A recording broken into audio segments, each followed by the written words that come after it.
following is a presentation of Tonganoxie Sports Live, your new home for Chieftain Athletics.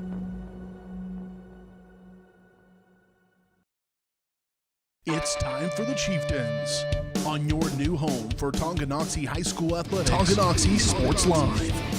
Tonganoxie Sports Live is presented by Kansas Insurance, locally owned and operated. Learn more at kansasins.com. Also by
It's time for the Chieftains, right here on Tonganoxie Sports Live. Good afternoon, ladies and gentlemen. Welcome back inside Chieftain Arena here at Tonganoxie High School, one of the 4 regional host sites for Kansas 4A boys wrestling in the regional championships. The first time ever here at Tonganoxie High School. Dylan Funk alongside Dennis Drennan, and I got to tell you, man, they had 5 mats going here. They broke down the 5th mat. You see it over there in the top right corner of your screen. So 4 mats are going, and we already have the finals are set, and I think we're going to get rolling here in just under 10 minutes or so, and it's going to be noon. I mean, who would have thought in a regional tournament you'd be going through third place and finals matchups coming up, and you know, it might be getting home by a decent hour, like 3:30, 4 o'clock. Yeah, you never know. But right now it looks like they're in the semifinals on the backside. These will be really important matches because the winners of these matches will be taking on, they'll be punching their ticket to state. Yes. So these are important matches to watch as well. Yeah, important, absolutely. So that's the way it goes in regionals. The top 4 in each weight class, you qualify for state, you punch your ticket. And we already said we already know what the finals matchups are, so we'll go ahead and run through those from 106 all the way through 285, and we'll start up right here. And for totals, Tonganoxie, for those that might be wondering, leading the way in total team points, currently at 188. And Santa Fe Trail, one of the other best schools here outside of Tonganoxie and others, are in second place with 138. So definitely some work to do for the Chargers coming up here, but there are a lot of Tonganoxie Chieftains and Santa Fe Trail Chargers that will be facing off against each other in the finals. 9 total for the Chieftains will be wrestling in the finals. Santa Fe Trail has 7. And for the rest of our viewers, if you're tuning in from Lewisburg, Baldwin, or Eudora Sports Live, Lewisburg and Eudora don't have anyone wrestling in the finals. Baldwin has 3 representatives, and we'll go ahead and get into it. At 106, we'll have Schleicher for Santa Fe Trail. He'll be taking on Tyler Crisp from Tonganoxie. Yeah, and Schleicher from Santa Fe Trails is ranked number 1 in 4A. And he's going to be a good test for him. And we go on to 113. We'll have another Santa Fe Trail and Tonganoxie matchup. It'll be Bolt for the Chargers and Brody Starcher, the sophomore, for the Tonganoxie Chieftains. Yeah, another Starcher starting his wrestling career here at Tonganoxie. That's a storied name here. And he's made his way. He's already punched his ticket to state. How big would it be for the sophomore to come in and be claimed regional champion? That'd be awesome. As well, that would be awesome. We move on to 120. Bats for Holton will take on Westgate from Baldwin. Yeah, neither one of those wrestlers are ranked, but I'm sure it'll be a good match. At 126, we'll have Crookham for Tonganoxie against Collar from Jefferson West. Yeah, again, neither wrestler ranked, but looking forward to a good final. Slavin from Santa Fe Trail in 132 in the championship round. He'll be taking on Reichert, one of the 3 Bulldogs from Baldwin, taking place in the finals. Yeah, and Slavin is ranked number 6 in 4A. And 138, Dax Duffett from Tonganoxie going up against Ginther for Santa Fe Trail. Yeah, neither wrestler ranked, but that head-to-head with Santa Fe Trail will go a long ways to determining the regional champion, team champion. And no surprise at 144, the number one wrestler, Braden Moore, one of the best wrestlers in the state of Kansas, even outside of 4A. Yeah. He's punched his ticket. He'll be taking on Menke from Topeka Hayden. And the other thing I would say is, from a team standpoint, I'm sure that Tongi would love to see him get a fall or a major decision in there to help the team points. And moving on to 150, Noah Bailey for the Chieftains will be taking on Generic from Santa Fe Trail. Yeah, another Tongi Santa Fe Trail matchup, and Bailey from Tongi is the number one ranked wrestler in 4A. Moving on to 157, Redmond from Silver Lake, the only representative for Silver Lake here in the finals round, will be taking on Evans from Ottawa. Yeah, neither wrestler ranked. And at 165, Brady Martin, the third wrestler ranked in 4A, going up against Jackson from Holton. Yeah, Brady's ranked number 3 in 4A, so looking for a good match out of him in the finals. Getting to the bigger weight classes, 175, Googe from Ottawa taking on Strother from Santa Fe Trail. Yeah, and Googe from Ottawa, he's ranked number 2 in the state, and we got a chance to watch him in the regional meet, or in the league meet, and man, he's a tough kid. Yeah, Parker Googe, a determined senior, trying to go all the way. Already has his reservations for Salina in the state tournament next weekend, but looking to get some more hardware brought home today as we move along to 190. And I'll tell you what, 190, talk about of the most loaded weight classes in 4A, and we got a dandy for the championship, a rematch of the championship match at the Frontier Boys League tournament. Harvey for Baldwin, number 1 in his weight class, going against Colton Brusman, number 3 in his weight class. Yeah, Colton Brusman had a comeback walk-off takedown on Ashton Moore from Lewisburg. On Ashton Moore from Lewisburg to punch his ticket to the final, and that's going to be a dogfight right there in 190 pounds. Both outstanding wrestlers and outstanding athletes. Now, those guys we listed, Harvey, Brusman, and Moore, are ranked 1, 3, and 5. Yeah. So 3 of the top 5 wrestlers in 190. Ashton Moore he was in the semifinals, so he is going to state, but he will move to the backside, trying to move along to the third place matchup. He will be taking on Hill from Silver Lake in the 190 weight class. But Harvey and Brusman from Baldwin and Tonganoxie in the championship. At 215, Roush from Holton taking on Tyler Pankey from Tonganoxie. And haven't seen Tyler wrestle much this season. We're going to see him coming up and looking to bring home hardware. Yeah, he's been injured, as we know. He missed all of the football season with a knee injury. So we're looking for good things out of Tyler. He was a place finisher last year at state. So look for a big comeback for Tyler. Yeah, had the knee injury last year. He came back this season for football, had that kidney injury that sidelined him, came back for the postseason, monumental for the Chieftains on the football field, and we can't wait to see what he could show off here on the wrestling match. And finally at 285, the lone representative for Bishop Miege, it's going to be North, as he'll be taking on Strother from Santa Fe Trail, both of those ranked in the top 5. Yeah, North is number 2, and Strother from Santa Fe Trail is number 4. And for those of you folks that follow 4A sports, it's very unusual to see only one Miege wrestler in the final here. So dominated by Tonganoxie and Santa Fe Trail. So looking for a good one here. That should be a great one. We're excited to get it started here. And again, this regional coverage today is brought to you by Kansas Insurance. To see how they can help you protect what matters most, call 913-369-6600. All right, so we're going to kind of get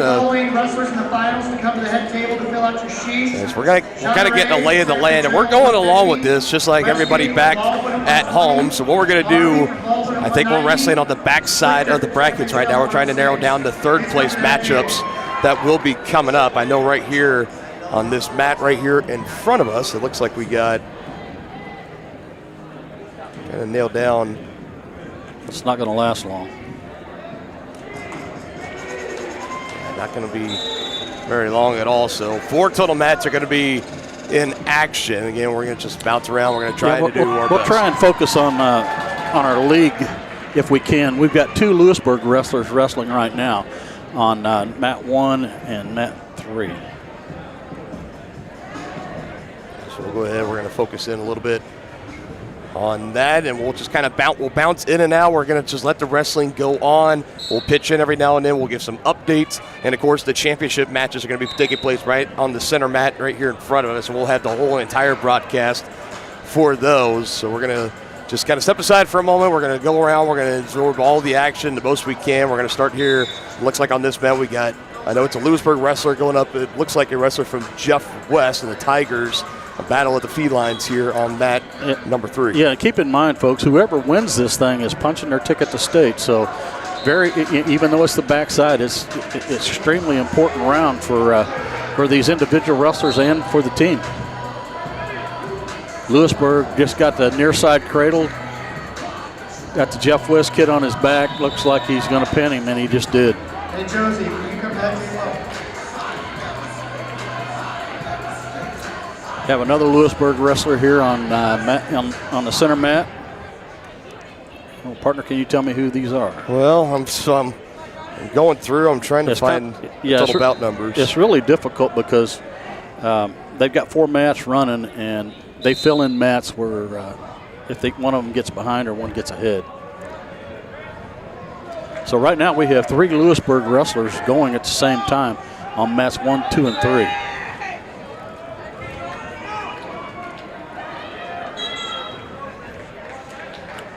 We already saw one Lewisburg wrestler punch his ticket to state. Lewisburg here on the center mat just got the takedown.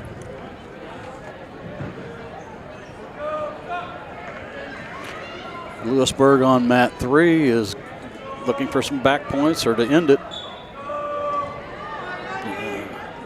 And he does. So 2 Lewisburg wrestlers on mat 1.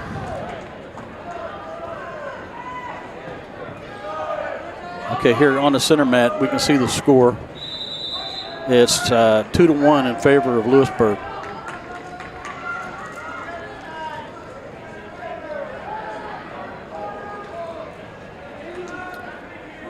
Lewisburg wrestler will be starting on top. He's wrestling a wrestler from Topeka Hayden.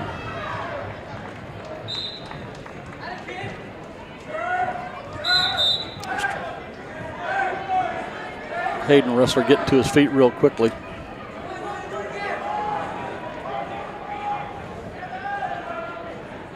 Still 2-1.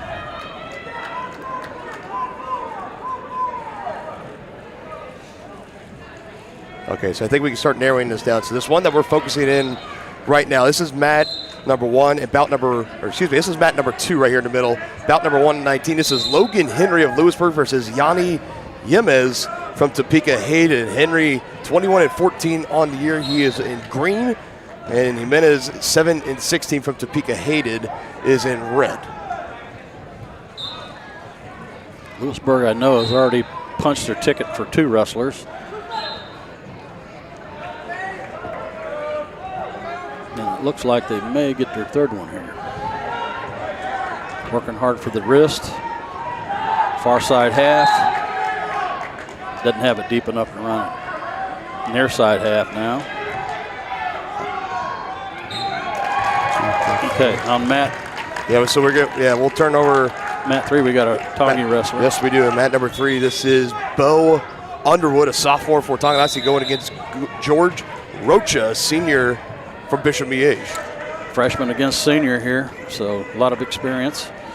I think that's one of the great things about wrestling, especially when you kind of get in these lower weight classes. You see a lot of freshmen and sophomore underclassmen starting at the varsity level, and it's a good challenge when you can get that freshman versus senior or that lower classman versus upperclassman matchup. It's a great challenge, especially here at the regional tournament. Yeah, no question.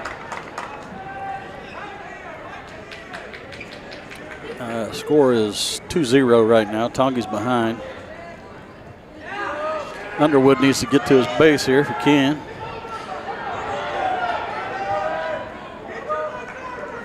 He's stuck on there now, trying to work his way up, but not getting away too far. Has the leg wrapped around on the back. Actually, excuse me, I believe. Yeah, he's going for the near side cradle here. He's initially not going to get it. I do want to make a correction. George Rocha, I initially said Bishop Miege. This is for Bishop Ward, so I do apologize about that, but still a senior versus a sophomore taking place on this mat. As it looks like we just had things wrapped up here on mat Yeah, I think that's the third one for Lewisburg on the backside that's punched their ticket. Yeah, we'll see. Yep, raise the hand. Logan Henry defeats Jimenez. He has punched his ticket. Like you said, already 3 rapid fire that we're seeing here for Lewisburg. And we also just had a Baldwin Bulldog over on mat number 4. Ada Johnson for the Bulldogs just defeated Noah Weaver from Atchison, a senior in Johnson and a freshman in Weaver.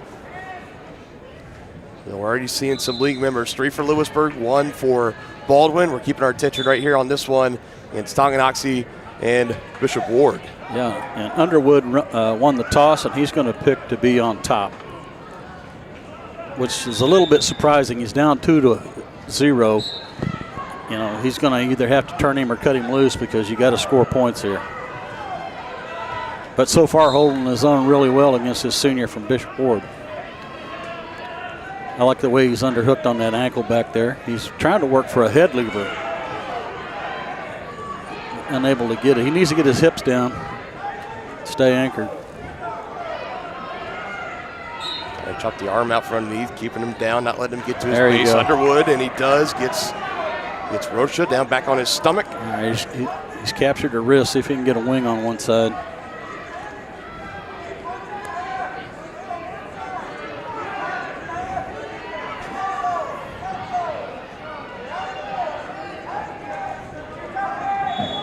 He's too high. Need to get anchored. Underwood needs to make sure he's hooked back there before he gets up so high. He's working hard for a half, but he's not able to get it in.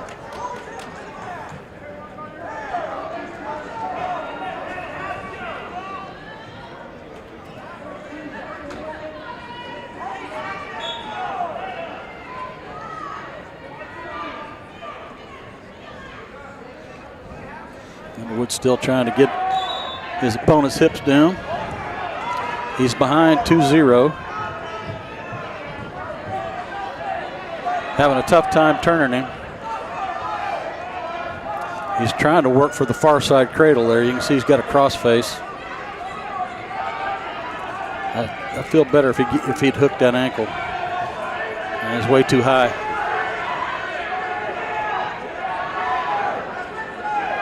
Oh, he let him get away right at the end. That was too bad. That's going to add one more point for Rocha. Yes. He'll take its advantage up to 5-0 over Underwood. He needs to try and come out the back door. Potentially dangerous. Time has stopped. We will move to the third period. I think there's 1 second left.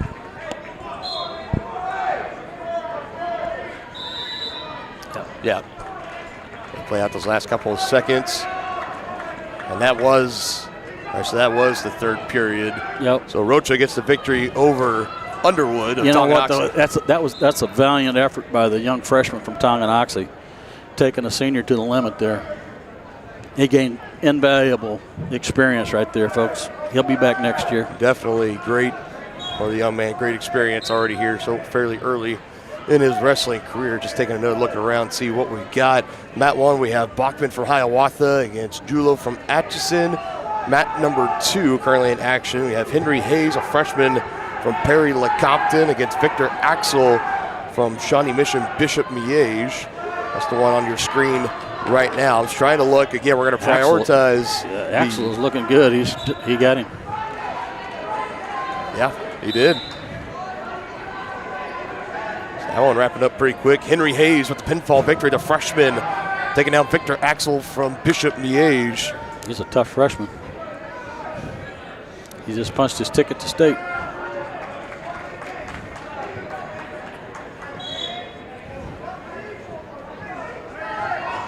So we don't have anybody up. Got 2 Atchison wrestlers up right now on 1 and 2. There's Matt Tiss, James Earl, a freshman for Atchison, going against Braxton Chase, a sophomore for Baldwin. So we'll go ahead and we'll focus in on this one. Focus in on this. For the folks at Baldwin Sports Live that are tuning in, I want to thank everybody. We're live right now on Tonganoxie Sports Live, Baldwin, and Eudora Sports Live. On Lewisburg Sports Live, had some problems getting the live stream up and running there. We made an announcement, and it's posted on the YouTube page for that channel to go and watch it on one of these other 3 channels. Nice head and arm. there by Baldwin. 2 points scored. That's going to be a 5-point takedown if he doesn't pin him. He's coming really, really He's close. really, Look at he's the really torque. got it tight, and he's sitting with it like he's supposed to. If he lifts that other arm, sags his hips, yeah, it's over. Tough position. It is done. Chase. Quick work. He takes care of James Earl from Atchison. Good job. A chase of Baldwin there. Let's come over here to mat number 1 is what we'll pivot over to. This is Landon Jane, a junior from Eudora, taking on Bryson Coninger from Santa Fe Trail, a sophomore. Santa Fe Trail has got a pretty tough team. He just took him, the Santa Fe Trail wrestler took him down and let him up, so he must really feel confident on his feet. Thinking he can, yeah, there he goes again. He's going to score again. Jane dropping in his first matchup to Caleb Menkes in the championship round for Topeka Hayden. Received a bye in the first round consolation. We're in the second round consolation matchups right now. Currently 4-1 advantage for Crottinger from Santa Fe Trail over Jane from Eudora with 1. Yeah, Santa Fe Trail cut him loose again, and he's getting ready to take him down again. He's got a tight hold of that left leg. And hey, how about kind of good? You saw him. He had that leg, kind of took his momentum back and rolled through. Yeah, Santa Fe Trail wrestler made a mistake there and crossed his feet, lost his balance. And that's huge. That was 3 points gained for James. We are tied at 4 as we start the things in the second period. Westgate from Baldwin to the head table, please. Westgate from Baldwin to the head table to fill out your sheet for the finals.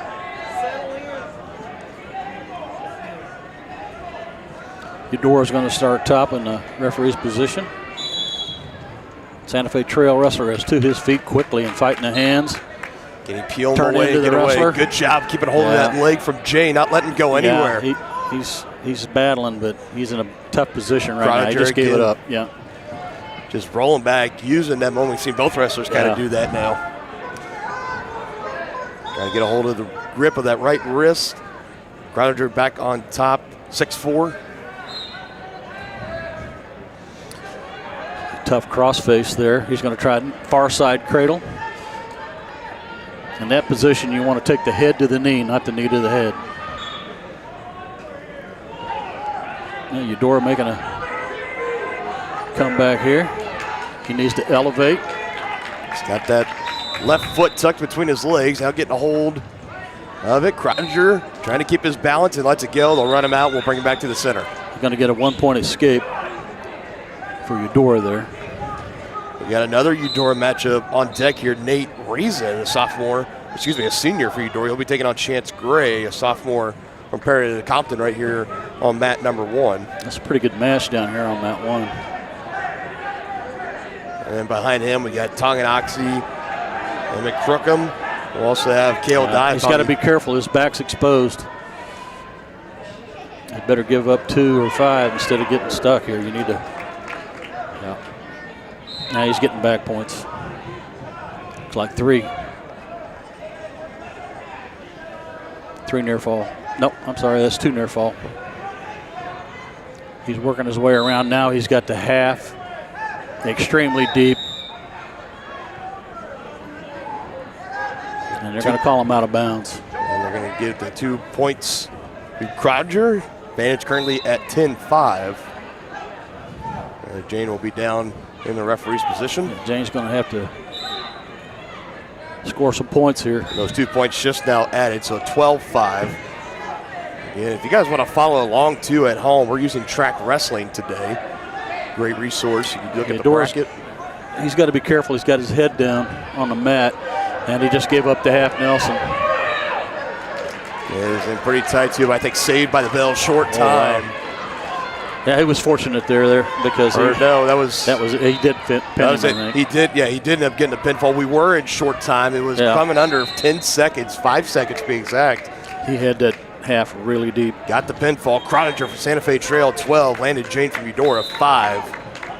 We'll keep it right here for now as we'll move along. Chance Gray of Perry LeConte versus Nate Reason from Eudora. And we also have an Ottawa wrestler here on mat number 2. It's Nathan Morgan, a freshman. See if I can zoom out. We can try to get both these mats on the same time, and we can. So to your left, on the white mat, that's mat number 2. We got Morgan from Ottawa against Hayes from Perry-Lecompton. On the right side, on mat number 1, we got Gray for Perry-Lecompton and Reason for Eudora. Reason pounces on him quickly here over on mat number 1.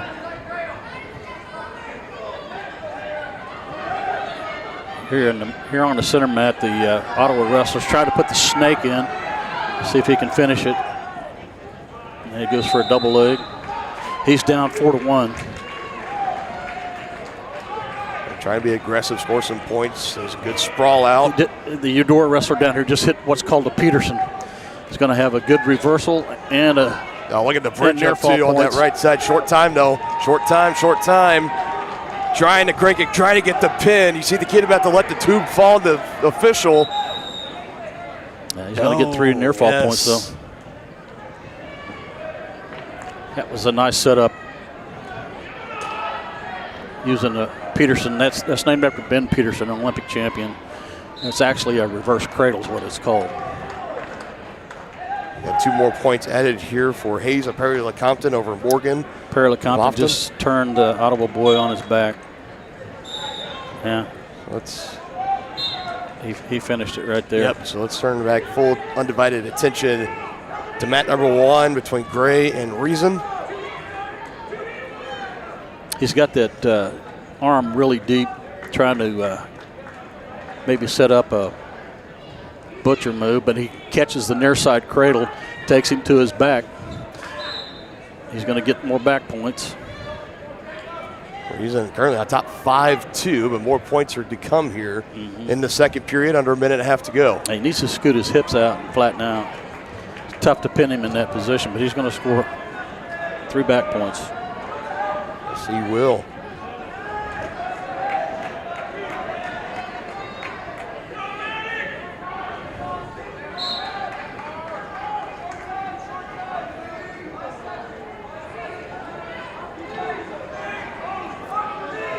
It's awful high. Oh, he got the half in. Somehow he'll bridge out and get it back. His knees under his belly. Yeah. A compromisable position for Gray. Good job getting out of it. Yeah, he didn't score any back points there. Couldn't hold him for a count.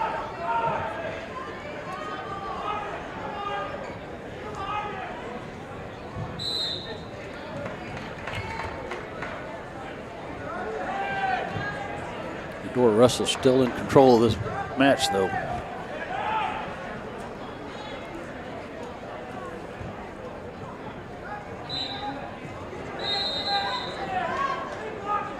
Rise him up and elevate his Gray. Keeping the legs back as Reason. He has an 8-2 advantage. Under 10 to go. Coming up on short time. Keeping a good hold of that left leg, not letting him get back up to his base. Too high. He's going to give up and escape. Well, short time. Not going to matter. So we'll head to the third. Reason on top 8-2 over Gray, the wrestler from Perry-Lecompton. We're probably going to be sticking here on mat 1 for a while. We'll have a couple of Tonganoxie kids coming up on deck, and Elias Pugh from Lewisburg will also be wrestling in a few matches. We'll keep you here on mat 1 for the meantime. Reason trying to look to close this thing off. Yeah, he used the butcher that time to score the takedown, and now he's trying to. Now he's got the half.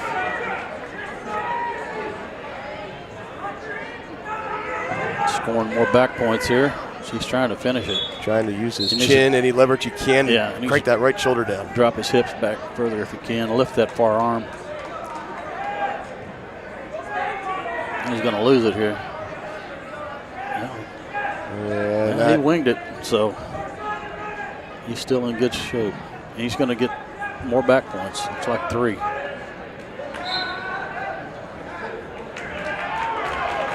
That's 3 points. He will be awarded 13-2 now. He's got this pretty well in hand. With under a minute left, Reason will be looking to move on the Constellation side. Warning stalling on red, which is Reason.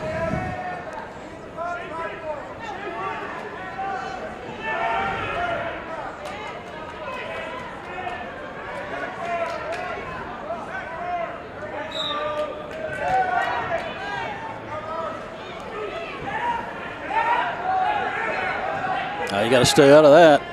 Give up the 2. Yeah, don't be smart. Reason just needs to stay out of trouble now. He's got this one. Just now at 30 seconds of counting to go in third.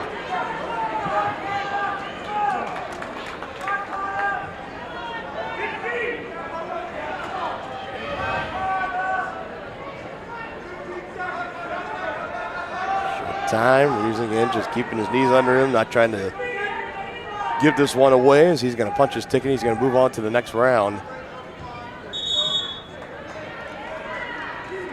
He's going to add on 2 extra points just for the fun of it, too. Whistle blows. Great effort from Reason, who was down early to start that thing. He was an aggressive out of the gate with Chance Gray from Perry Lecompton, but ends up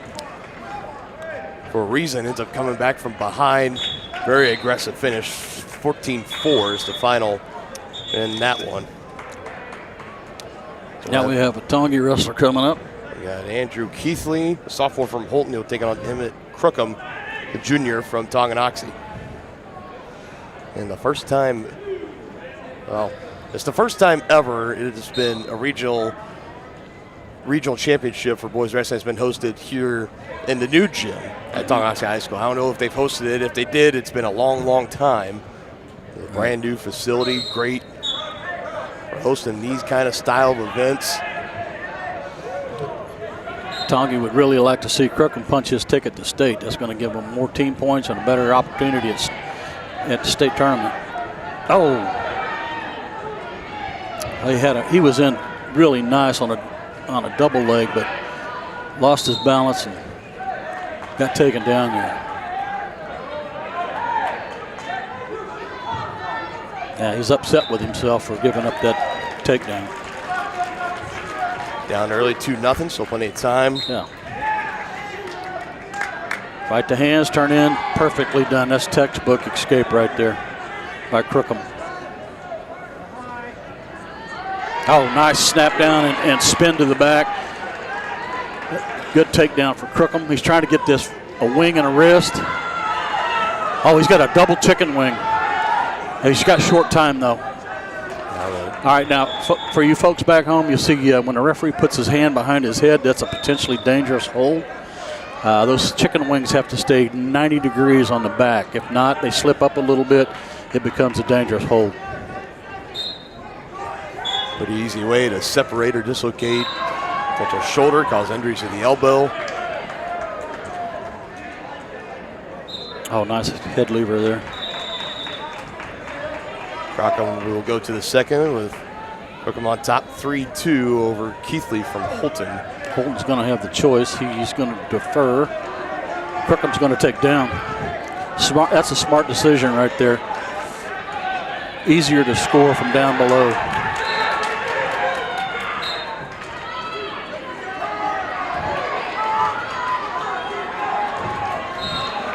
Crookham again doing a nice job getting to his feet, but it was countered well that time by Holton.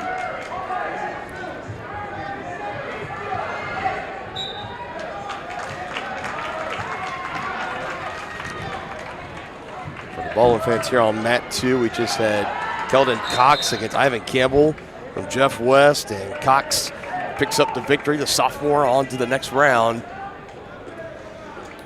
The Holton wrestler just got cautioned because he was too early on the whistle.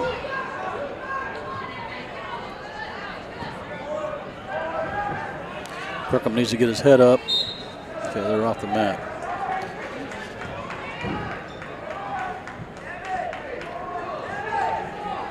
All the whistles going off here. Sometimes it's hard for the wrestlers to know that it's their mat being when it's blown. Yeah, it's always a challenge for sure. Yeah.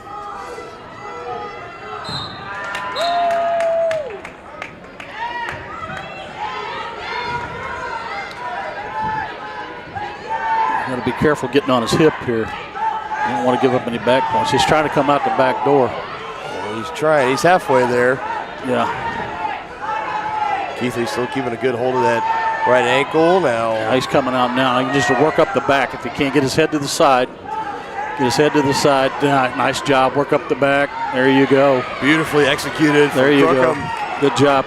for Crookham there. I'll put him He's on. got a chicken wing. Let's see if he can get the wrist. Put him up 5-2 currently right now. He's got that wing. About a minute to go. He here hasn't got the wrist yet, though. And he's going to get back points. Nicely done by Crookham there. Get with that double chicken wing. He's just got a single wing, but he was able to hook the other arm.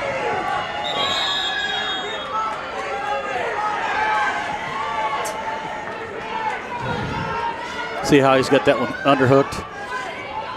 Now, if he sets his hips through, there you go. He's trying to set his hip. If he sets his hips through. Looking to get the pinfall, and he's going to get it. Emmett Crookham with the pinfall. 27 seconds to spare in the second. Congratulations, young man. You just punched your ticket to state.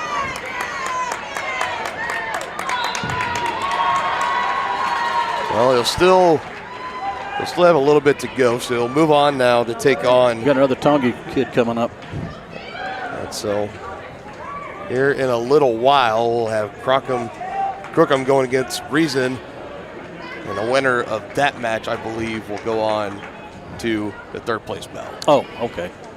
Some of the brackets differ. Some of them are already in the third place matches. Others were in second round consolation. It just differs. Yeah, he's in position to punch his ticket now. He is in position. You had to win that one to keep your hope alive, and a big one picked up for Emmett Crookham. Yeah, so that was a quarterfinal. So still here on mat 1 for Tonganoxie. This is Cale Dye, a junior, going against Connor Moore, a sophomore from Atchison.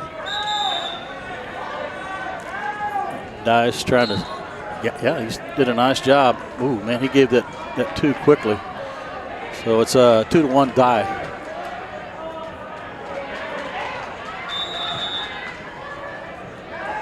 Winner of this one will take on Cox in the third round in the consolation on the backside. Cox, the wrestler from Baldwin, 2-1 advantage here for Dye over Moore. So this is the semis, so whoever wins this does punch their ticket, right? Or do they check that bracket? Where are we at, right here? This is the match going on. Oh, no. Right. He's got to win this one to. Yeah.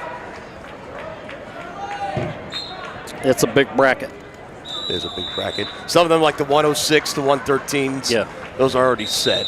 Yeah. But that's traditionally how it runs. The lighter weight classes typically tend to have a little bit less wrestlers than when you start getting to the 175s, 190s, stuff like that. I apologize, folks. I don't have the brackets right in front of me. My partner does, but like I said, it's hard to keep up. Like I said, we're going with it. We're prepared for the finals matches. That'll be a little bit more organized, but everything else, we're just bouncing around. We're trying to give as many updates as we can, try to keep everybody in tune. Again, this is Cale Dye of Tonganoxie versus Connor Moore. On deck, Elias Pugh, the senior for Lewisburg, taking on McClendon, the junior from Wellsville. Yeah, nice escape by Dye there, and a great double leg takedown. Now he's trying to shoot the half. He's got it in, but he doesn't have his opponent's hips down. You really need to get his hips down. Now he's just gonna muscle him over. Good job by Dye there. He needs to make sure he catches that arm, and he does. Cale Dye is strong and as tough as they come. Trying to arch his back. Drive. There he gets the pinfall, back-to-back pinfalls on mat 1 for Tonganoxie between Crookham and now Dye. So his hopes to go on to state are still alive. Still alive. He's got to win the next one. Yep. After this. Well, it's good he got an early fall because he don't expend as much energy. That's exactly true. We'll keep it here. Elias Pugh of Lewisburg is coming up next. We also have on mat number 2 from Eudora Thomas Romero against Caden Cleland from Silver Lake. As right now in a real tough position as Romero on mat 2 down now 11-3. We'll keep it here for Elias Pugh coming up next.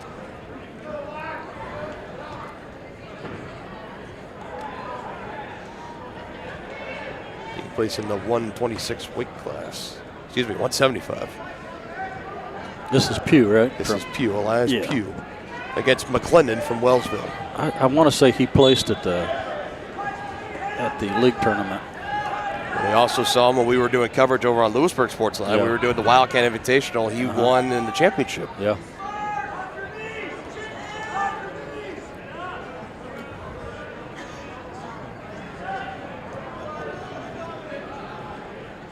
Pugh has it under. That's called a snap down there, and he caught the far ankle, and well, he had him, but he didn't quite. Oh, now he's got him. He caught him with that's a butcher series right there. He caught him coming around, and he's now going to get some back points. Look how deep that half is. Clear to the elbow. He really needs to get out 90 degrees instead of what he's doing. But see him lift the head. That keeps the opponent from bridging. Now he's going to go for a hook. He's going to score 3 back points. So Pugh's going to be up in this match. Should be 5-0 as we get things started here in the second. First period coming to an end. It'll be Pugh's option of what he wants to do, and it looks like they are deferring over. And McClendon for Wellsville will elect to choose down in the referee's position to get things started in the second. Yeah, when you need to score points, you should probably go down. Now we're going to have a penalty against Pugh for locked hands. You can only lock your hands if you're in a takedown or a pinning position. All right, we have a Tongi wrestler coming up here on 2. Jordan Boswell going up against Riker DiSerrano from Silver Lake. We'll get both these covered here again. Pugh for Lewisburg on the right side and Boswell for Tonganoxie on the left.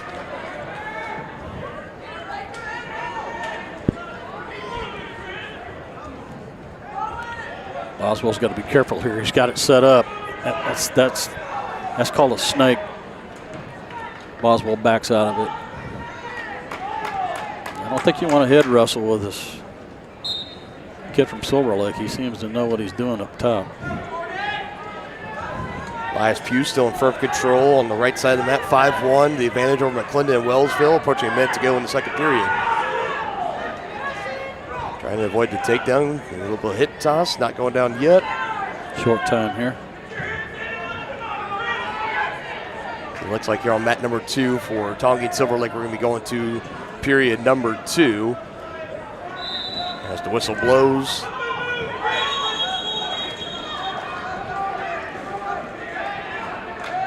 Pugh and McClendon will reset, bring it back to the center. He's going to choose down. Boswell's going to have to ride him here. Get his hips down. Trying to use the head lever here to get his hips down. He's got the far wrist. We got a brief stoppage. It looks like for a bloody nose between Pugh and McClendon. We'll turn over mat number 1. Boswell's going to give up the escape. He's now behind 1-0. There was no takedown in the first period, so we'll see how they do on their feet the remainder of period number 2. Boswell's got an overhook.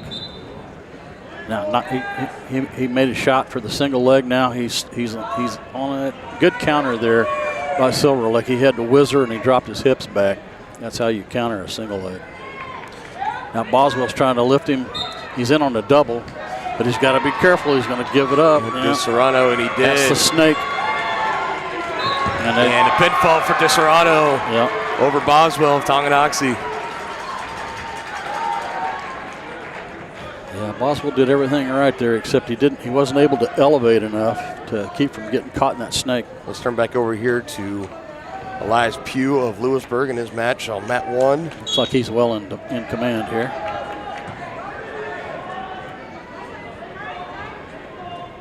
He's kept control. We had a stoppage for a moment. 5-1 with Pugh on top of McClendon from Wellsville right now.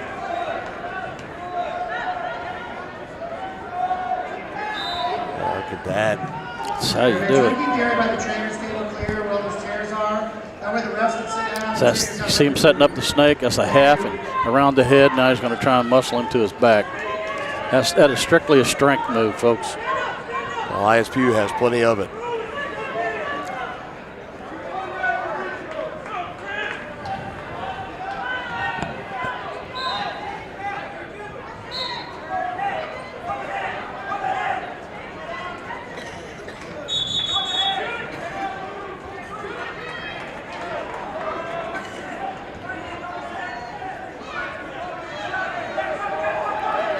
Pugh's going to start the third period on the bottom. He's got a 5-2 advantage as we start things off.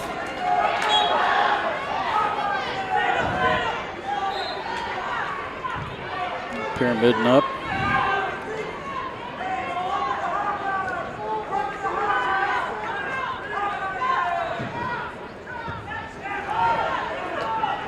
He's open for that near side cradle.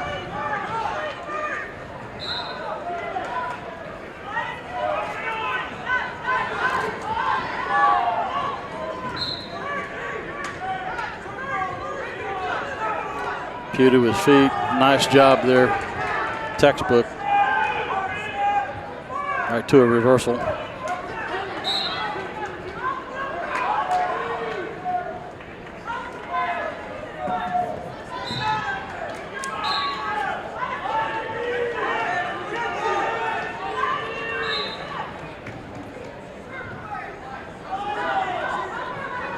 Pugh's still way high, but yeah, he's going to give up. Oh, he's trying to get the snake, but now he's going to get put on his back. He's got to be careful here.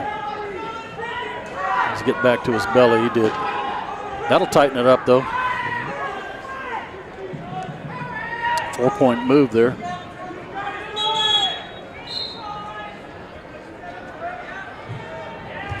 Potentially dangerous.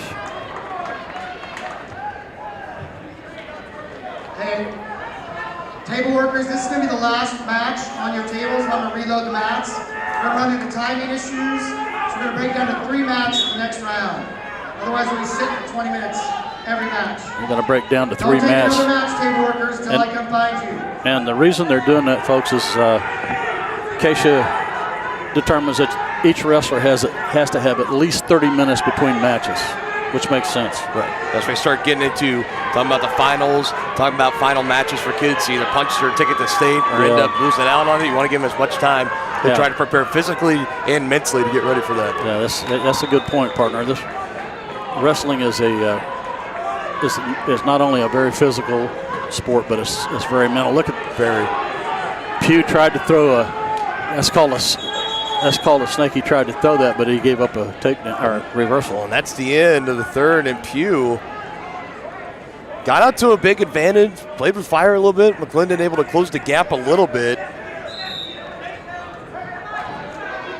Right now it's 9-8 Pugh at the end, so he will win. Boy, he held on, though. Nice comeback. Yes, he did. Great match. Yeah. All right, we've got a Eudora wrestler here on mat 2. Yeah, along with a Baldwin wrestler. Oh, yeah. As well. This is Hawken Andrews, a state qualifier last year for the Cardinals as a freshman, now a sophomore, taking on Aiden Johnson, the senior for the Bulldogs.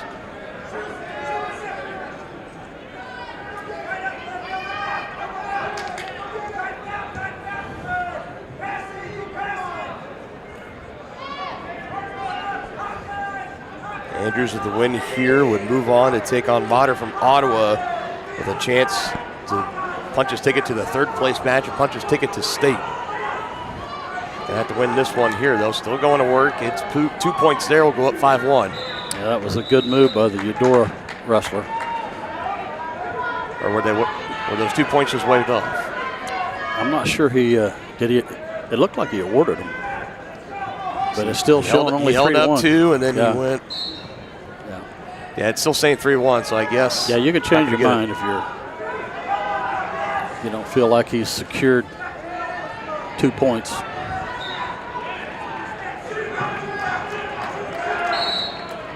Okay, now you got a warning stalling on the Baldwin wrestler here.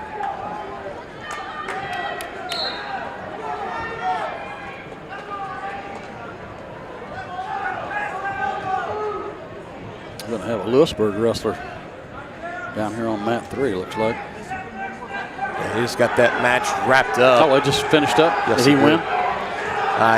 So let me check again. We're keeping our eyes. Mat 2, what you're watching. Mat 2. This is Hawken Andrews of Eudora and Aiden Johnson of Baldwin. 3-1 Andrews over Johnson. Let me check the results of that bout over there on mat number 3. That was Xander Lucas against Ian Windsor.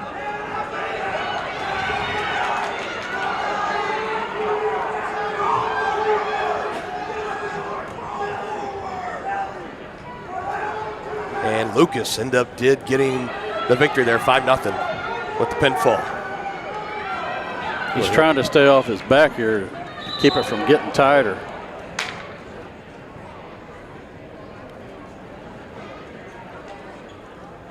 They're going to start an injury timeout. Not sure what it is. It's Johnson, a little bit slow out there, trying to shake his hands.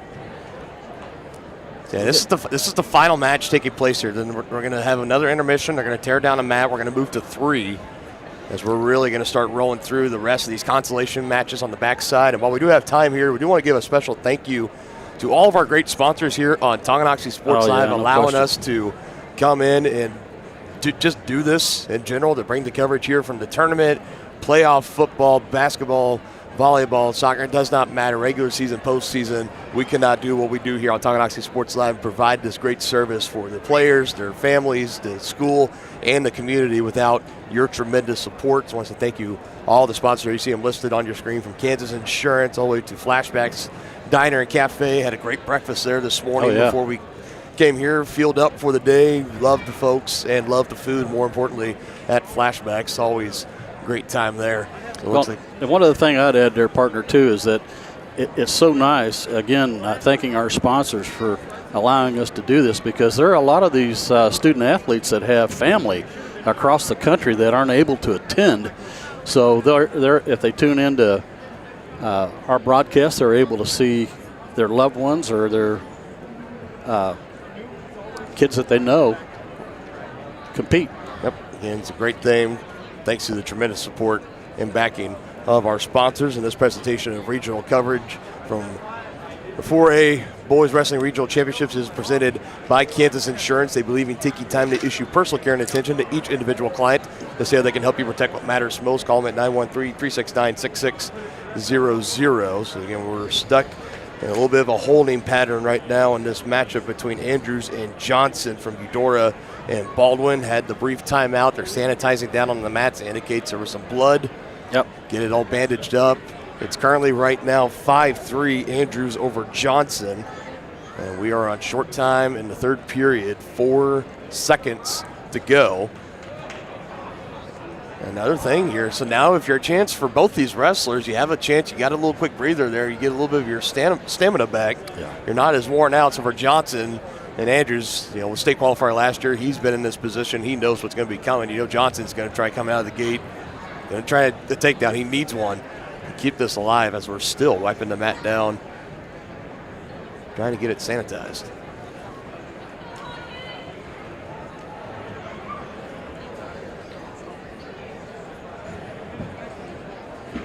So don't forget, we'll have all the full broadcast of all the championship and finals matchups right here on Tonganoxie Sports Live, along with our other simulcast presenting channels on Eudora and Baldwin Sports Live. I think we're ready to resume here. Johnson will be on top. Andrews on the bottom. A 2-advantage lead for Andrews.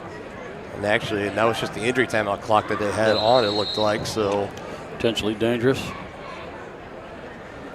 So initially, I thought it was 4 seconds left in the third period, but now it's at 45 seconds. Yeah, it was just, like you said, partner, it was an injury timeout. So 45 seconds, he's going to have to try and turn. Now or never for Johnson. Yeah, Johnson's trying to throw he's got it. He put in the near side cradle, but. Not getting awarded anything yet. Yeah, but Eudora able to counter it quite well. Now he's getting it. Oh, here we go, here under 30. That's going to cost him the match. Under 30 seconds, Andrews trying to fight. Johnson looking for the pinfall. Official right on top of it. Does he have the shoulders down? 15 seconds coming up on under 15 now. Nothing yet. Regardless, he's going to win the match.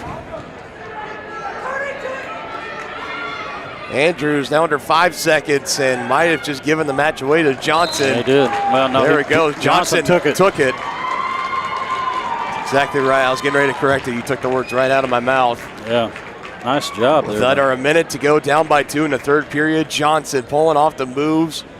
Hawken Andrews a little visibly upset, coming off getting a state qualifier last year, was on the doorstep of moving on to do it again this year. Will come up a little bit short. Ideally on 4 mats. We'll see how the time works out.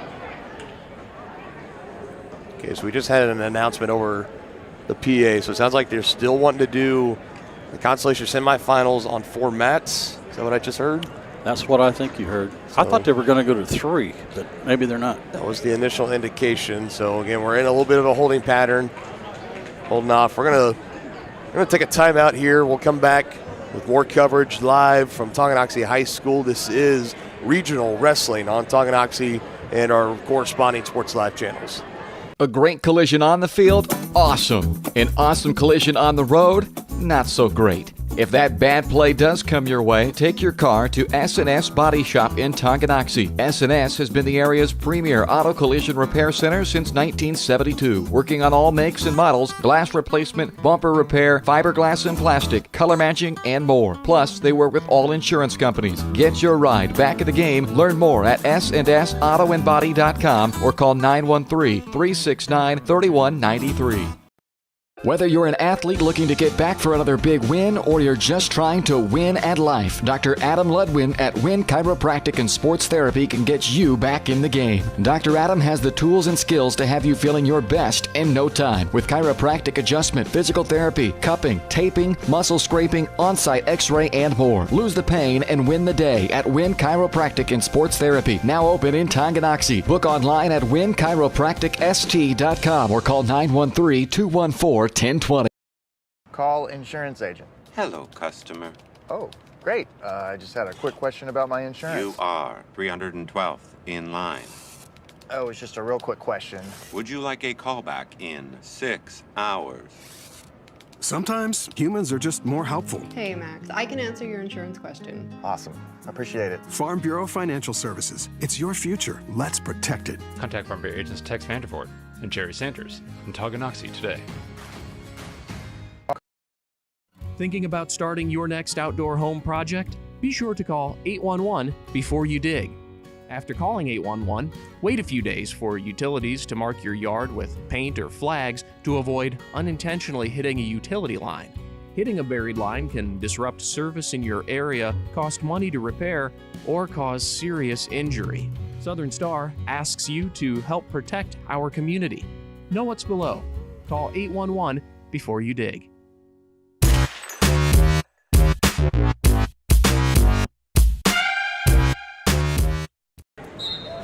Welcome back here on Tonganoxie Sports Live, our continuing coverage of the 4A Boys Regional Wrestling Championships, as we are now getting started on the Consolation semifinals. And right here on mat number 2, we are currently watching Cesar Sandoval from Holton taking on Logan Henry of Lewisburg. So we got 2 Lewisburg wrestlers on the mat right now. Looks like we're running with the 3 mats like they initially had announced. Over on mat number 1, it's Jaylee Collins for Lewisburg against Garrett Holmes of Silver Lake. So we'll provide updates on that one as we continue to go along. So looking for our first score here on mat number 2, and it's going to come as he works his way to the backside and then pick up there Logan Henry in the 132 weight class. So yeah, consolation semifinals is what we're in right now, and then after that we'll go to the third place matchups and then the championship matches. All the finals are already set across all weight classes, so we're getting the rest of the backside of the brackets played out, and then we will have the finals matchups coming up right here on this mat number 2 in the center. It'll be front and center. Traditionally here at Tonganoxie, if there's a duel, if it's a tournament, they turn the lights out and there's a spotlight up and they'll put it on. You'll see that at the state tournament as well. I wonder if they'll do that here again today for the regional championships. We'll have to wait and see on that.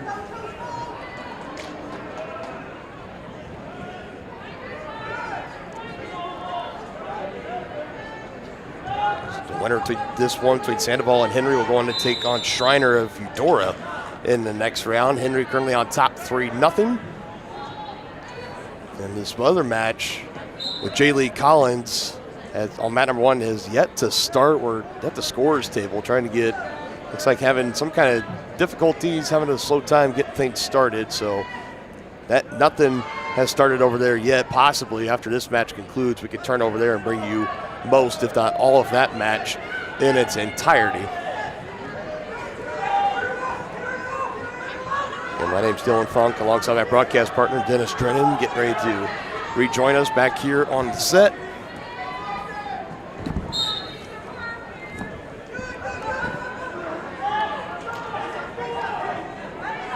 Take a break.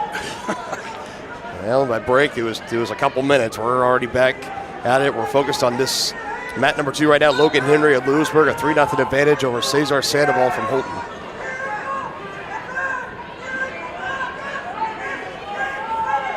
We're still waiting the match. Seeing a lot of Lewisburg wrestlers on this backside. We're still waiting to start at Garrett Holmes versus J. Lee Collins on mat number 1. Some sort of issue. J. Lee Collins is in the center. He's pacing around. He's ready to go. So, again, we'll try to turn over to that match as soon as we can. Now Henry getting worked over on his belly. Will give up 2 points. Cuts his advantage down to 1, 3-2. Under 30 seconds to go in the second period. He needs to get his head off the mat.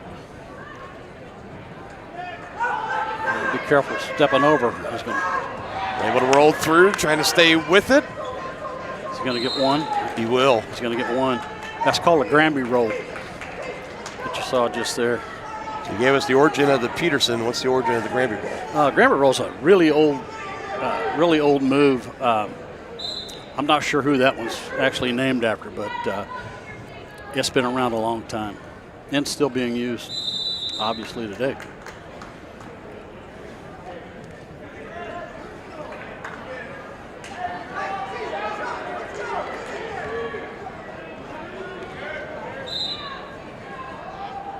Got that point awarded, 4-2 advantage for Henry as we start things here in the third period. And just now, that match with J. Lee Collins or Lewisburg is just getting started on mat number 1. We'll turn over to that as soon as we wrap up this matchup on mat number 2. Yeah, Henry protecting a 2-point lead here. He's got to be careful that he doesn't get one for stalling. He's not really making any offensive moves there. Nice job of countering there. He's got the whizzer in. And pushing it back. Oh, and falling off the mat onto the hardwood of the court below. Yeah, you tough tumble. Both wrestlers okay. They're getting back in the center. Yeah, you can see what these matches mean to these young wrestlers now. That's where Mitchell, where last saw majority of these league wrestlers at the league tournament. Great move there. He hit the snake right there. He's caught his opponent coming in a little bit too high for a takedown. And he caught him in the snake.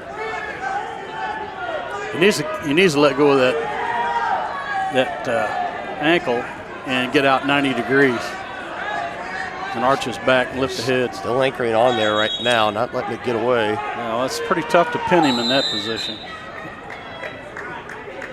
3 near fall. And they also are awarding a point. Oh, that was a technical point awarded because Henry had a hold of the other wrestler's singlet, trying to use it as leverage.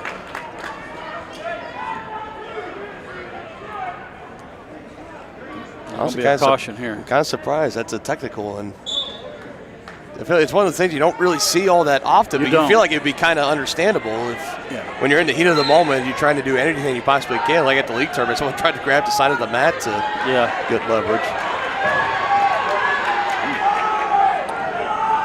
Henry just gave up a takedown here. Now it's 9-5. Sandoval trying to fight back into this one. Sandoval just let him go because he feels more confident on his feet. 10-5. J. Lee Collins gets puts on his belly on mat number 1. Nice job again. He just caught him in a hip toss. Done a good job keeping him on his back. He doesn't really have anything except a near arm. Got him on his back, under 10 in the third, and a 7-point lead for Henry. Henry's got really good balance. He's just going to let it go out here. That one will do it. That'll do it. Logan Henry will move on. Let's turn over here to mat number 1, J. Lee Collins for Lewisburg, taking on Garrett Holmes of Silver Lake in the 126 weight class. What's the score here, partner? Let me pull that up real fast. So we are in just under a minute in the second period, 2-0 advantage, Holmes over Collins. Collins needs to get to his base.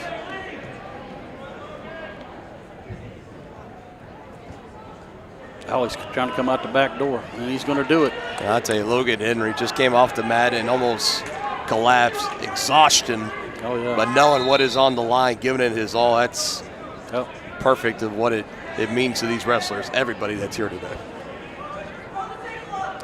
we've said it time and again, the wrestler uses every muscle group in the body. And if you don't think 2 minutes is a long time, You've try never wrestling wrestled. you've never wrestled. Now what's his name? J. Lee Collins. Collins tried to put the cross body right in there, but wasn't able to get it in before the opponent got Short up. time, so we head to the third. Tight one, tied at 2 between Collins of Lewisburg and Holmes of Silver Lake. Good match. Looked like Green's choice. Picks top.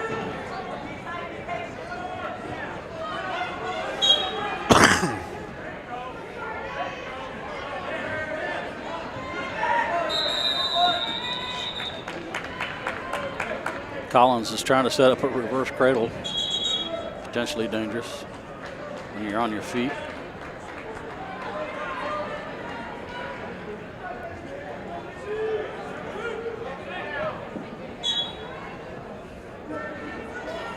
Oh. Collins is giving up chicken wing. He's trying to get the wrist. He's got it. He's going to walk it to his head. Holmes trying to, not getting any headway right now. Holmes has got the half.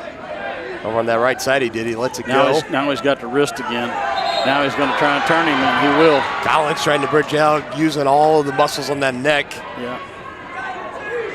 That's going to be a big 2 points for Holmes. Puts him in front 4-2 as we just a little over a minute to go. I'll be honest with you, partner. I thought that was a quick 2. Got a hold of the 2 legs, rolls through Holmes, but Collins able to flip. Collins definitely the stronger wrestler here as far as just strength. His headgear kind of working against him here. It's almost coming down on his eyes. They keep letting them play it out. They got near the boundary, but they're going to keep it going. Collins still behind by 2. Now we'll stop things, bring it back to the center. Gives Jay Lee a chance to adjust his headgear. Get it out of his eyes at least.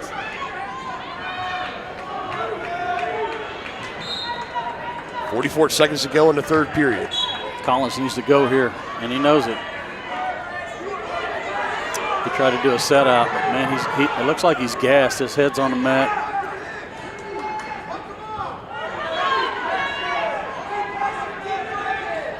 Now under 30, Holmes in control on top of Collins. Like you said, endurance and fatigue starting to become a factor. It really is. Collins trying to do everything he can, but this might start to look like Holmes' match to take. He tried to stack him right there, but Collins able to counter it. Under 10 seconds now. Holmes on his way. Collins, gas tank running on E, it looks like right now. Yeah.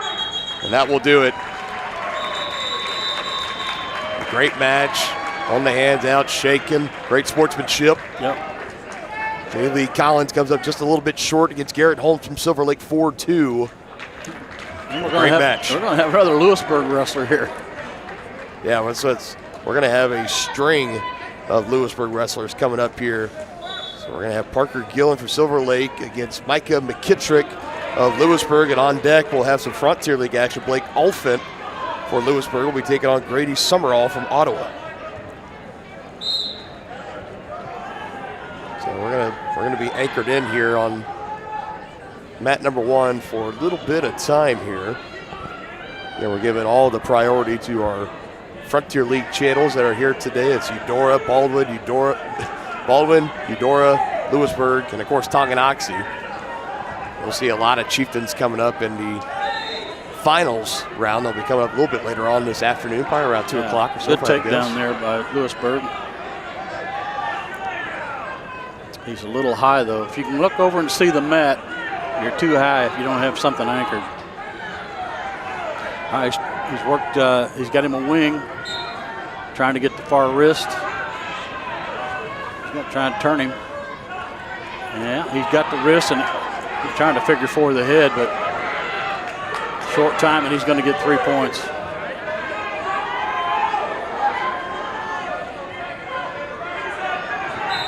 2-0 McKittrick with the advantage. That's going to be 5. Yeah.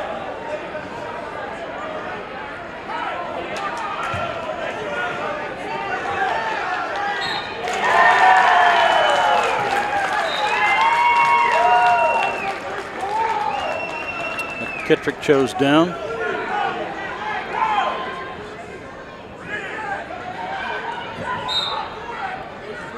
Tried to do a set out to a switch, countered well. Another set out. He's got the knee. He's got to have to try and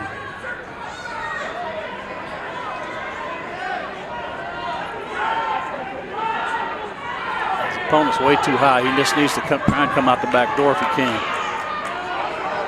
Or if he can reach up and, yeah, there you go.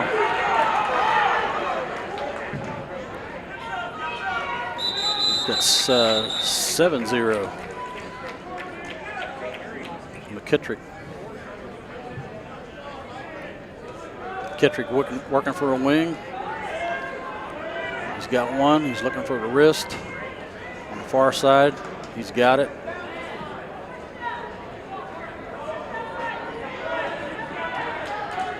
He's going to score more back points. I would see how he set his hips through, and that ended it, because you can't believe how tight that is when they set the hips through.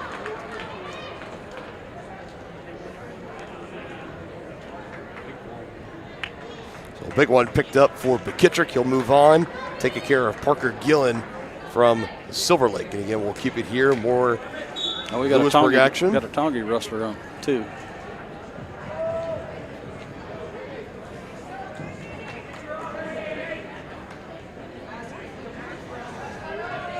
Yeah, Matt, too. That's Nate Reason for Eudora against Emmett Crookham of Tonganoxie. So we'll try to get both these in. Again, we got up there on the left side of that, that's Reason for Eudora versus Crookham of Tonganoxie. Crookham in on a nice single leg, trying to work his way out. It's been countered really well, though. He's going to get it now. Good job by Crookham there. He picks up 2 points. This is Blake Olfin on the right side of the mat for Lewisburg against Grady Summerall of Ottawa. Oh, nice job there. For those of you at home that don't know what that is, that's called a tilt, and also sometimes referred to as a gut wrench. He wasn't able to hold him for a count to get any back points, but that's a freestyle move. We head to the second period here. Reason and Crookham. Olfin down to Summerall 2-0 on the mat on the right side. That's mat number 1.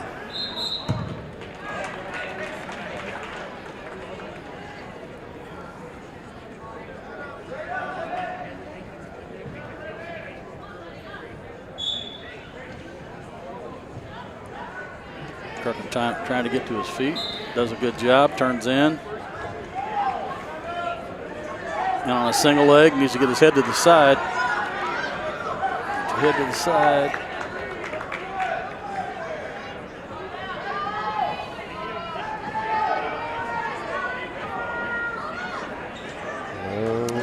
Got to be careful. He almost got caught in a cradle, but he was able to catch the head and arm, and now he just finished it.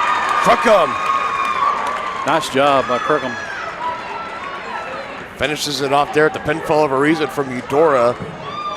And back here to the first mat. Olfin and Summerall. Yeah, that'll help the Tongi team points too.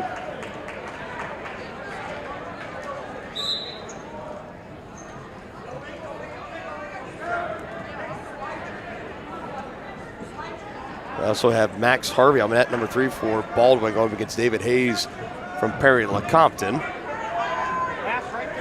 So we'll go over to that mat next if it's still going on after this one on mat number 1 between Olfin and Summerall is concluded. And they are still currently just running on 3 mats. Thought initially they were going to tear down that 4th mat, but they're just going to keep it up. A little extra practice area for the wrestlers to try to fine-tune some stuff before they get into their matches.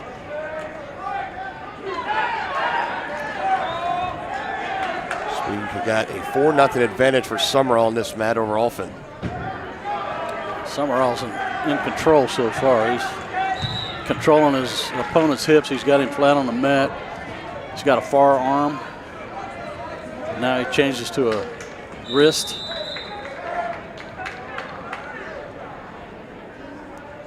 Trying to get in a position where he can turning. Short time, under 5 seconds. This is where you don't want to give up any points. So we'll go to the third. Offense have to be a little bit aggressive here, down by 4.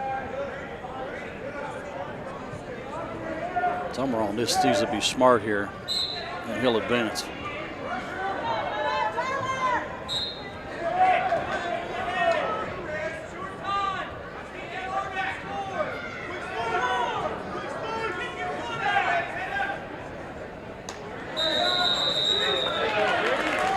Nice reversal there by Summerall. Making things even tougher for Alphen, now up 6-0.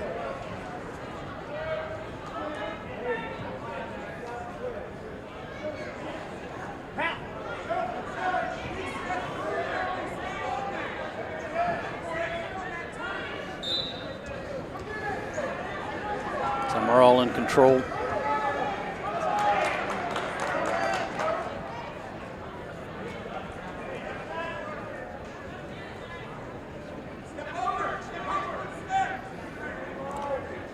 Trying to set up a tilt, looks like.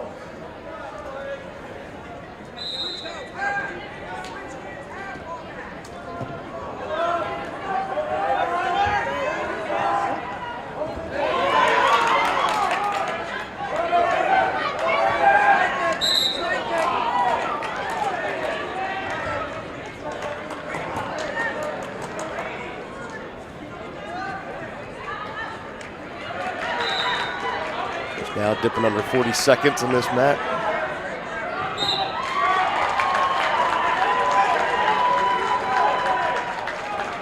Yeah, that was smart. He saw he was in trouble, so he gave up 2 rather than getting in a precarious situation where he might be put on his back. Oh, you don't see that very often. It's just a sit out to a reversal.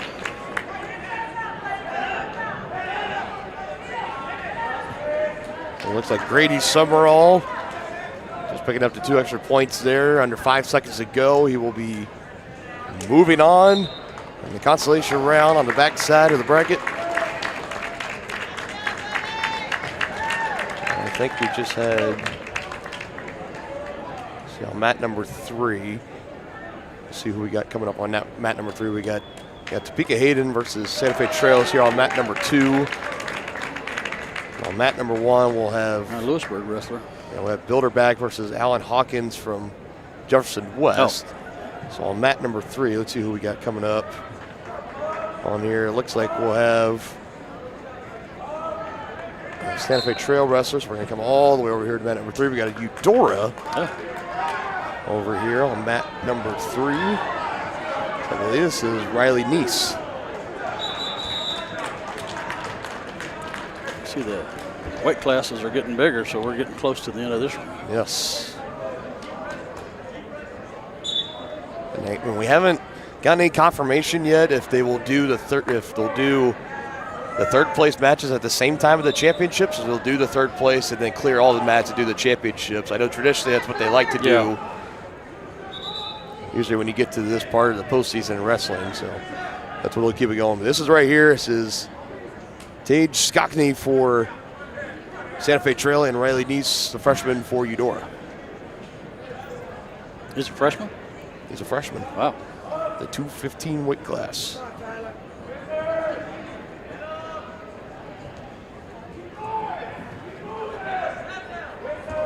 Winner will go on to take on Wilmar for a chance for the third place match.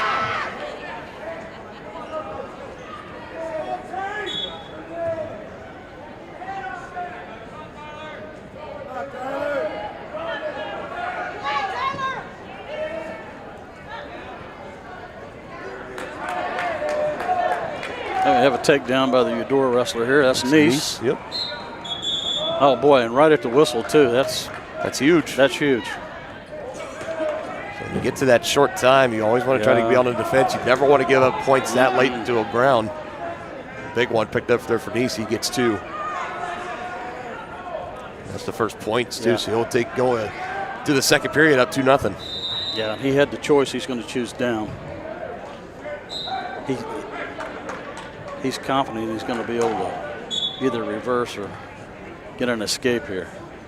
Gets up to his feet. Fighting the hands like you're supposed to. And just turn into him. That's textbook right there. He just got him an escape. It's now 3-0 Nice. So I'm trying to pick that left leg out. Not working yet. We'll let him go. And that was smart right there because Nice was tied up there and he was close to being in a head and arm and he backed out. That's knowing where you're at.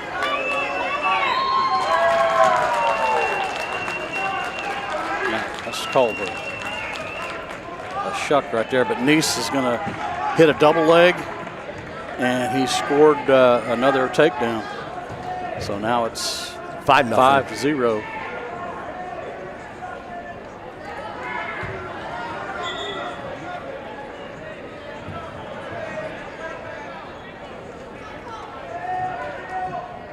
Have Eudora wrestler coming up here.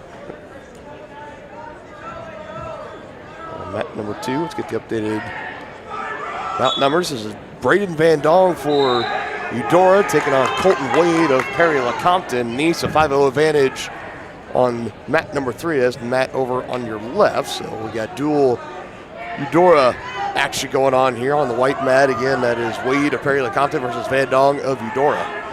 Oh, nice ankle pick by Van Dong there. He's still in pretty firm control on mat number 3. Yeah, he's controlling that pretty easily. And he's looking for a half to turn him. You gotta get. Well, now he got in a hurry to do that because he tried to turn him when his opponent's knees were on the mat. So he's got to be careful he doesn't give up back points here.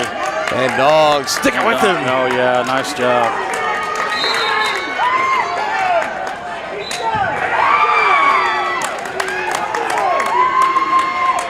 Oh, Nice is in trouble now.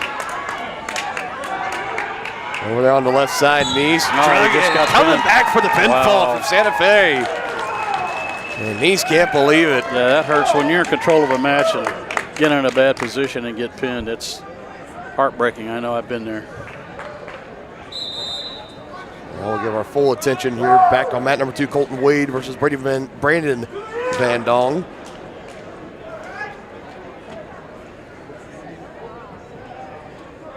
Lewisburg wrestler down here on 1.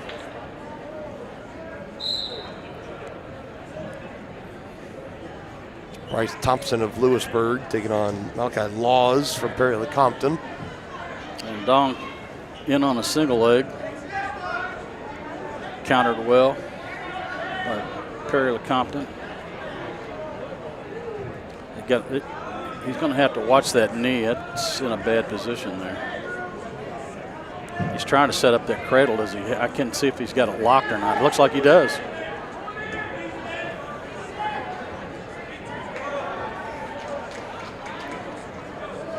All right, there's a flurry of action there. We'll see what Van Dong got a reversal there.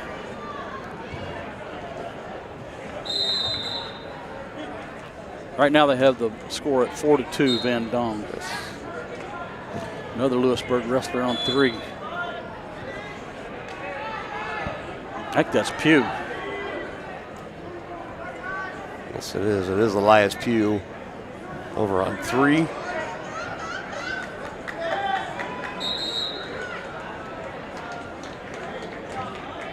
Van Dong in the bottom on the referee's position. Bryce Thompson on mat 1 against Laws of Perry Lecompton. He goes into the second period up 4-2. And Elias Pugh for Lewisburg on mat 3 just getting started. Go over there taking on a wrestler from Silver Lake.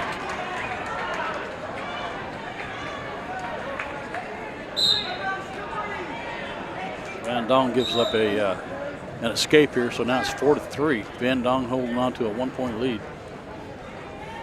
And they'll be, he didn't give the escape. So still 4-2, he's going to be on top. 53 seconds to go in the second period. Must have been out of bounds before he scored it.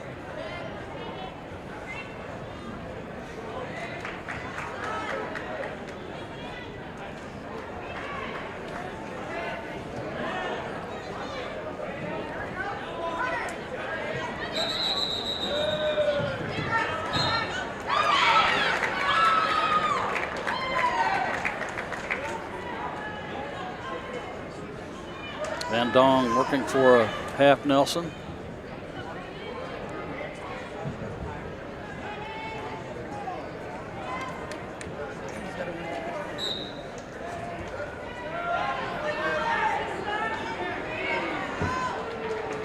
Short time now.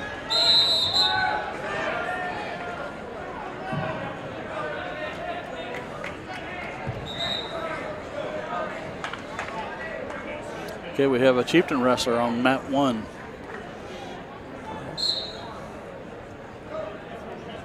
Back again, Cale Dye taking on Tonganoxie from Baldwin.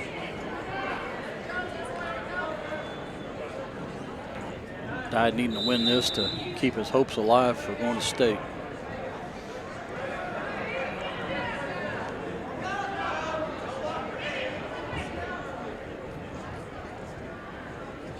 Tight one here on mat number 2. We head to the third, 4-3 advantage. Braden Van Dong from Eudora with the 1-point advantage. We just get started on mat number 1, and we'll go to that one coming up next between Cale Dye of Tonganoxie and Kendall Cox from Baldwin. Dye just scored a 2-point takedown.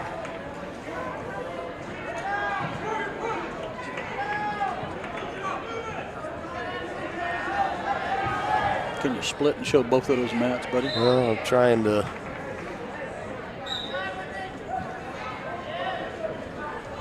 Squeeze them both in here. Dye in a red singlet, obviously. He's ahead 2-0. Van Dong just picked up 2 big points. Yeah, he's in his condition, his cushion. Yeah. Goodness, right here on mat number 2, 6-3 advantage. Yeah, he's in control now if he doesn't get silly.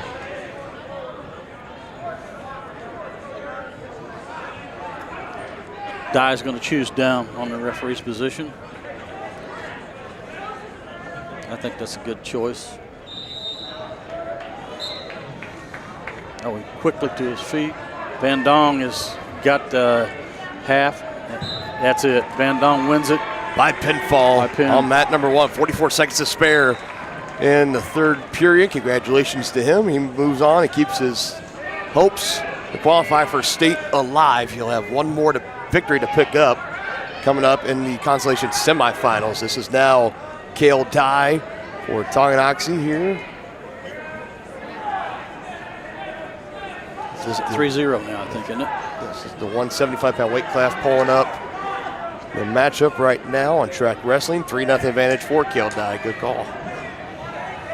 Oh, that's called a drag or a shock. He almost had it. Another Wildcat now on mat 2. Cale's got to be careful. He's trying to. Oh, nice counter. He got back out front. Oh, nice. That's the shuck, but he missed it. Had it set up perfectly, though. He's not going to get any points off it. Oh, man, that was a textbook, though. He just couldn't get behind him quick enough. Still has a 3-0 advantage. 45 seconds to go in the second period.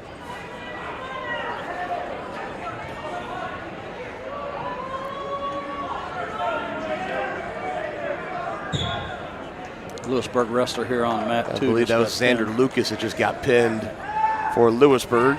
23 seconds to spare in the first period.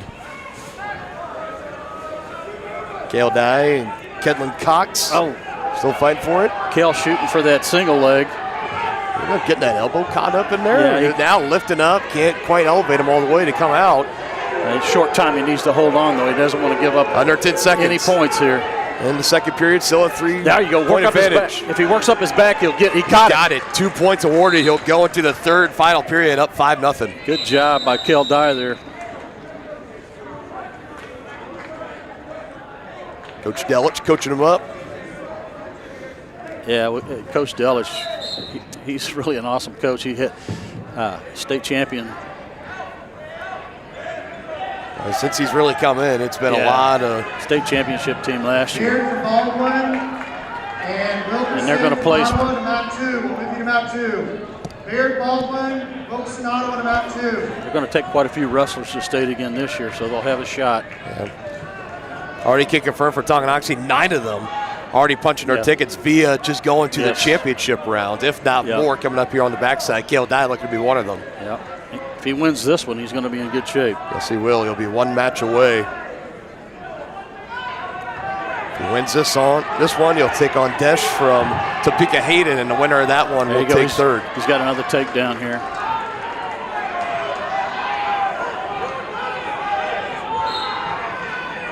Kale Dye in firm control over Kenley Cox of the Baldwin Bulldogs. Yeah, he's got that single wing in there. He's got the wrist. No, he doesn't have the wrist. And he lost his wing. Under a minute to go, 7-0 advantage for Dye. Just now 50 seconds and counting. So again, it's at this point, don't do anything stupid. Don't leave that door wide open. Yeah, but he's trying to get team points for the Chieftains here. If he can get a fall. He's trying to get go to that work. leg out. He's got to, there you go. Now he's got it. Now sag your hips back.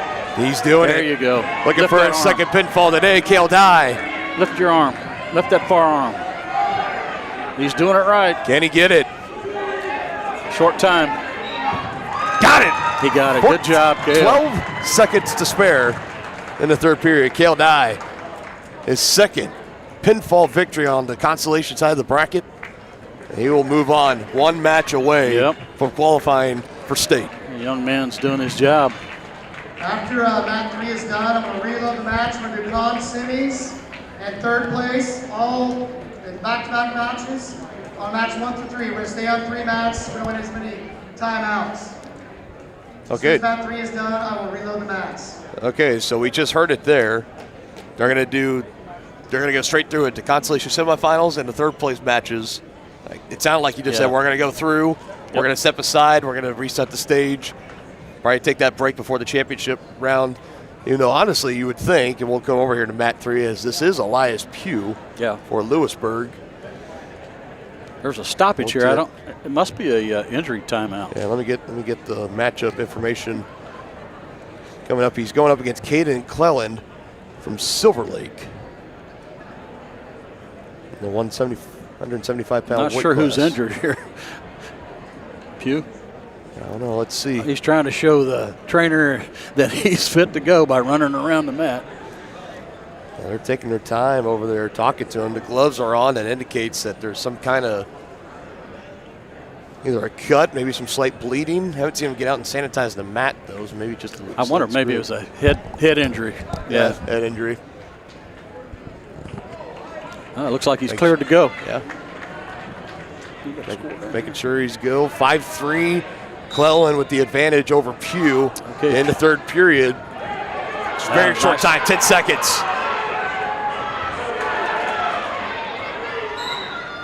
Stop, bring him back to the center. That was a nice ankle pick by Pugh there.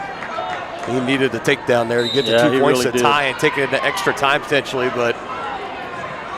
Warning stalling on red. Now he got 1 point green. He was taking it down. Stalling. The final seconds were ticking off, and I think it's done. Yeah. So Cleland for Silver Lake will hold on. He'll go 5-4.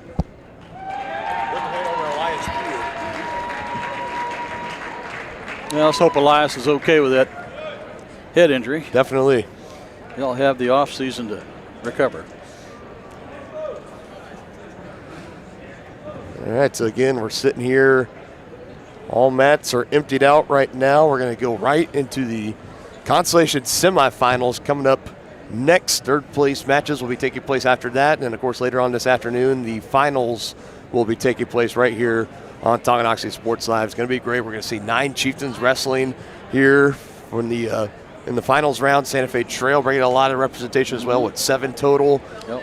And it's going to be a great finals round. We're going to step aside. We're going to get some of our bills paid. Yeah, just to remind folks, this next round that you're going to see, the winners will punch their ticket to state. Yes. Because they will be going.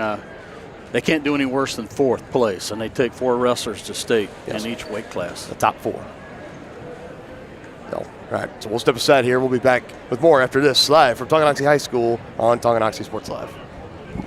A great collision on the field? Awesome. An awesome collision on the road? Not so great. If that bad play does come your way, take your car to S&S Body Shop in Tonganoxie. S&S has been the area's premier auto collision repair center since 1972, working on all makes and models, glass replacement, bumper repair, fiberglass and plastic, color matching, and more. Plus, they work with all insurance companies. Get your ride back in the game. Learn more at sandsautoandbody.com or call 913-369-3193.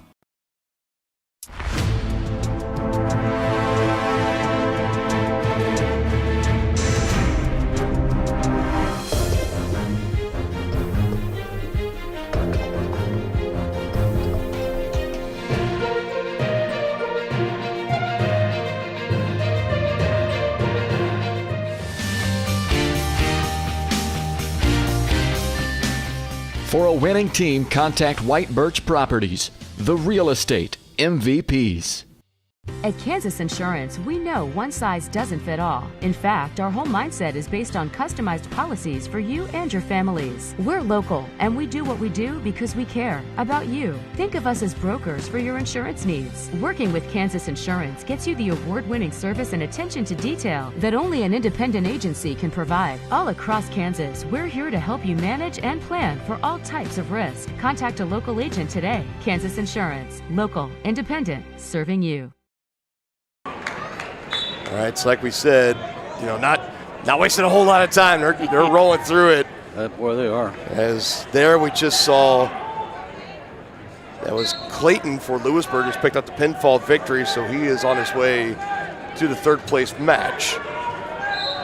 Come here to the center, we got Eudora on this, and then on mat number 1 on the right side, get some names loaded up here in just a few moments. On mat number 1, that's Levi Cotter for Lewisburg taking on Carl Johns from Ottawa. And on mat number 2, we got Bryce Cormier from Silver Lake taking on Gabe Campbell of Eudora. Gabe Campbell's in a tough position right now. He just got taken down. Both these matches on these mats both taking place in the 106 weight class.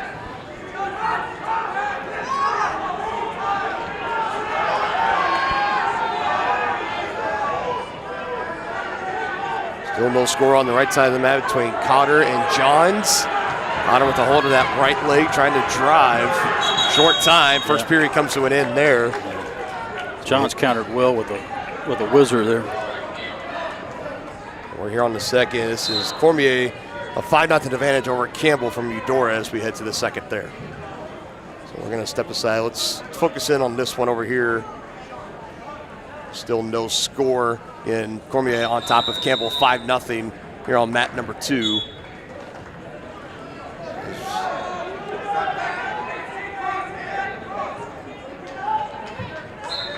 Johns is pretty high, but he's got a half in there. He did try and hook an ankle. Man, he's just...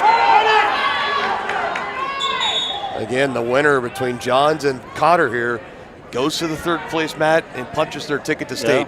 Yeah. This is what they said when we were in breaks. They said blood round. The blood round. It's win or go home. Good luck, boys. That's as straight as they said it.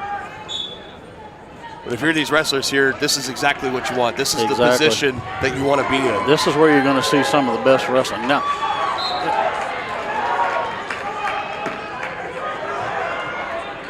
John's trying to fight. He caught the half Nelson. He's sagging his hips back. He's doing a good job there. Cotter trying to stay stacked on that left shoulder, not letting his right one droop down to the mat. You don't see the referee counting yet, so. Did he count? Yeah, he's got 2. He's got 3, it looks like. 3, yes. Big 3 points for Carl Johns, puts him in front. And he just cuts him loose there. So 3-1 is the official. Grabbing that right leg again of Cotter is Johns. Yeah, he's going to try and elevate. And we're going to have a pretty big stoppage here on mat number 2. Looks like a busted nose. So they're going to take time. They're going to sanitize that. We're still sticking here. Johns and Cotter on mat number 1.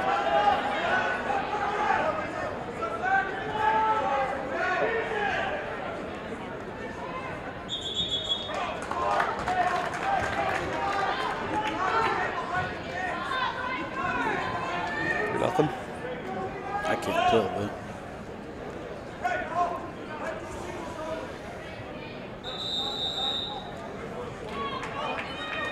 Have a caution on red.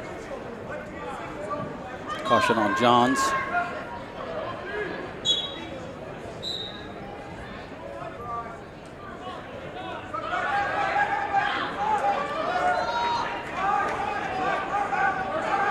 Johns going back to work on Cotter with the lead in the second period.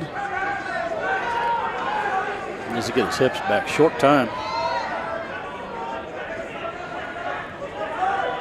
Johns with a Turk. Got that arm tight under the neck. Going back up on top. Short time any second now. He's probably gonna get 2, looks like. Yep, 2 points for Johns. Is that 5-0? I believe so. They're not updating the scoring here on Track Wrestling, and the screen that they have on Matt's side is facing the opposite side of us, so we don't have the luxury of looking at the screen to see the time. Whatever. Again, here on mat number 1, it's a 7-0 advantage for Cormier over Campbell. We had a stoppage because of a busted nose. Johns in on another single. He gets a takedown. This should be 7-0 now. Johns on top of Cotter. Yeah.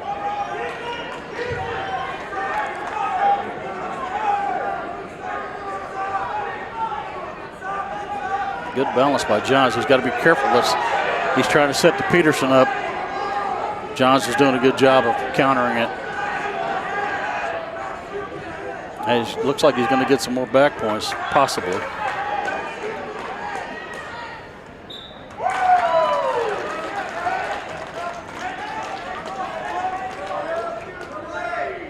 Yep, going to get 3 back points. So I think that's 10-0. It is. So. Johns in control of this match.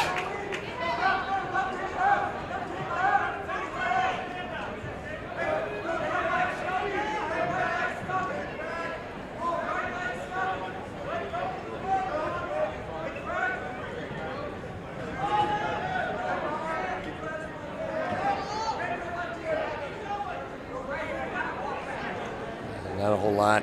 Going with a 10-0 advantage. Johns, you don't want to be too aggressive. Potentially dangerous.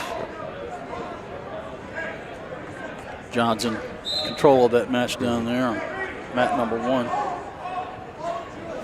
Another Lewisburg wrestler. Oh, nice job. As for Johns, he received a bye in the opening round, so he immediately went on onto the winner's side of the bracket in the semifinals and ended up dropping it to Tyler Crisp of Tonganoxie, who'll be wrestling against Schlechter against Santa Fe Trail in the championship round. So I moved Johns here to the backside, but Cotter having to wrestle in that opening round, so that's one more match of body endurance and stamina burnt by Cotter. It might be showing a little bit here as Johns has been gassing him in this match. Up 10 points. In a short time, he's going to ride it out.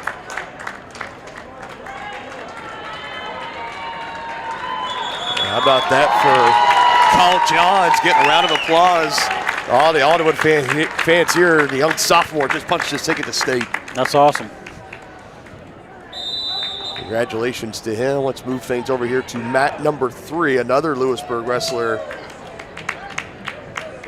They've got it on Eudora too. Let's get some official names brought in here. See who we got on mat number 3. This is Newt Schreiner, the freshman for Eudora, and Logan Henry, the junior for Lewisburg. Schreiner and Henry. And we saw Henry pick up the big win going the distance on mat number 2 earlier, and he came off that mat, and I tell you folks, he collapsed. Oh, yeah. It just spent and exhausted, and knowing that he's one match away from punching his ticket to state, that gives that extra punch of adrenaline. Oh, yeah. Trying to close the deal off against Schreiner from Eudora. Also, thinking that same mindset. That's what makes this is what makes this day so great.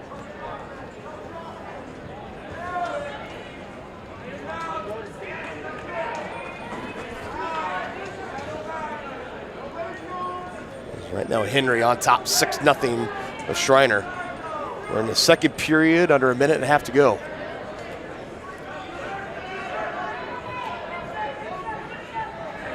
For those wondering about Campbell's matchup against Cormier on mat number 2, still in an injury timeout. He must have busted his nose up pretty good. They're taking time to bandage him. Meanwhile, Henry still going to work on Schreiner here. This is mat number 3. And I think looking for a near side cradle. And we just had a Baldwin-Eudora matchup on mat number 1. He's got it. He's got the near side cradle, and he's going to get back points here if he doesn't stick him. Got him. Logan Henry. He just punched his ticket to state. Yes. And is amped up. Coming off the mat. Winner decided right there. I do want to give a quick update over on mat number 1. We just had Ashton Englert for Baldwin and Blake Longacre for Eudora. And Englert got the pinfall victory, so he, in the 113 weight class, just punched his ticket to state. They put a mask on that young man, looked like. It did, yeah. Let's go take a look at this.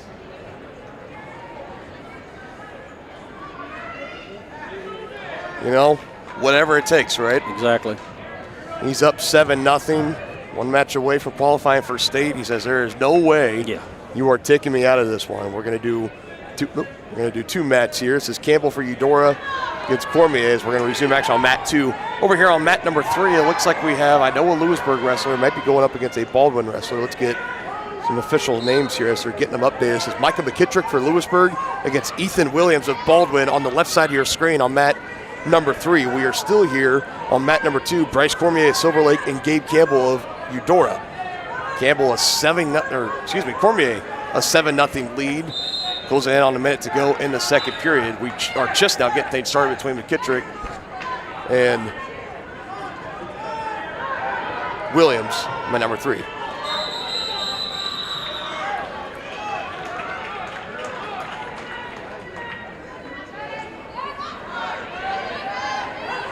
First period comes to an end. No score. Williams and McKittrick. McKittrick will be down in the referee's position.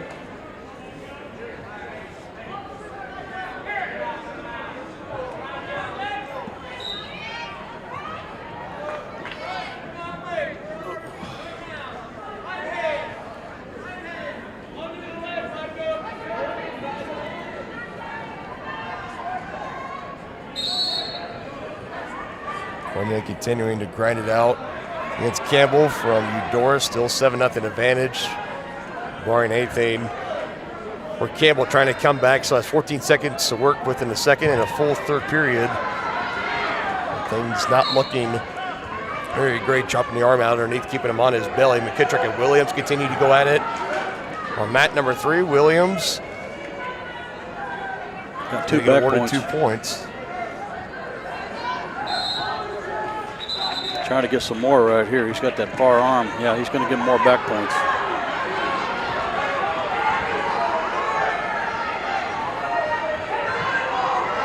We'll see how many he gets. He's got the head and arm, what he's using there. McKittrick trying to get out of it and gets back over to his stomach. I believe that was 3. But they just awarded Williams for Baldwin and making a 5-0 advantage here in the second period. And they did officially.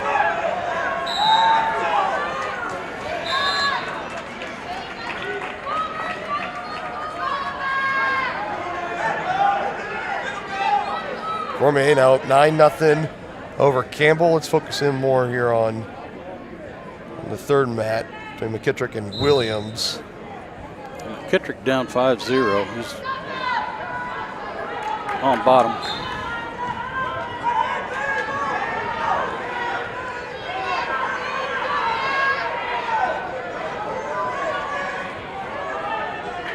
Williams was trying to set up a chin drop there, but he wasn't able to get it.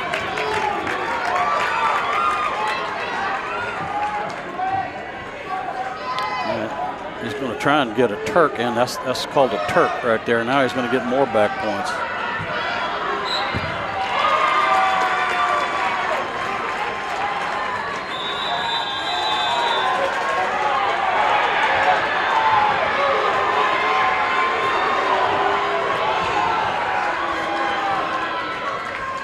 The intensity is high on all 3 of these mats right now. Win or go home. You see the crowd going kind of sporadic every now and then. It just means somebody's punching their ticket. It is state.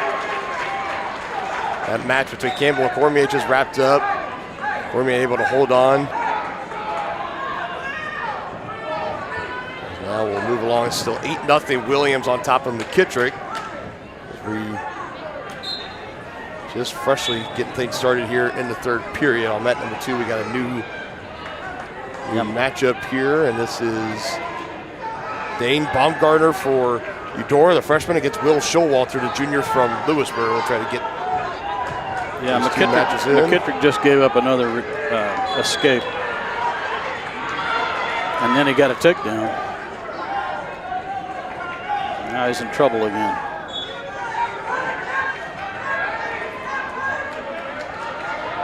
Williams trying to finish it here. He's got hooks on both arms, and he finishes it. Gets the pinfall in the third period over McKittrick. Congratulations to Williams, wrestler from Baldwin. Let's turn here to mat number 2. All the attention right now. Baumgartner for Eudora and Showalter for Lewisburg. Showalter just picked up a takedown. He's ahead 2-0 right in short time, too. This is done the 120-pound weight class. Very short time here. And he's trying to turn him. He lost the wing, though, so he's not going to get it done. And fortunately, with this mat, you can see the screen is facing us. So you can see the score and you can see the time. Yeah. This will be the mat that the finals matchups will take place on. Yeah.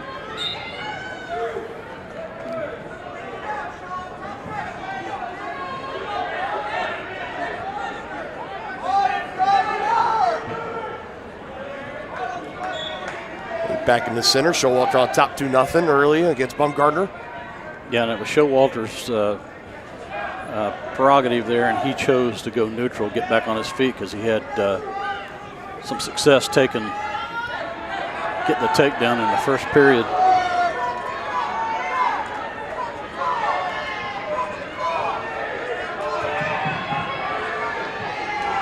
Hey everybody, start doing again. Please back away from the match. We're not a coach, or a filmer, or a wrestler.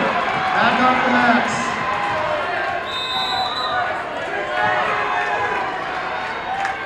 There's another announcement made up, I think that was directed to the crowd, not necessarily anything doing with the tournament. Yeah.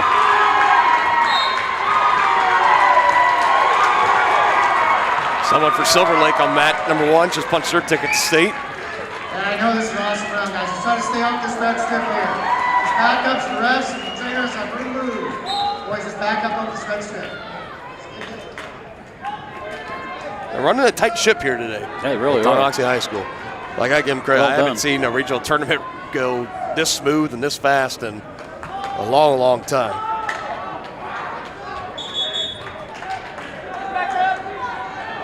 .43 seconds in the second period, 4-0 advantage for Showalter for Lewisburg. You got an Ottawa boy down here too.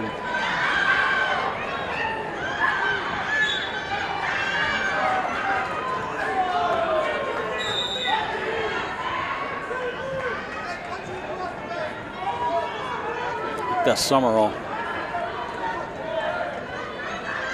For our Tonganoxie viewers, Emmett Crookham will be taking place in 2 matches from now on mat number 1 against Graham Hawks from Shawnee Mission Bishop Miege. We'll be sure to bring you guys that one on mat number 1 when that comes up in a couple of matches. Coming up on close time here on this one, still 4-0. Showalter controlling the pace of this match now under 5 seconds against Baumgartner from Eudora. And we'll head to the third.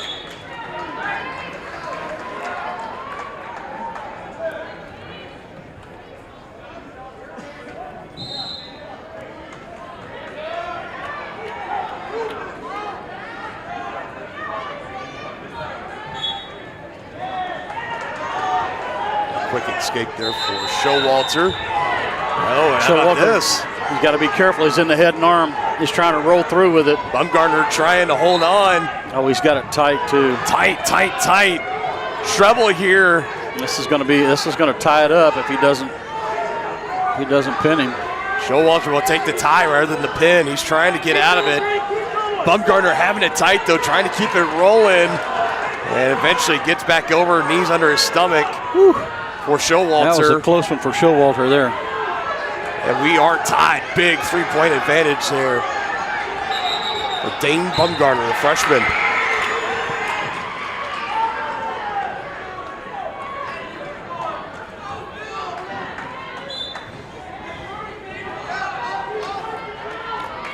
Coming up on a minute to go, tied at 5.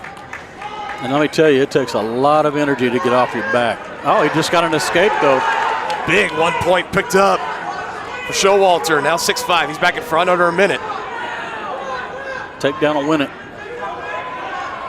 Garner, no need to try to rush anything yet. You still have a couple extra time trying to work for it. Good sprawl out. Showalter keeping the hips back. Yeah, he's doing a good job of countering that shot.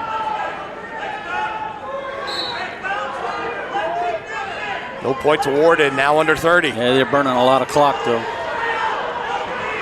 Oh, wow, this is crazy. Bumgarner, can he get around to the back? Trying to keep that feet in bounds to keep it going, but he's burning a lot of time. Now they call it, we'll bring him back to the center. 13 seconds. Showalter and Bumgarner. Showalter up by 1, 6-5.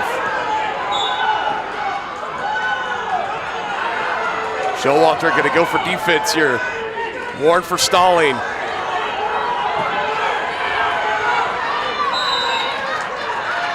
And that won't do it. Showalter, things got interesting there towards the end. Dane Bumgarner, the freshman, hats off to him, gave it all he could. But Will Showalter punching his ticket to state Fort Lewisburg, 6-5. He wins it after 3. What a great one that was. On deck, we got Trent Harris on this mat from Silver Lake against Jack Bilderback of Atchison.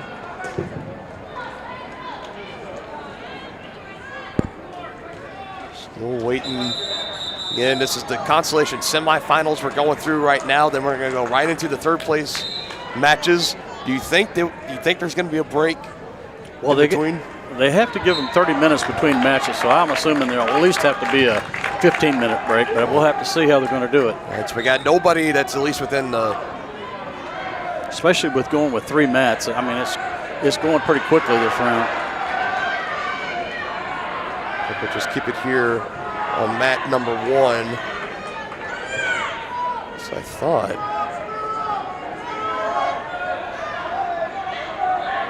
Excuse me. I called mat number 2, mat number 1. This is Aiden Johnson of Baldwin versus Cole Motter of Ottawa, so we'll keep it right here. I apologize about that. Trying to get all the mat orders and numbers about numbers, they start getting to you after a while. Yeah. Nice roll through there.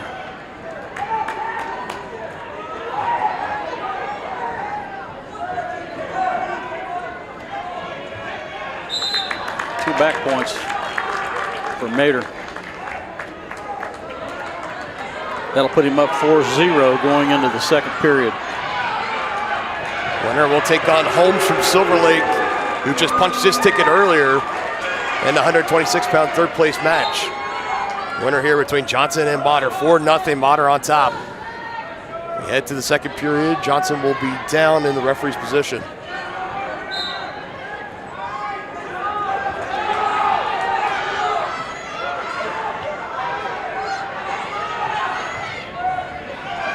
Motter did a nice job of following there, but he's going to have to get something anchored there. You need to get over on your hip. And he's going to give up the escape. Oh, to the head and arm. He just gave up a 3-point move right there. 2-point takedown and 1-point escape. 4-3. Things just getting started on mat number 3. Max Harvey for Baldwin, Trey Knoll for Lewisburg. I tell you, man, this environment here, this is something we haven't got to experience a whole lot on Talking Sports Live, but it is so fun. Back and forth as picking up the pinfall. Wrestler for Perry LeCompte just punched his ticket on mat number 1. Oh, Mater got too quick. He got in a hurry with that chicken wing, and it's going to end up costing him a reversal.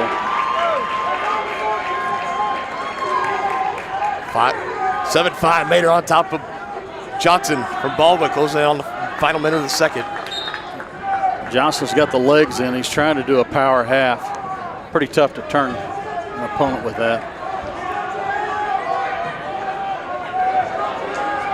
Mater needs to try and come out the back door if he can. There he's doing that. Yeah, you need to triangle up. and try and shuck him off. Yeah, that's what he's doing. We also got over on mat number 3, Harvey versus Knoll from Baldwin and Lewisburg. A minute and a half into the second period, still no score in that one in the 150-pound weight class. Going to be bouncing back and forth between these two matchups here on mat 2 and 3. He's got Johnson's tried to put a power half in there. Now he's going to try and turk him. Not going to get any back points on Mater there. Short time coming up, 10 seconds.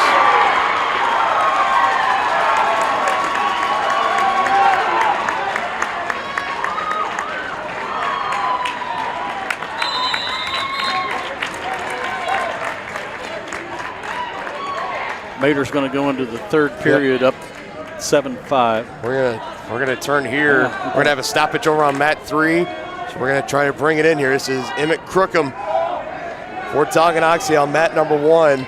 This is the one that we were previewing just a little bit ago against Graham Hawks from Bishop Miege. Crookham has made his way here and now on the doorstep of qualifying for state.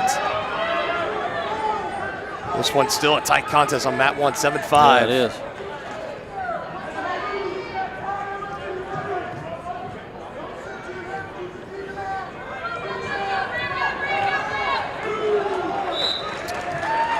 Crookham's going to give up a takedown to the Miege wrestler. We have an injury timeout on mat number 3 between Harvey and Knoll, so you guys aren't missing anything there. Under a minute and a half to go on mat number 2 on the left side of your screen between Johnson and Mater. Mater's trying to come out the back door, and it looks like if he gets his head out, he's going to get the reversal. There you go. He's trying to push off. There you go. 4-1 advantage, Hawks over Crookham on mat number 1. And the 2 points awarded again to Mater, 9-5. Crookham trying to defense that shot, but it looks like he's going to give up a takedown. Oh, short time, too. Under 10 seconds now. He gave it up. It's going to be 6-1, 6-2 advantage for Hawks. Going into the second period. Yeah, Mater just caught him with a snake and took him to his back, so Mater's going to win that one. 13-6.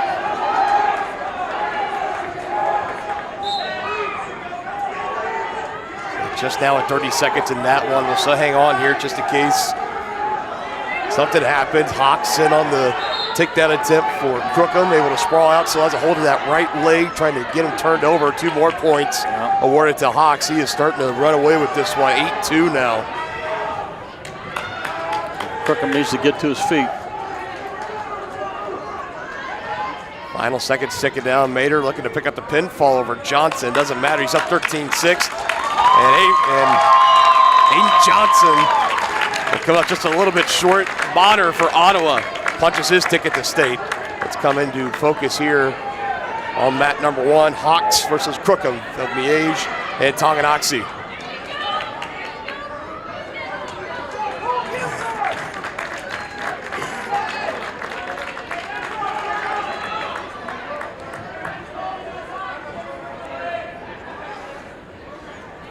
Over on his stomach. Hawks has controlled the majority of this matchup so far, up 8-2, just under a minute left in the second period. Yeah, Hawks has a wing and a wrist. I don't know if he'll be able to turn him or not.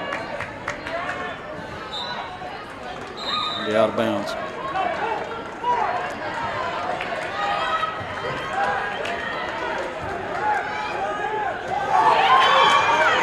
Crookham needs to get it going here if he wants to punch his ticket.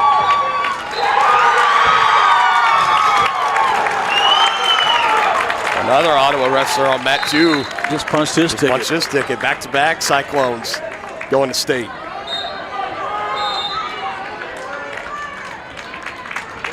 See if Crookham can come back here. Now stand up, fight the hands. Can you feel it away? Turn back, and he does. Escape for Crookham. 8-3 now. He's had trouble. He's been taken down several times on his feet, though, so he's going to have to be careful here. I haven't seen him shoot you out. There's a shot. Under 20. Big one here if he can finish it. Nothing yet. Hawks. Yeah, he got it. Big 2 points for him at Crookham.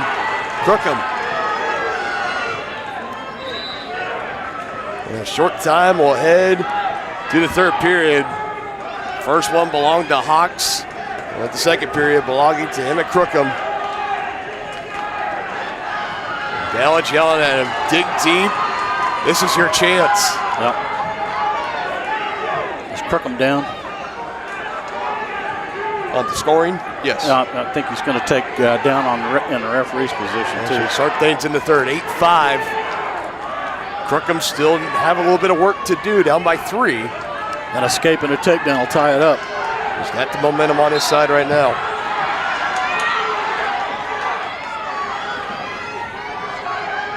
This is where you want to find that extra gear if you can. Suck it up, find a little bit more. Up to a knee, gets his head back down on the mat from Hawks. Yeah, Hawks doing a good job with the head lever there. Like Hawks got a wing and a half.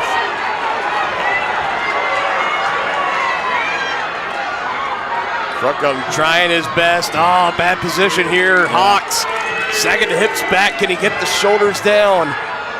Official on top of it. He's got it tied and down. He does it. Well, Crookham won 2 matches on the backside, made his way to this match. Came up just one short. Just one short, but I'll tell you what, nothing to hang your head about. No, nice job for that young man. The junior will be back motivated as ever for his senior campaign next year. A great outing here at the regional tournament. Did great at the league tournament a couple of weeks ago as well. Nothing to be ashamed about. And Coach Delich telling him the same thing. Let's come over here. We just had this match wrapped up on mat number 3. We had a couple of our Frontier League schools there. I believe that was Dylan Williams picking up the win. No. That was just the end of Max Harvey at Trayden Knoll. Remember, it got delayed and pushed back with an injury timeout. They just wrapped that one up, and I believe it was Harvey getting away with the win over Knoll. Got another injury timeout here on 2. So let's come back over here. Oh! So let's come back over here to mat number 1.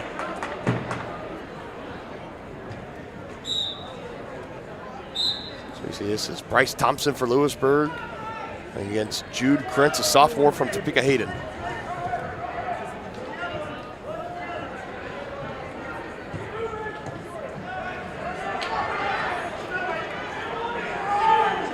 Good job on the double leg. Used to move up.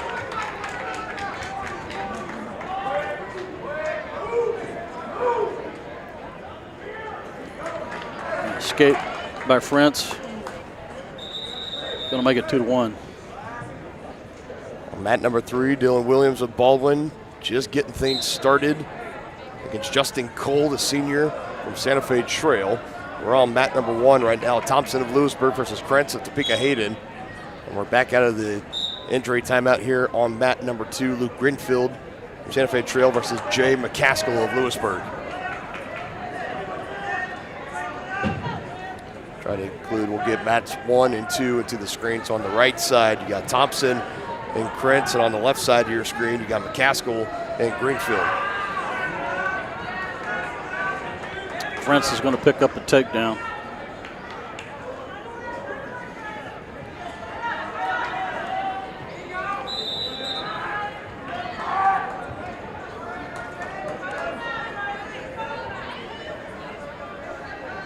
Frentz has got the chicken wing in on the left side. 3-2 advantage right now on mat number 1 on the right side of your screen for Krentz over Thompson.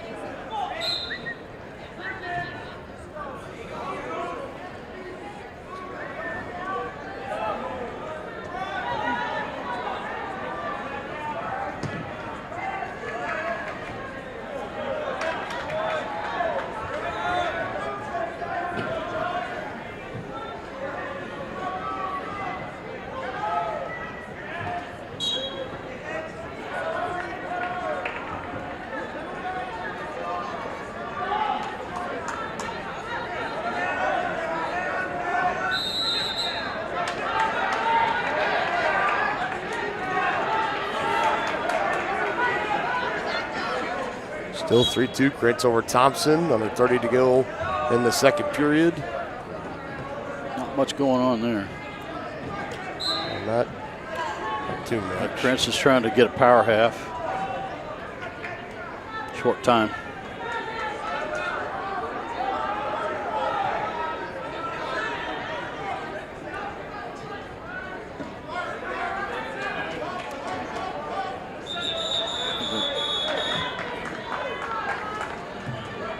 Stop there. We head to the third period. 3-2 advantage, Krentz over Thompson.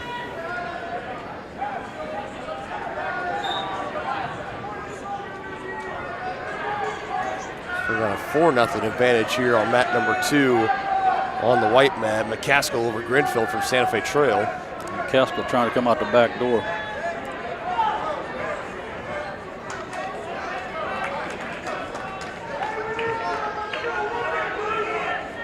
He'll end up with an escape point.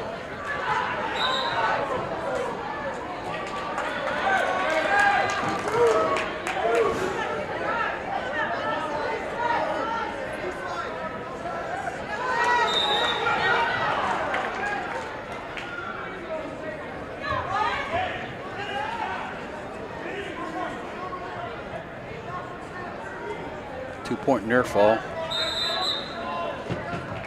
Now 7-0.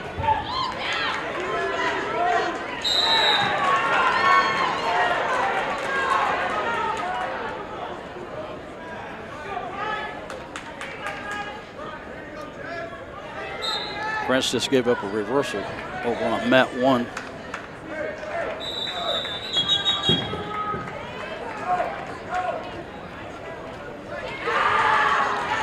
That's putting him down on his back. Thompson. Yeah, it's going to be a 5-point move.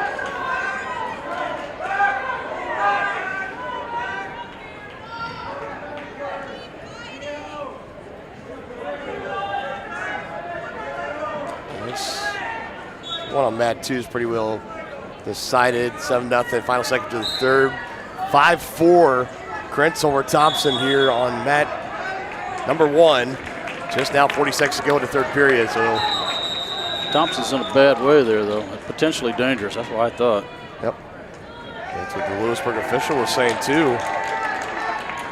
Those are big, if that's.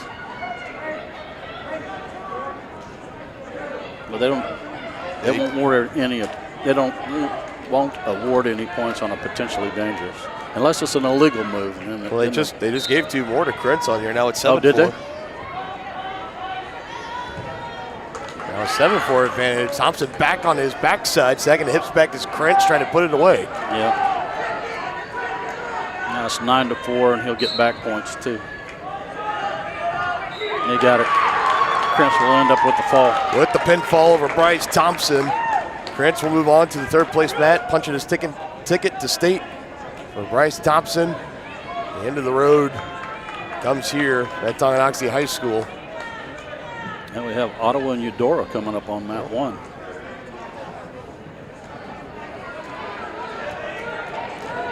It's Braden Van Dong for Eudora and Sam Clevenger for Ottawa.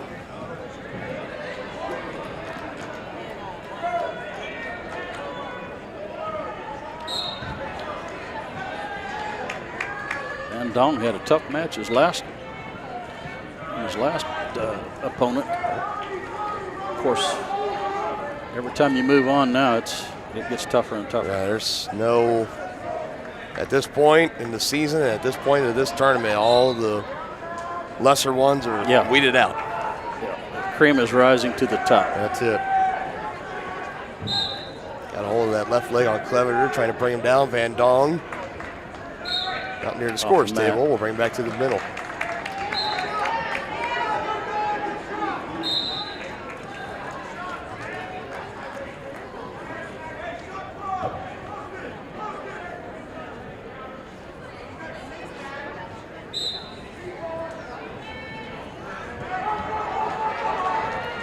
Van Dong was trying to get a single, but backed out of it pretty quickly.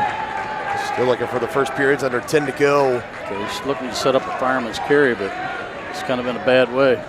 He's going to give up a takedown. And in the final 3 seconds, nonetheless. Boy, that's,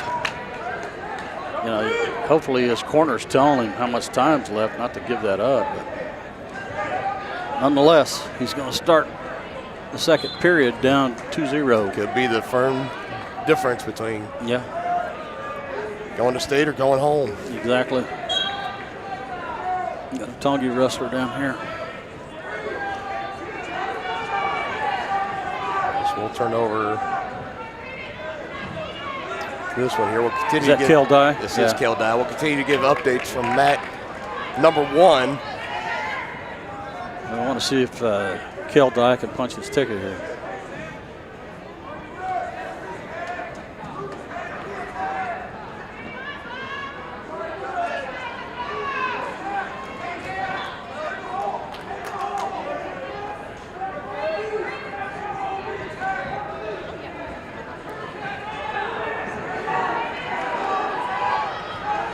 Kildai in on a single leg, but unable to finish. Going up against Broderick Dish from Topeka Hayden.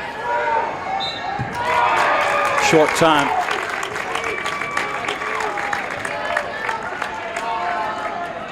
Neither wrestler really having an advantage here. So they're going to the second period, no score.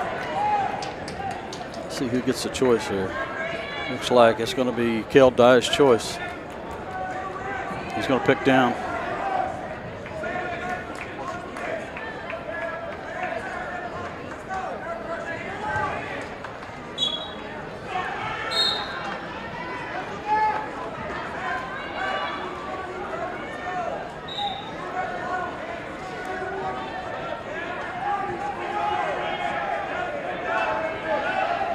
Still no score yet.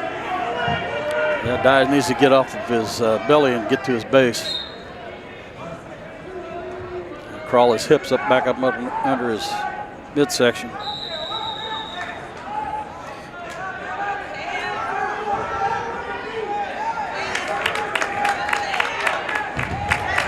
Leveter picking up Van Dong on mat 1, slamming him down on his stomach. Leveter starting to pull away in that one.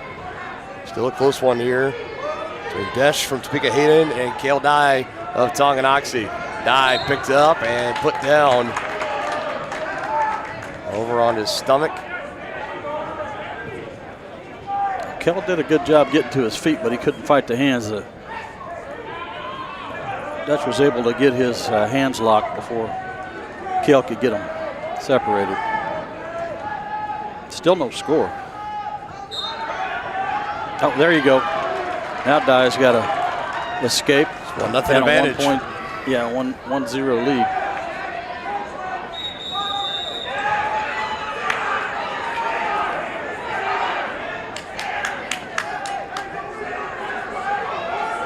Under 30 now in the second. 1-0 advantage for Dye over Desh. As Clevenger on mat 1, she's got the pinfall over Brady. Against Braden Van Dong. Watching his ticket to state. Dye still fighting hard here with Desh over on mat number 3. With a 1-point lead in short time going into the third period. Under 10. Oh, don't give it up. There you go. Back out of there. Good job, Kale. Playing it smart. There's the whistle. We head to the third. 1-0. And Desh will like to be down.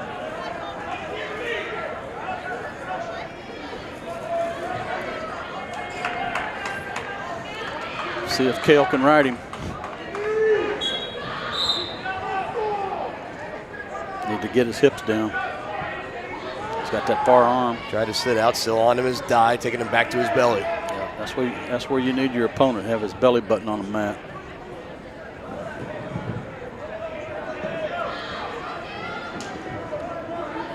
Dye using his chin and that upper back to try and secure a wing or a wrist. He's got a wrist on this side, but I can't see, he doesn't have anything on the other side.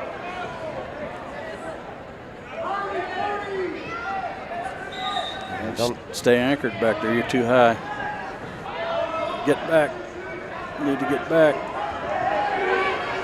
They're wrapping him up around the waist. Yeah, don't give up 2, give up 1. Good job, Kale.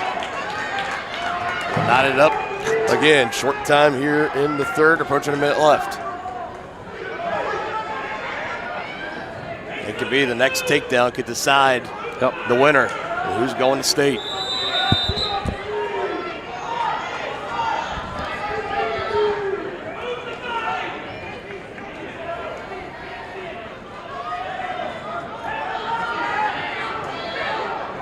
45 seconds now. Desh and Dye, 1 point apiece. Yeah, you really. Goes for the takedown. Can he power him up? Driving. We'll bring it back to the center. Yeah. It was a good shot by Dye there. He just ran out of real estate. You see the coaches and the teammates and managers sitting Matt's side. Strong support for Kale.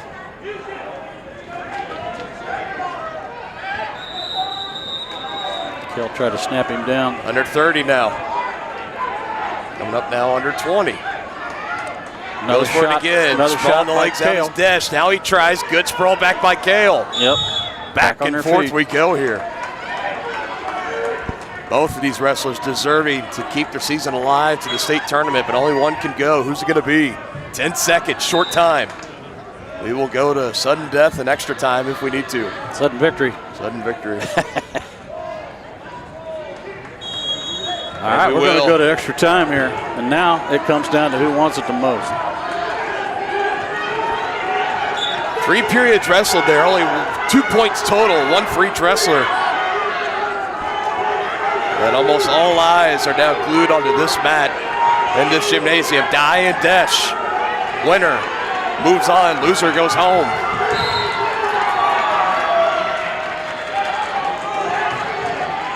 Head and arm. Oh, they call it. Well, he was off the headed mat. off the mat. Oh, Kale Dye had him though, just a little bit too far, taking him out. We bring it back to the center, no points awarded. What a sequence that was.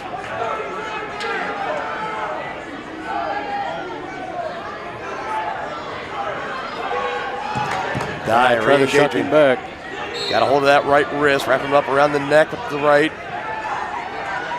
Head and arm. Be careful here. Short time.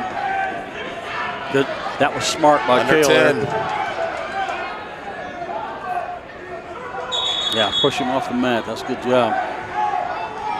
Mat awareness is what Talk that's about called. a wrestler being in this position. What's the nerves and the mindset right now? Oh, it's just, it's unimaginable. I mean, it's crazy.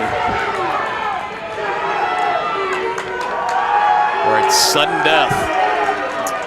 Yeah, and that if you win that toss, you want to go down on bottom because it's tough to ride a guy that long. Kale Dye's going to have to try to do it here. Yeah, he's going to have to try and turn him. Got him flattened out on his belly. He's going to have to ride him out this period, so he'll have a chance to go down. Don't want to get too high if you're Kale. You're too high. And don't want to let him get away. That's one point awarded for Desh. And a big one there. I guess we're going to keep playing out. Yeah. The period neutral. 2-1. He's got to finish it though. Desh in front of Dye.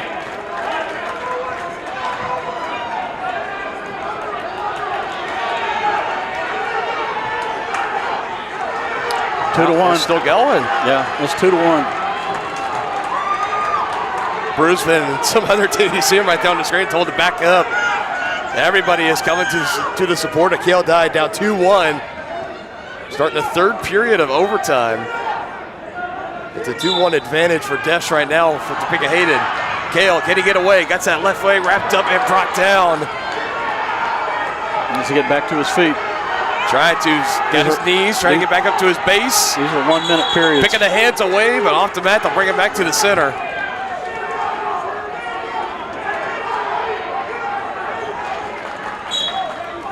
Trying to get up again. Can he peel the hands away? Picked up, put down.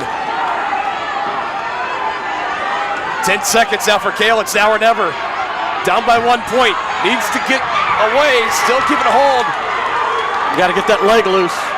Can he? Hold on to the ankle. Short time. It's over. And Desh of Topeka Hayden will hold on. And Kale Dye in 3 overtimes. What a match. And we will now turn our attention to another Chieftain wrestler here on mat number 2. What a sequence that last match was on mat 3. Probably coming close to our match of the day. We haven't even hit the finals yet. Yeah, Dye did all he could do there. So on mat number 2, we now have, this is Gavin Rhodes for the Chieftains against Jacob McConnell of Wellsville.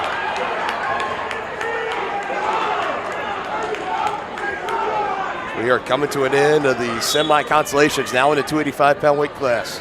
Oh, nice drag by right there. 2 points. Nice takedown.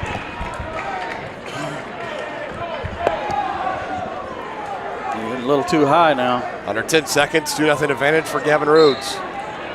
Rhodes is trying to lock up that far side cradle. All right, well, he's going to go into the second period. And the winner of this will take on the winner over on mat number 1. It says Hank Beard of Baldwin and Levante McGowan for Atchison. Currently, Beard on top of that one, 6'2". Gavin needs to get up on his feet.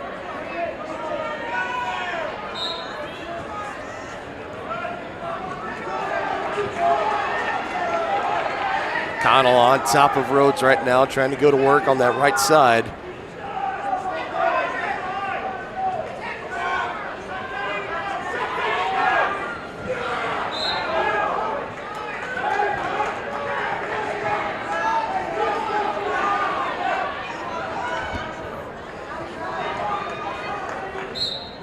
Is that the third place match? Well, we're waiting to see. Right now we're focusing on this one. On mat number 2, between Rhodes and Tonganoxie and McConnell for Wellsville. I believe that the third place matches are going to start getting going here very, very soon. Rhodes trying to get a switch. He's got to clear that ankle. Oh, don't go to your back. Yeah, get off your back. There you go. Staying on his stomach. McConnell trying to drive him, moving around in circles. He needs to get off his hip. Got his knees back under him as Rhodes.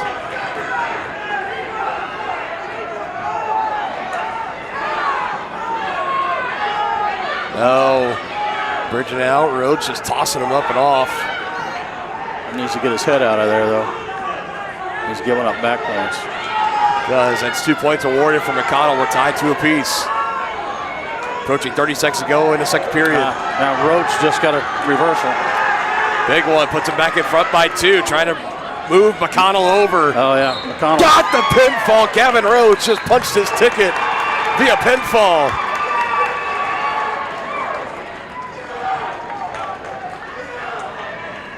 Another Chieftain. Won a state. 10 plus. Congratulations, young man. 10 plus for the Chieftain team going to state. All right, and McGowan just pinned Beard on the other end. Congratulations to all of our state qualifiers. It's just there. All the state qualifiers have now been determined. We are now going to run all 3 mats for third place. After we're done with the third place matches, we're going to break down to 1 mat. Take maybe a 10-15 minute break to do that, and then we'll roll into finals on the metal mat, white mat. All right, go ahead and report your tables. 6, 13, and 20. Let's wrestle. Good luck. There we go. We're going right into it. Not wasting any time. We are not wasting any time today. So the third place matches, we're going to roll through these. Yeah. Sounds like there will be a break between now and the finals. Yeah. Maybe not very long, but yeah, there will be a slight delay. There won't be long until they can get the table set up and everything. So right now, this is the medal round, folks. Both of these wrestlers will medal and go to state. So right now, we're letting information update. So right in front of us, this is Will Showalter of Lewisburg against Bryce Combs of Santa Fe Trail. Again, everybody that you are seeing now has qualified for state. It's just a matter of what medal are they going to be taking home and who's going to be crowned regional champions coming up in the finals round just a little bit later on. But this also does go a little bit of ways at helping out in seeding, does it not? Oh, yeah, of course. Yeah, the third place wrestler will be seated higher at the state tournament. Obviously.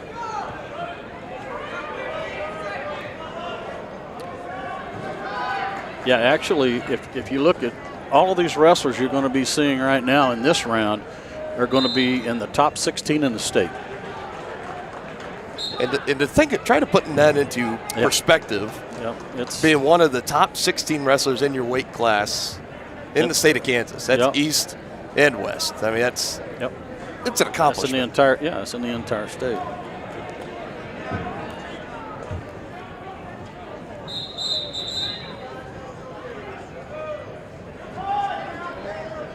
Four nothing advantage. Combs on top of Showalter here on the middle mat. They have it 2-0. I'm going to go off the screen on Matt's side. They have it 2-0. Now they just updated it. No, still 2-0 for Combs over Showalter. We got an injury timeout over here on mat number 3 and on mat number 1. And that's Showalter and Combs. Mat 2 right here. Cannon Clayton of Lewisburg versus Astrid Englert of Baldwin. Try to get these two.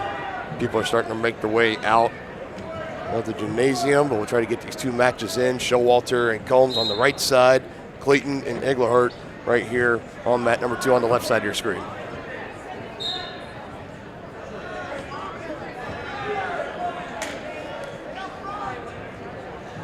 Looks like we're getting ready to have a pin right here. And on that right side, trying to finish it. Combs looking for the pinfall over Showalter.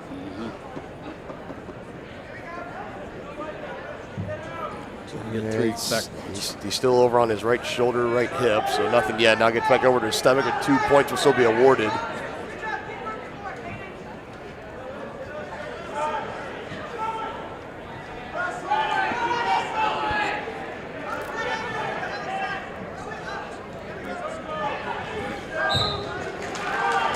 And the pinfall finally does come. Showalter gets the suffers the loss via pinfall, but still punching his ticket to state. So he'll be moving on. He will take home 4th here at regionals.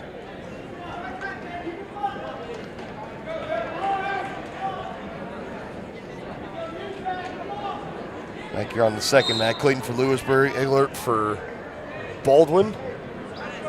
A couple of Frontier League foes going at it.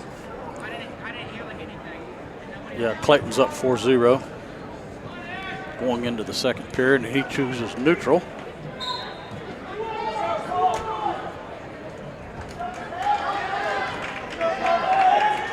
Shot defended well by Clayton.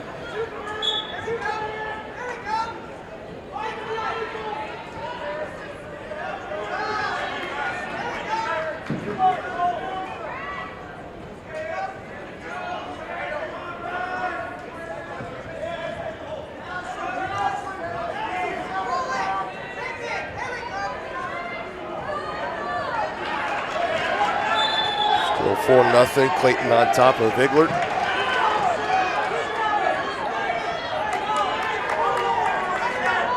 In the final period, just a little over a minute to go.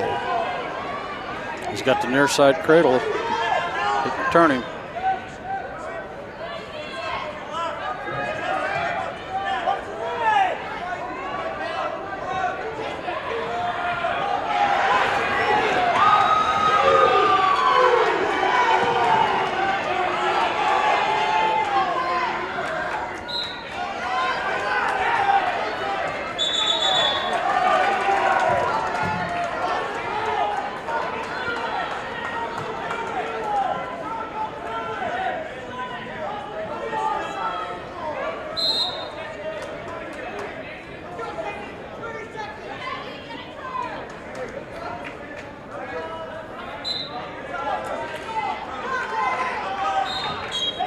Coming up on short time here on this center mat. Again, the third place matches continuing to roll on across 3 mats. And as the finals matchups will be taking place, I would be willing to guess it's going to be a little before 3 o'clock, if not right on the dot.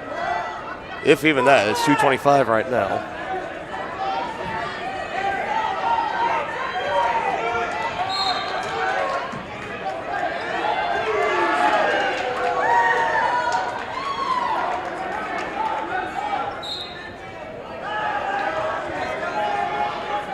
Only 10 seconds, 4-0 advantage.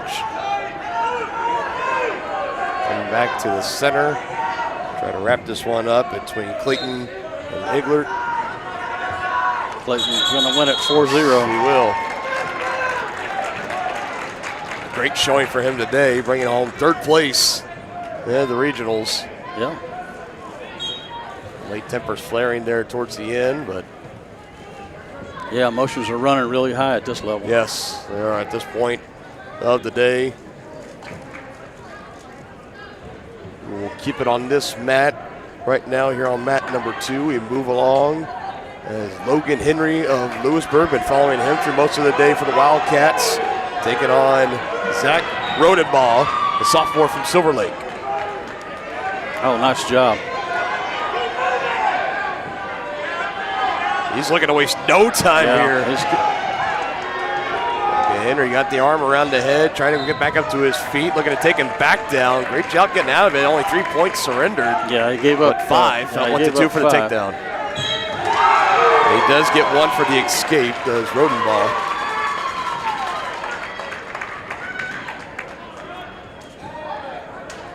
Yeah, those 5-point moves are hard to come back on.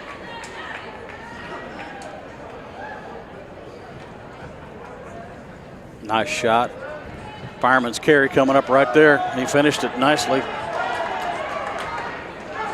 Now he's going to get more back points. He needs to pop his head out. There you go. He got 5 seconds. Look at Henry. 5 seconds to spare against the pinfall. He takes third in the 132-pound weight class. Good job by Henry. Henry. Finishes in third place.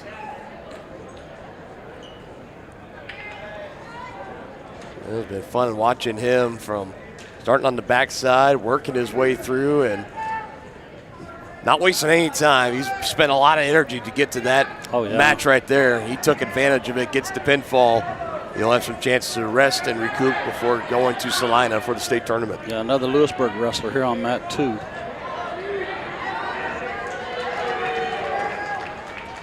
Traden Knoll for the Wildcats against Trent Harris for Silver Lake.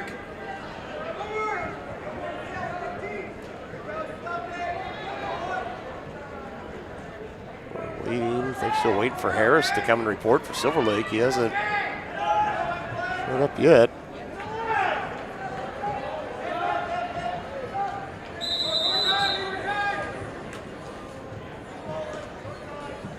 Not too often you see someone a little bit behind on reporting to their table, but I do just want to remind everybody that today's presentation of our coverage from the 4A Boys Regional Wrestling Championships at Tonganoxie High School has been presented by Kansas Insurance. To see how they can help you protect what matters most, call 913-369-6600. As we're closing in, going through the third place matchups right now. All the state qualifiers have been determined. We can go through a list of those later on as we start getting into the finals, obviously with the championship match. Wrestling alumni to meet over behind the head table, please. All the Chief Wrestling alumni. Sounds like we're going to have some kind of special alumni recognition here. They just call it all Tonganoxie Wrestling alumni to report to the scores table. And it's the first time that this event has been hosted here at this new venue here at Tonganoxie High School. Now we're ready to go. And Trent Harris for Silver Lake and Traden Knoll for Lewisburg here on mat number 2.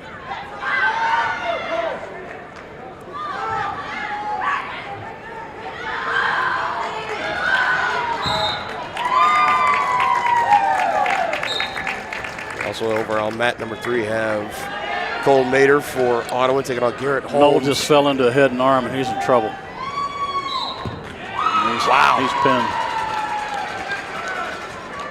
Harris making quick work. Well, that one. Let's turn over to mat number 3 now.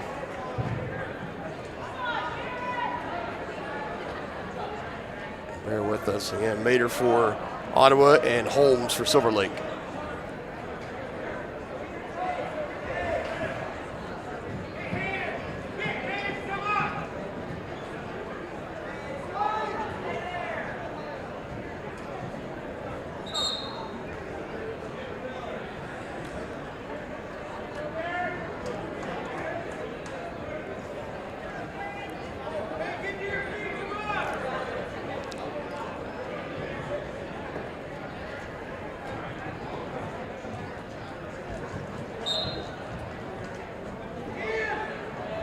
6-0 advantage. Holmes on top of Mater. Just now under 40 seconds to go in the second period.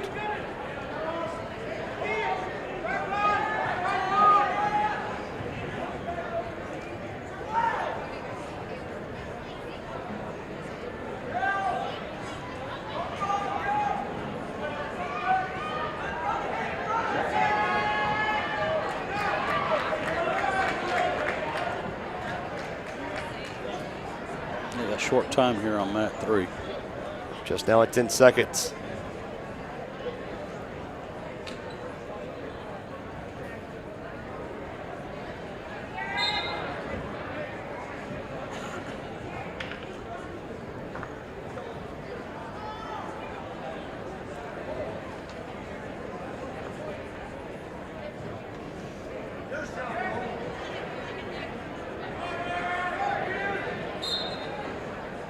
It's like the Ottawa wrestler chose neutral.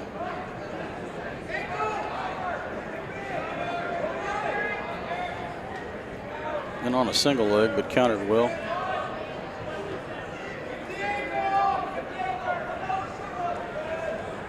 That's called the banana splits.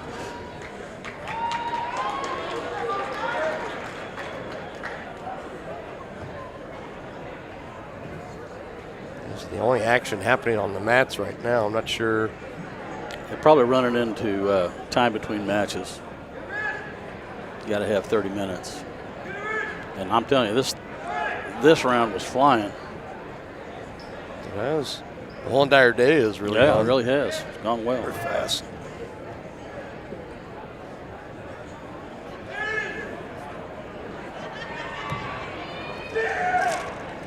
Ain't nothing. Holmes still on top of Mater. A minute left to go in the match.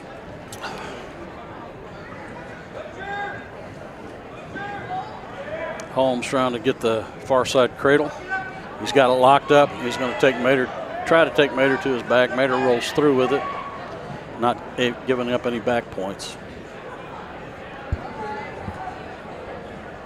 Fox at 157, Bishop DH, McCaskill, Lewisburg. I'm going to move you to mat 1.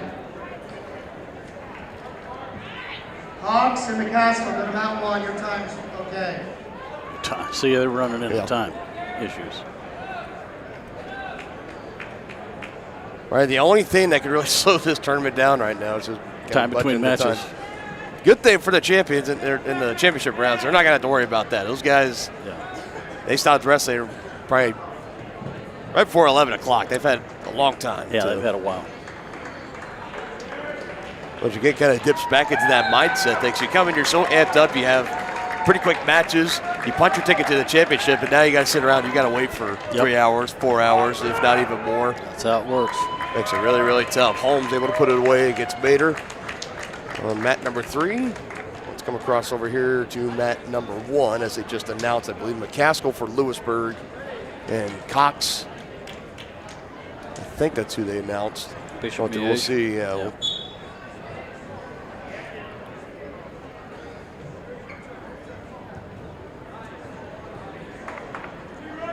Miege got the takedown. Now it was an escape by Lewisburg. Yeah, Graham Hawks for Bishop Miege and Jay McCaskill for Lewisburg. McCaskill down 2-1. Yep. Williams and Baldwin, Krintz from Topeka Hayden. You have a 2-minute wait on mat 3. Williams and Baldwin, Krintz, Topeka Hayden, mat 3, 2 minutes. Krintz and Williams from Hayden and Baldwin in a couple minutes. Back on mat number 2.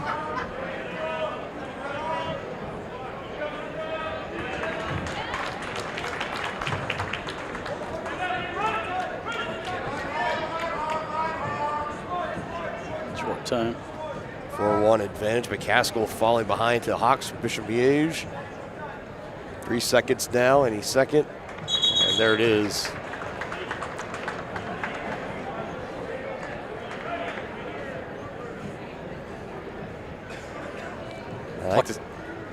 Looks like McCaskill chose down. I think that's wise. He needs to score.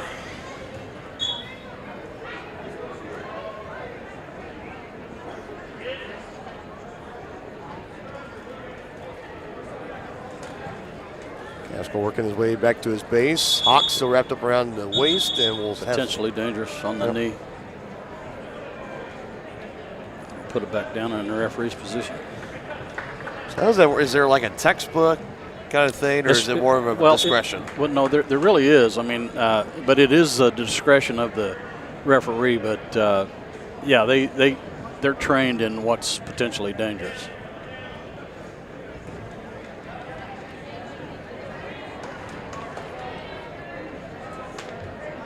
McCaskill trying to get the escape. Now that's the tilt. He's going to pick up some back points there.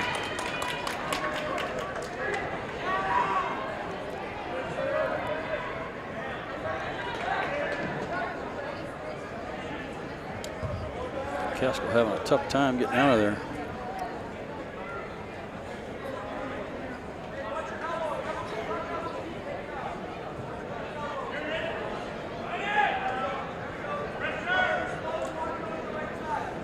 Hawk staying anchored with that hook in that ankle. 50 to go. Yeah, trying to keep him. Now he's got the half in. Trying to force him over, but it's tough when your opponent's on his knees. Yeah, see, if your opponent's on your, yeah, he called a full Nelson there. When he was trying to get the wrist, I think he went up on the neck, so they're going to call a full Nelson. So that's going to be a point for McCaskill. And Krentz from Hayden and Williams for Baldwin over on mat number 3. We'll pan over to that in just a little bit. McCaskill trying to claw his way back into this one. Under 30 to go in the second period, down 6-2. Hawks. There's another one of those tilts we were talking about.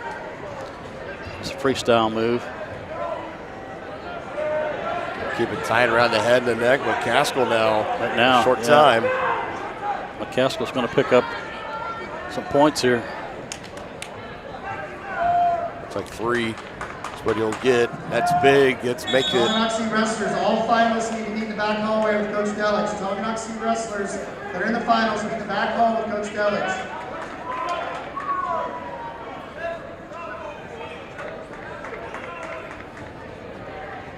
A lot happening there. We now head to the third, 9-7. Hawks still on top of McCaskill from Lewisburg. Got a good one going here. Do. McCaskill trying to stay behind. Hawk is trying to, he's in on that double leg now, though. Hawks elevates it, puts him down. Yeah, that's textbook right there. That's how you do a double leg takedown.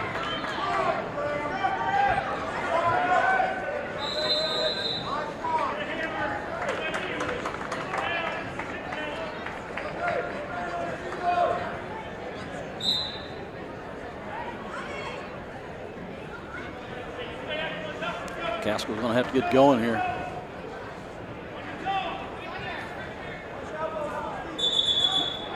Off the mat, we'll bring him back to the center. Hawk had that tilt / gut wrench set up again, but it was out of bounds.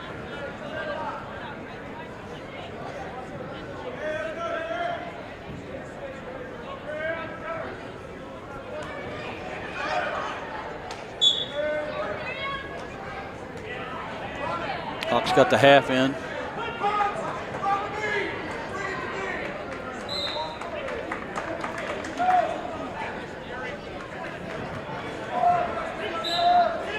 This sport is tough on your neck. Yes. You ought to know. I do know.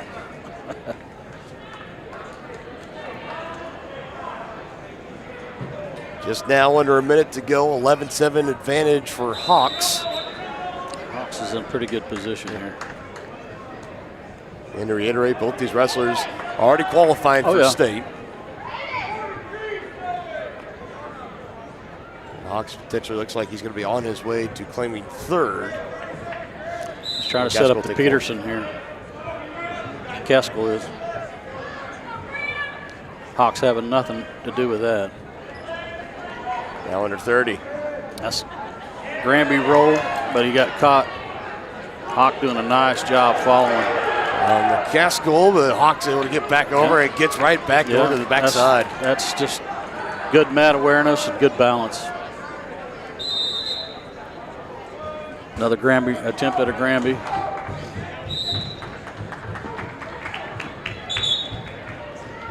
And that will do it, this one. So Graham Hawks, Bishop Miege will claim third place. Jay McCaskill will take fourth as it finishes 11-7 after 3 periods. Come over here, try to get the conclusion of this match over here on mat number 3. This is Williams for Baldwin and Kurtz for Topeka Hayden.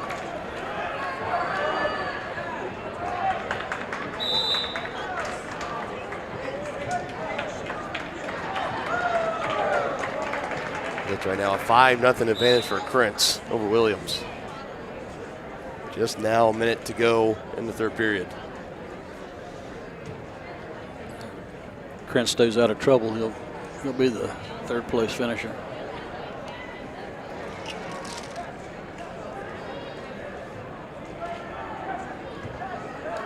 Nice Kelly right there by Williams. Takes Krentz down. 2 big points for Williams, keeping him back in this.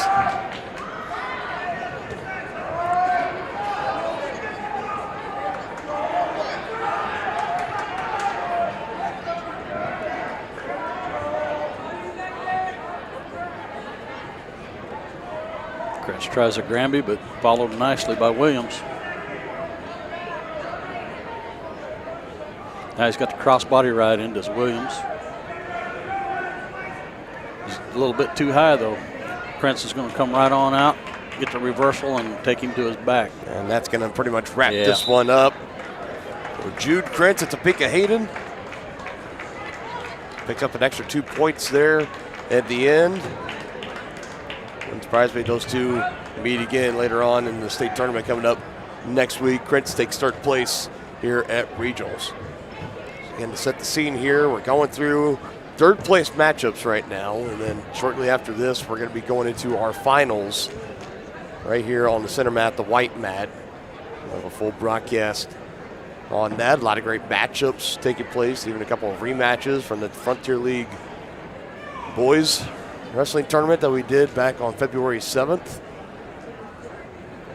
A lot of good stuff coming up. Just kind of brief stoppage here.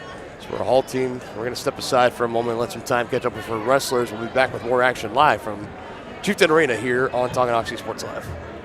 For more than 20 years, Gherkin Rental has been the place to go to get the job done in eastern Kansas and western Missouri. With a huge selection of quality equipment, from roll-offs to trailers, telehandlers to generators, power washers to popcorn makers. Experienced equipment professionals and clean, well-maintained tools to help you get the job done right the first time. Gherkin Rental. Stop by any of their 13 locations across the KC Metro or call 855-GHERKINS. That's 855-437-5367.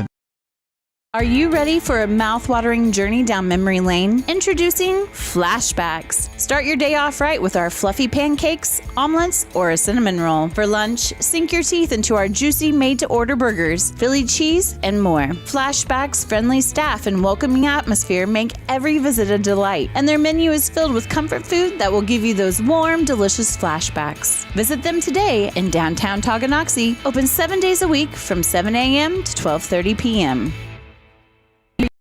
For more than 15 years, Lynch Real Estate has been a leader in the KC Metro. Hi, I'm Dan Lynch with Lynch Real Estate, inviting you to come let us prove to you why Lynch Real Estate is a name you can always trust. Dan and his team have built a reputation for unparalleled customer service and satisfaction by building lasting relationships. Learn more about Lynch Real Estate at lynchresidential.com or give them a call at 913-369-3000. Whether you're a first-time buyer or a high-end seller, I'm here to make it happen.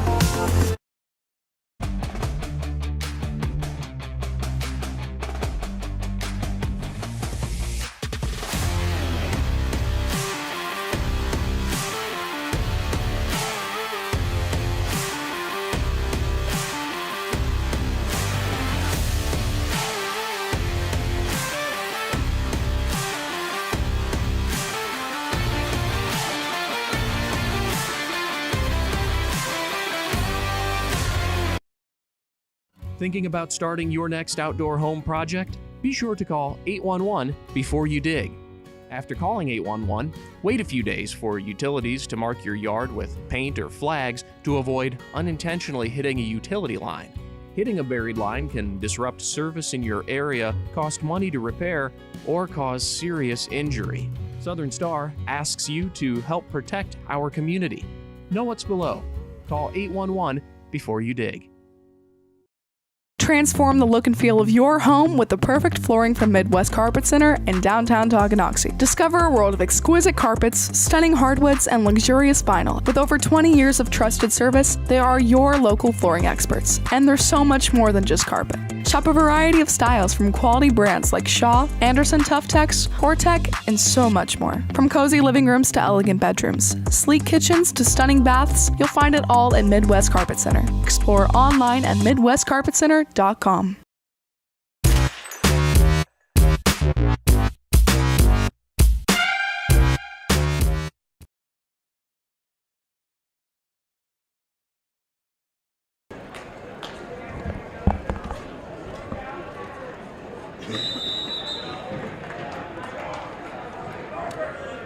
I apologize about that.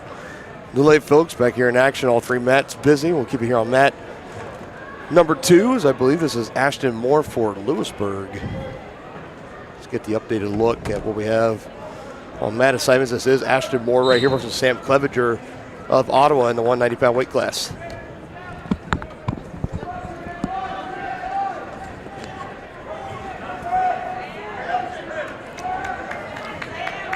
Got a nice job at a shuck there, but no doing. Going to go into the second period scoreless.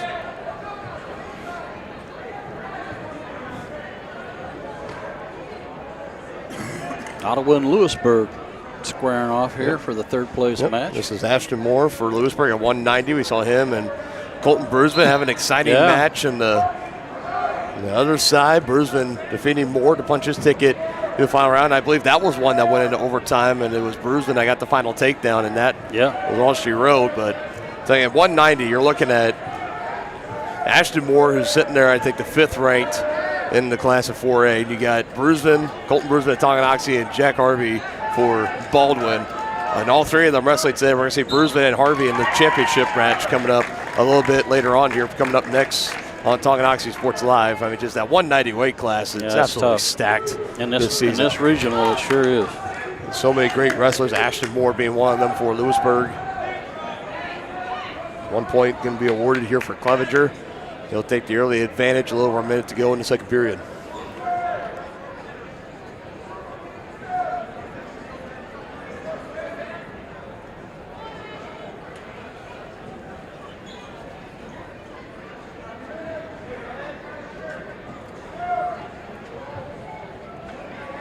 Frontier League well represented here in this consolation final. And the other 2 mats, I think we're done. Yeah, I think so. This is the last one right here at 190. The third place, Ashton Moore and Sam Clevenger. I see Coach Elliott, they're tearing the tape down. They're getting it rolled up. They're going to start breaking it down here soon. So that means after this match concludes, finals will be next. The way they've been doing it today, we're not expecting any kind of break. These wrestlers competing in the finals coming up, they've been waiting around since 11 o'clock. Trust me, they don't want to be waiting any longer either. They want to get out there. They want to get after it. 3-0 now. Clevenger on top of Ashton Moore. Yeah, Clevenger just had a nice takedown. Short time here. Moore's going to get the escape. It'll be a big boost here for Clevenger of Ottawa. If he can pick up the victory here, you're knocking off the 5th ranked wrestler in 190 in Class 4A.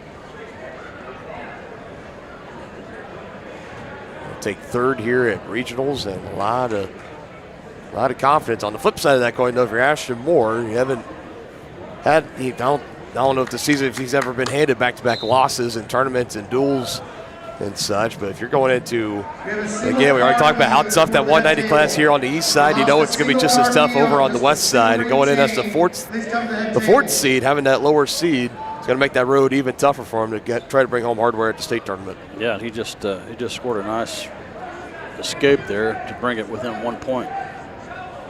3-2. Minute and a half to go. Period number 2.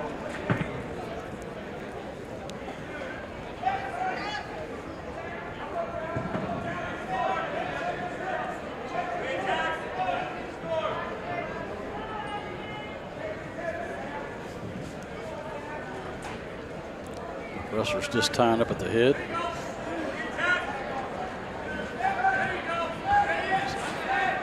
Both wrestlers with a shot, but countered by the other wrestler really well. Still a 2-3 advantage. Just a second under a minute to go in the third period. Another close one coming down to the wire.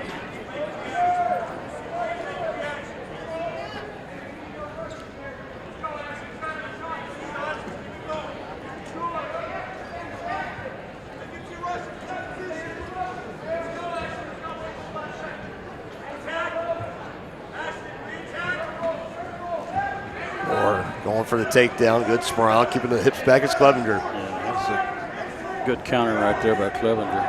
Moore's running out of time here. His coach is frantic. Under 30 now. You see the clock there in the background. 24, 23. Precious seconds ticking off here. Moore trying to lose back-to-back losses here in regionals. Goes for it again on Clevenger. Yeah, warning stalling on red there. That's huge because this last 10 seconds, if he backs up. 12 seconds. Yeah, this last 12 seconds, he could be awarded a point. Moore taking advantage. He's got a hold of that right leg. Right there, flipped him over. But Clevenger keeping his balance on top. It's not going to happen. Time expires. Clevenger's with the upset. So Ashton Moore will take fourth in the 190-pound weight class here at regionals. Clevenger will take third. And something I'm sure a lot of people, Ashton Moore included, did not expect to happen today. But like I said, when you get to this point, you're this deep into the season and the postseason, there are no weak wrestlers left. Oh, no. Now we should have a break here, partner, before the finals start. They're rolling up all the mats except the center one here. Yeah, so. Hey, everybody, there's first things first. There's dollar hot dogs at Concession Stand. Go get them while they're hot. We're going to be tearing mats down for 15, 20 minutes here. And then we're going to do the finals. We'll do podium pictures at the end of the whole thing. So we'll go 106 all the way through and announce them. If I can get everybody on the south side of the gym that is not part of Tonganoxie Wrestling to exit the area and go over there, it would be a huge help. Go. Okay, so we just heard, we can't confirm. We're going to have about 15, 20 minutes here. We're going to step aside. We got to get some of our bills paid, give some love to our terrific sponsors for allowing us to come and cover the regional championships here today. So we're going to step aside. Finals are going to be taking place coming up right and around probably 3:15 or so. 3:15 is when it'll be. So we're going to play a couple of commercial packages and we'll be back with the finals. We know that's what you all been waiting for. Coming up next year on Tonganoxie Sports Live. Midwest Chiropractic Center is a friendly and caring clinic providing comprehensive care for your chiropractic, rehabilitative, and fitness needs. Upon entering one of our offices, you are treated like family. The staff cares about your health, and their approach to care proves it. With 3 locations in Tonganoxie, Lansing, and Bonner Springs, plus some Saturday hours, Midwest Chiropractic Center is dedicated to offering affordable, gentle chiropractic care. Midwest Chiropractic Center, getting you back to active. The same look and location of a classic drugstore with the services and supplies of a modern pharmacy. That's what you'll find at the Downtown Drug Store in Tonganoxie. Of course, Downtown Drug is the local choice for your prescriptions and health needs, but did you know they have the best selection of Tonganoxie Pride and Chieftain Game Day gear in town? And a whole lot more. Cards, gifts, home decor, and even the best way to satisfy that sweet tooth. The Downtown Drug Store. Call 913-369-3800 or visit them online at thedowntowndrugstore.com. The Tonganoxie Recreation Commission is committed to creating community through parks, people, and programs. And now, with their all-new activity center, the Tonganoxie Rec Commission can do even more. Tongi Rec understands the benefits reaped through recreation are endless. Tongi Rec has a long list of classes, activities, and programs for the young and young at heart. For program pricing and schedules, call 913-845-3502. Visit them at the all-new activity center at the Tonganoxie High West campus or go to tongirec.org. Whether you're an athlete looking to get back for another big win or you're just trying to win at life, Dr. Adam Ludwin at Win Chiropractic and Sports Therapy can get you back in the game. Dr. Adam has the tools and skills to have you feeling your best in no time with chiropractic adjustment, physical therapy, cupping, taping, muscle scraping, on-site x-ray, and more. Lose the pain and win the day at Win Chiropractic and Sports Therapy, now open in Tonganoxie. Book online at winchiropracticst.com or call 913-214-1020. I didn't know what a derecho was. Didn't know that kind of storm existed. I didn't worry a bit about my coverage. It did not let me down. I was not caught blindsided. The secret is to have an agent that gets you insured for your needs. If you don't have Farm Bureau, you don't have good insurance. Contact Farm Bureau agents Tex Vandervoort and Jerry Sanders in Tonganoxie today. Hey folks, save $1,000 on your interior painting project this winter. Hire Absolute Painting during November through February and qualify for 10% off your project, a free paint upgrade, and a free color consultation to make sure you choose the perfect colors to transform your home. This amazing offer only lasts until our winter calendar is booked and spots are filling up fast. Call now and save $1,000 on your interior project. No money down, affordable monthly payment options are available. This offer won't last long, so call now to save $1,000 on your interior project with Absolute Painting, where quality is absolute. Whether you're an athlete looking to get back for another big win or you're just trying to win at life, Dr. Adam Ludwin at Win Chiropractic and Sports Therapy can get you back in the game. Dr. Adam has the tools and skills to have you feeling your best in no time with chiropractic adjustment, physical therapy, cupping, taping, muscle scraping, on-site x-ray, and more. Lose the pain and win the day at Win Chiropractic and Sports Therapy, now open in Tonganoxie. Book online at winchiropracticst.com or call 913-214-1020.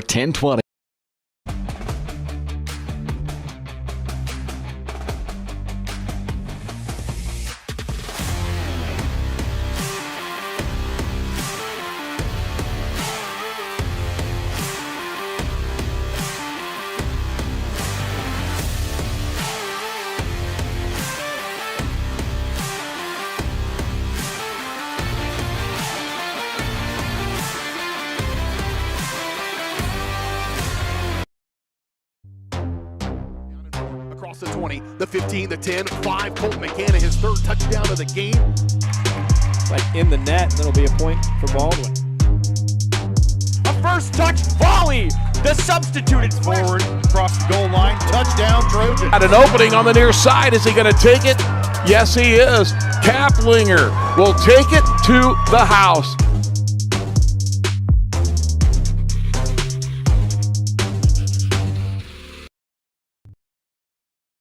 Thinking about starting your next outdoor home project? Be sure to call 811 before you dig. After calling 811, wait a few days for utilities to mark your yard with paint or flags to avoid unintentionally hitting a utility line. Hitting a buried line can disrupt service in your area, cost money to repair, or cause serious injury. Southern Star asks you to help protect our community. Know what's below. Call 811 before you dig.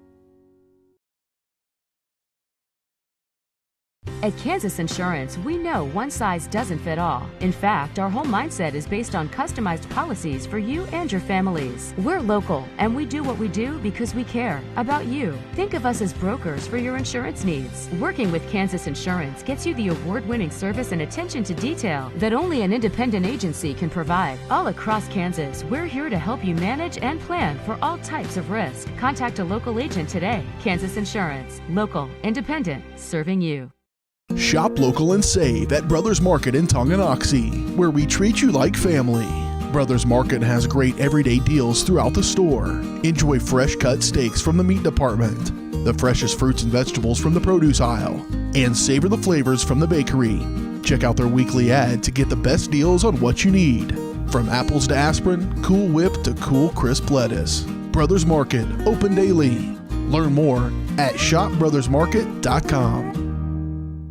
The same look and location of a classic drugstore with the services and supplies of a modern pharmacy. That's what you'll find at the Downtown Drug Store in Tonganoxie. Of course, Downtown Drug is the local choice for your prescriptions and health needs, but did you know they have the best selection of Tonganoxie Pride and Chieftain Game Day gear in town? And a whole lot more. Cards, gifts, home decor, and even the best way to satisfy that sweet tooth. The Downtown Drug Store. Call 913-369-3800 or visit them online at thedowntowndrugstore.com.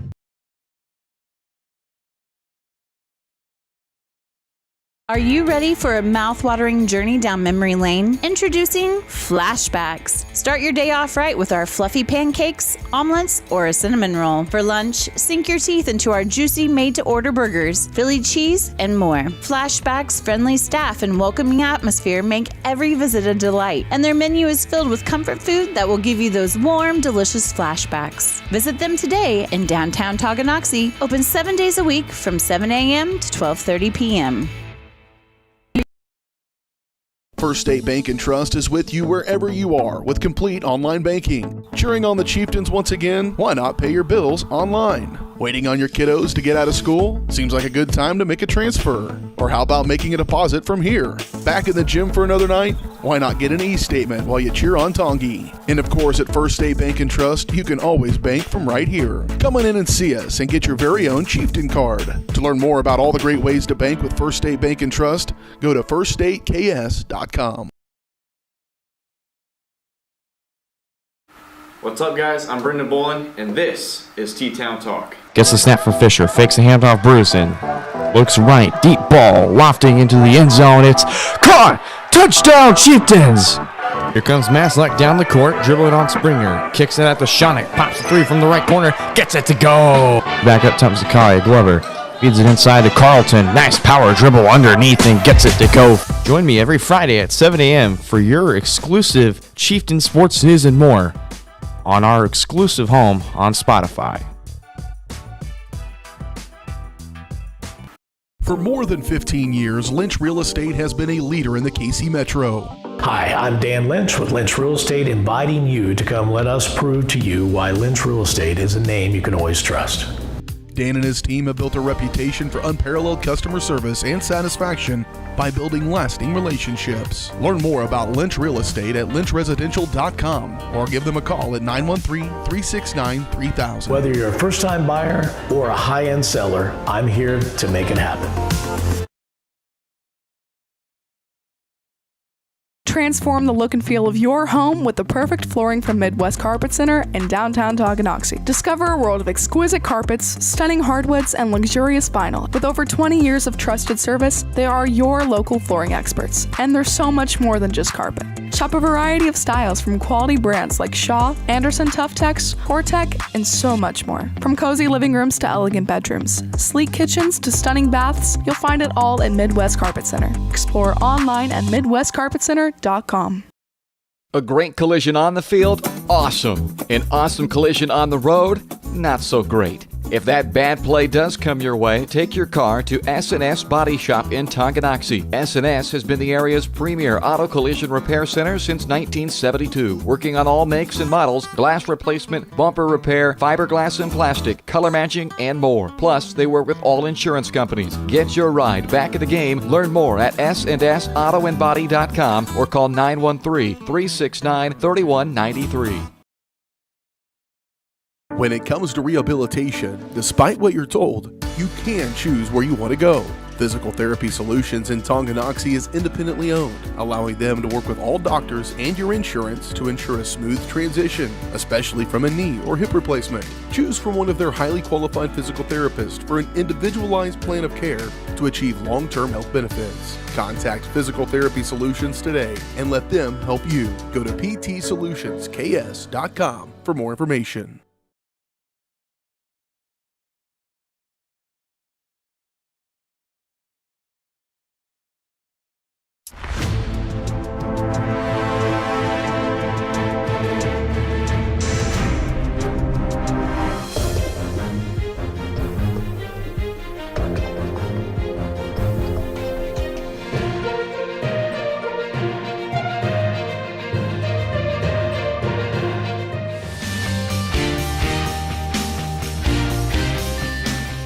For a winning team, contact White Birch Properties, the real estate MVPs.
The following is a presentation of Tonganoxie Sports Live, your new home for Chieftain Athletics.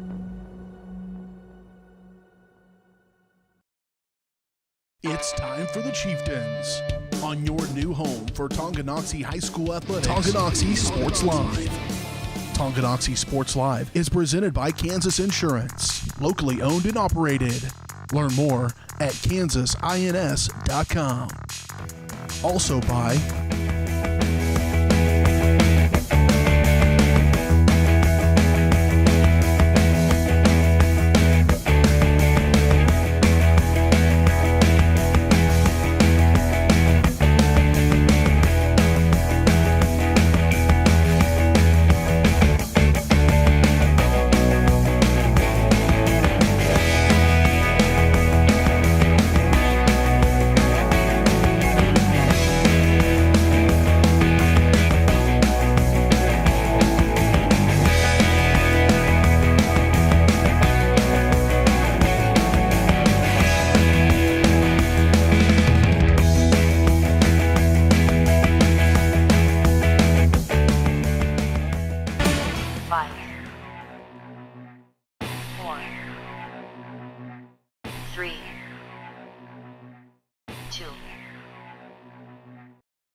It's time for the Chieftains, right here on Tonganoxie Sports Live.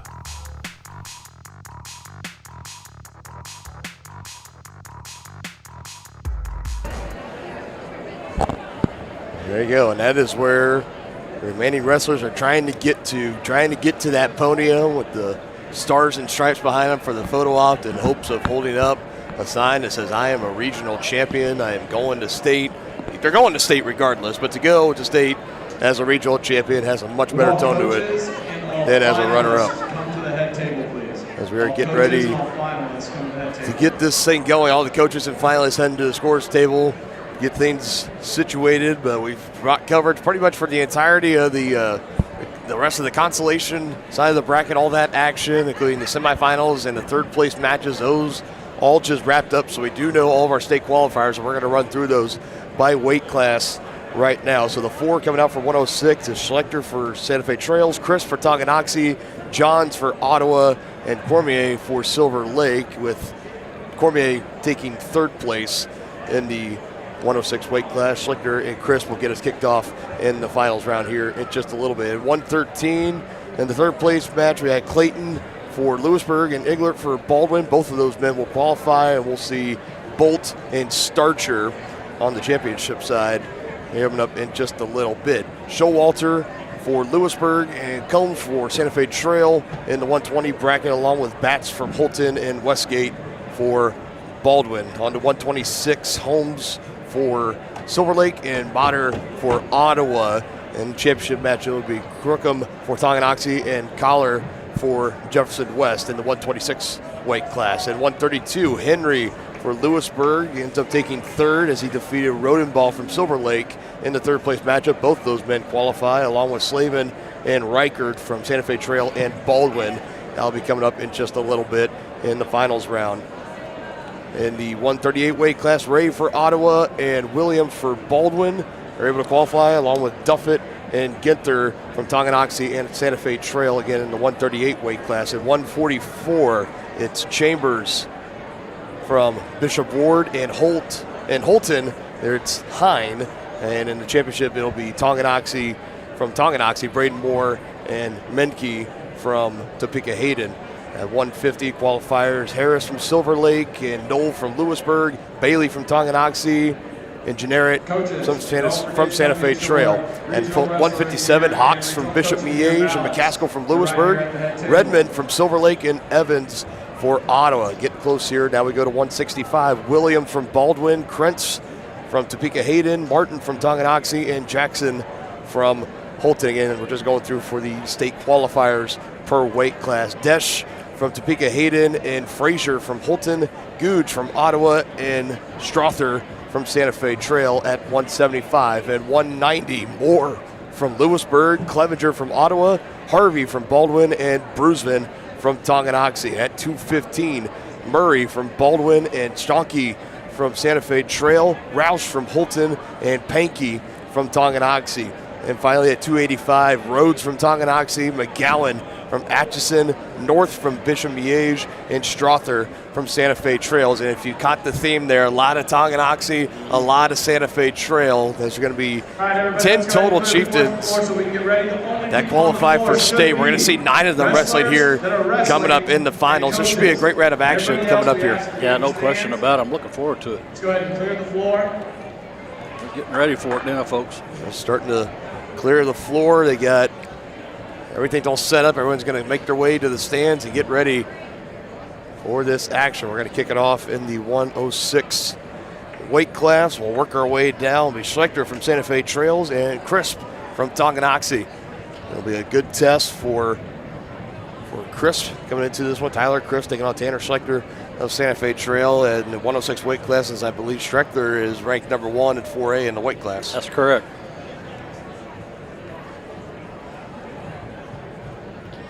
Again, just for one final time today, we just want to say thank you. We try to get all the commercial spots played, but a special thank you and shout out to all of our terrific sponsors here on Tonganoxie Sports Live, allowing us to provide all the great coverage that we've had throughout the day and the rest of this past winter sports season, fall sports season, and we start to make our way into the spring sports season coming up before we know it here on Tonganoxie Sports Live. We start to get the way into mid-March or so. It's just one.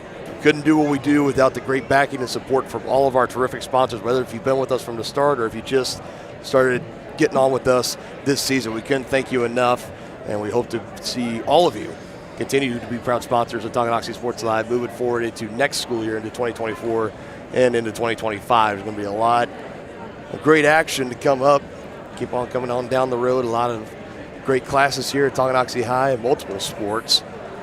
The future is looking bright in the sporting world at Tonganoxie. So yeah, right now we're just waiting for the official green light to get things going. They've wrapped up all the rest of the mats except for the championship mat.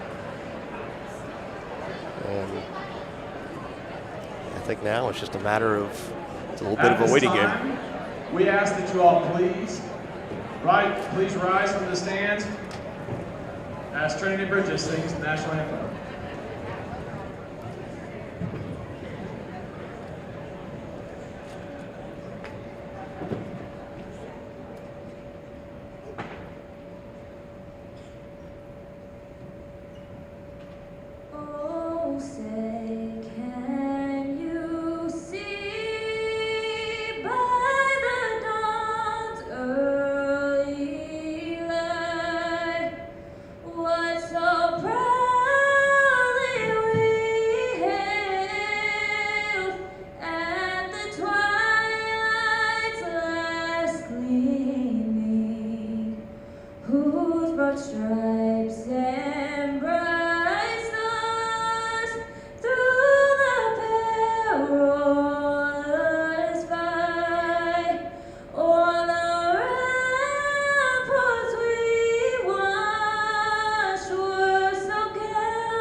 Beautiful rendition there is now, it's got to be time, right?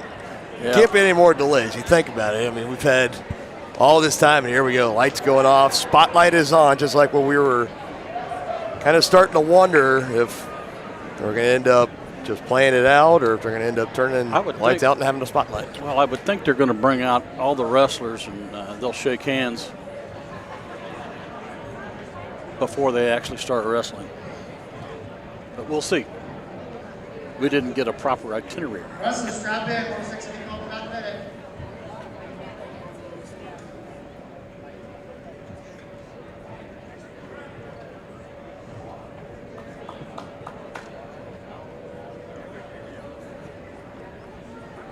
This is usually now, this is going to be more, this is going to be more on par of like a varsity duel is what it'll be like.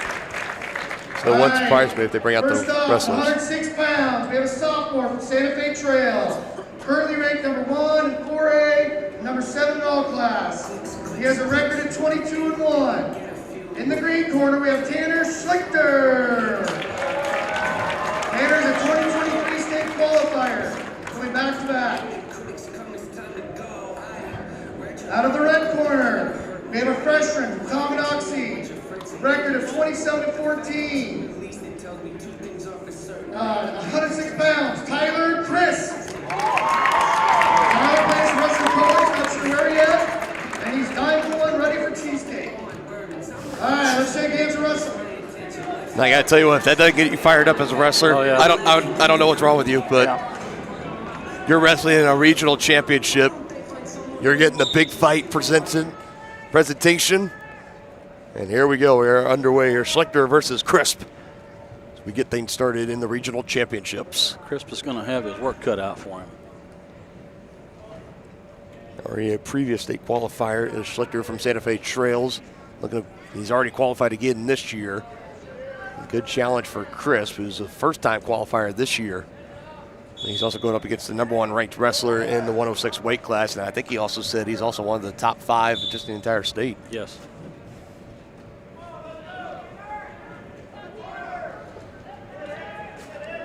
Still no score in the first 30 seconds of this one. Schlichter going for that right leg, has a hold of it right now. Good counter there by Crisp, though. He's got the, oh, wow. Chris powering him down. He gets 2 points there. Now looking for the pinfall. He's got locked in pretty good here. And flips it back over to his belly, but he'll take the 2 points, and I think they might give him 2 or 3 more. Yeah, he will. 5-0 crisp. This would be a huge upset. A very crisp start to this one, if you will. Yeah.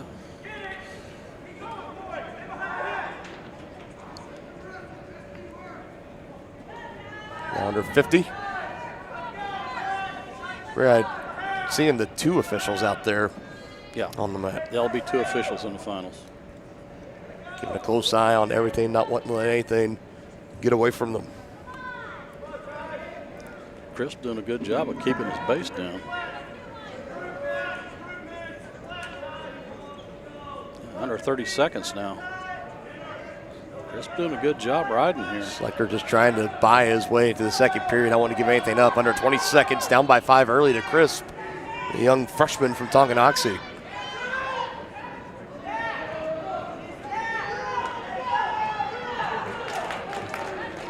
With 5 seconds to go. Schlichter scores. And I don't think in that first period you could have asked for a much better start for the young freshman. No, you could not.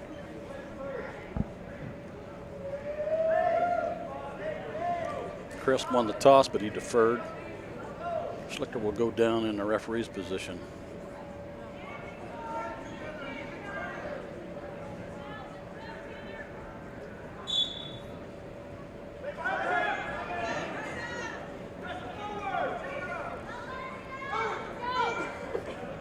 Schlichter coming in, the total record 22-1 on the season. Crisp in front by 4 earlier.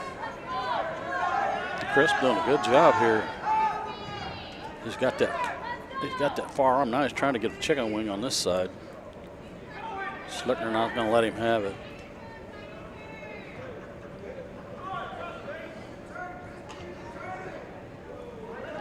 If Chris can ride him this period, he's going to be in good shape. He's got himself in really good position right now, up 5-1, closing in on a minute left in the second period.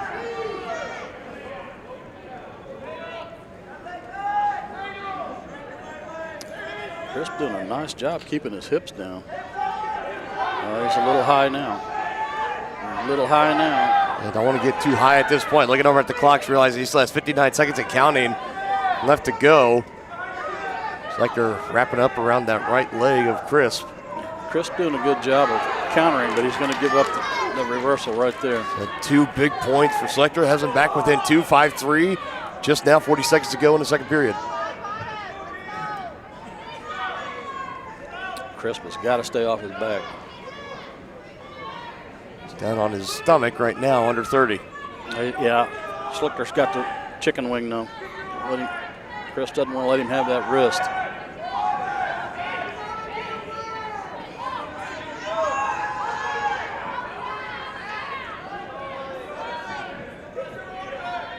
Both feet still in the center, letting him keep it out. Now we'll bring him back. Schlichter's trying to get into it, trying to drive him and flip him over. We'll bring him back to the center. Good Chris job. still in front, 5-3. Yeah, good job by Chris by not letting him have that wing and getting any back points. We got a warning stalling on.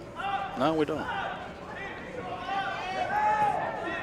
5 seconds, short time. Cross-body ride in. If Chris can work his way up. He's starting to get him over, so.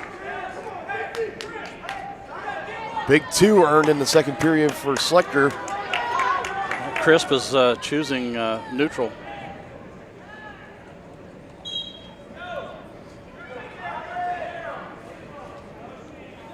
Crisp, the young freshman for Tonganoxie, trying to become a 106-pound regional champion.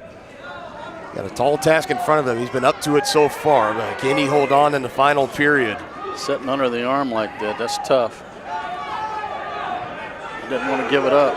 He's got 2. Wow, yes, he does. It gives him back that 4-point advantage. He's wrestling a whale of a match here, folks.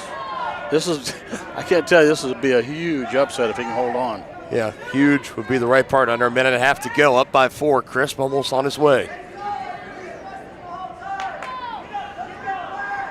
Crisp trying to get that chicken wing. I've really been impressed how well Crisp has been riding him. We'll bring it back to the center.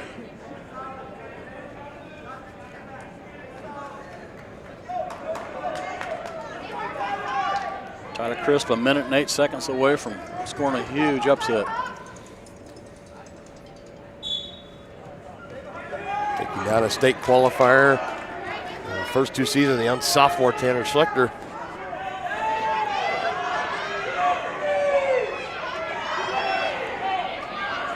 Chris trying to do that same move he just did a minute ago. Oh, and he does it. Another 2 added for Tyler. He's going to win this thing if he stays off his back. 9-4 the advantage.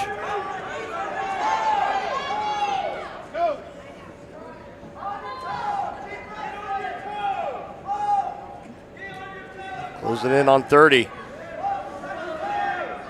If he just doesn't do anything silly, he's going to win this. Under 30 to go. Approaching 20. Trying to do anything too risky. And he does turn him. Tyler Crisp, can he get the pinfall? He did! He does it! The young freshman is the 106 regional champion. Only the second loss of the year to Tanner Schlechter at a Santa Fe Trail. Holy cow. And how about that? Wow. 106, Tyler Crisp from Tonganoxie. What a job by Tyler Crisp there. The first of potentially many regional championships for Tyler Crisp. What a job by that young man. Ran the table today in 106 and pulling off one of the biggest upsets of the day, if not the biggest so far. Tanner Schlechter going down his second loss. Tyler Best. Tyler Bolt is his name. We'll go to 113. Tyler Bolt, the junior, 18-8. At 113, a sophomore from Tonganoxie. In the red corner with a record of 19-10, Brody Starcher. Brody was a regional runner-up this year and drinks chocolate milk all the time. If you're from Tonganoxie, you know the name and the weight that Starcher carries in this wrestling program. And the next iteration in Brody Starcher, the sophomore, looking to claim his first regional championship. And wow, he's in the regional finals here. 19-11 overall on the season as a sophomore. Tyler Bolt, a junior, 18-8 from Santa Fe Trails. A back-to-back Chieftains versus Chargers to get us started here in the opening going to the regional championships.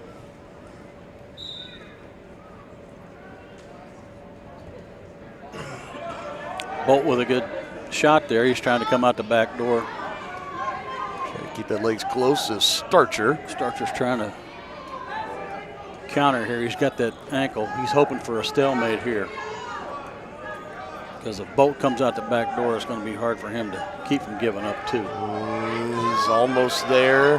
He needs to scoot his hips through. And he will end up getting it at 2 points. Taking Starcher down on his stomach, bring that arm under the chin. Yeah, tough crossface right there. He's trying to go to the far side cradle, but Starcher counters it pretty well. Now he's got the leg hooked. He's going to have a Turk. And Starcher's going to give up some back points here.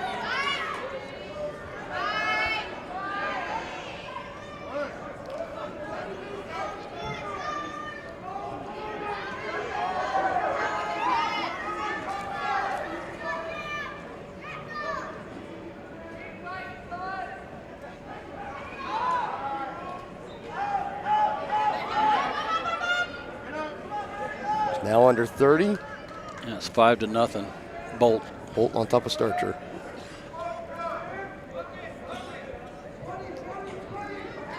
Starcher's trying to get to his base. He's having a tough time here.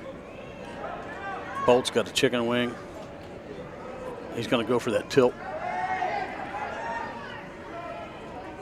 Gotta get hold of that left arm of Starcher. Yeah, he's going to try and work his way around and get a... He's not going to have time. 5 straight unanswered from Bolt coming out of the gate against Brody Starcher. We head to the second period.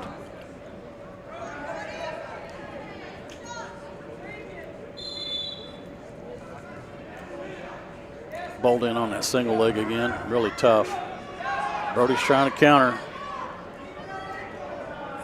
Bolt's trying to come out the back door. Almost exactly the way it got started in the first period here in the second. Can he break out the back door, though? Yes, he can. There it is right there. 2 more points added on, 7-0 advantage for Bolt.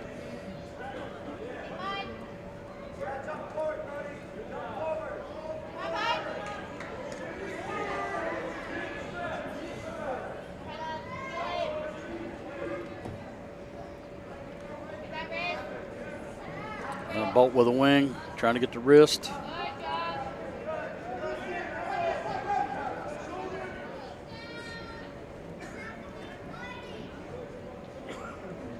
Goes down a minute to go here in the second.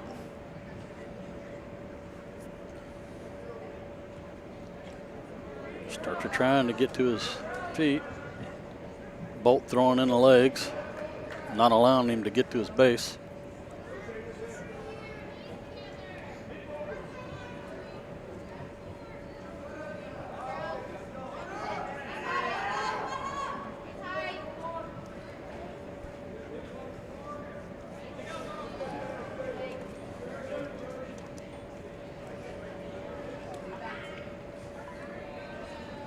Bolt in control here. Stalemate. Under 30 to go.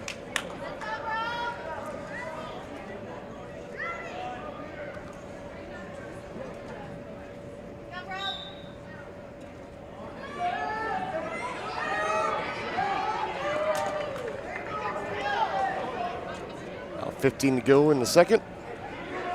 Archer looking for some kind of momentum, trying to finish the second period strong. Should get out and get him a point anyway.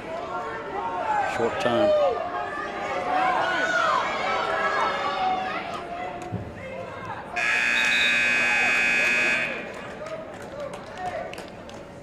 And he doesn't get the escape.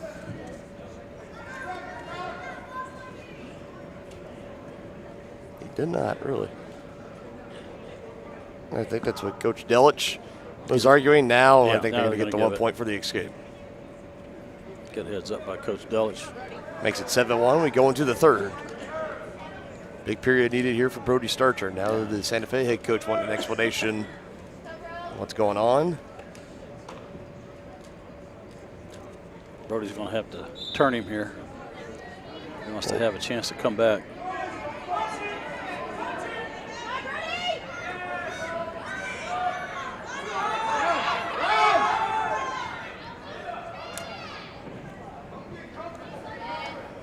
Head back down in the mat, trying to chuck the arms down underneath him. Still has his knees under his stomach as Bolt. Good follow there by Brody. He's got to get back points, though. Coming up on a minute and a half to go.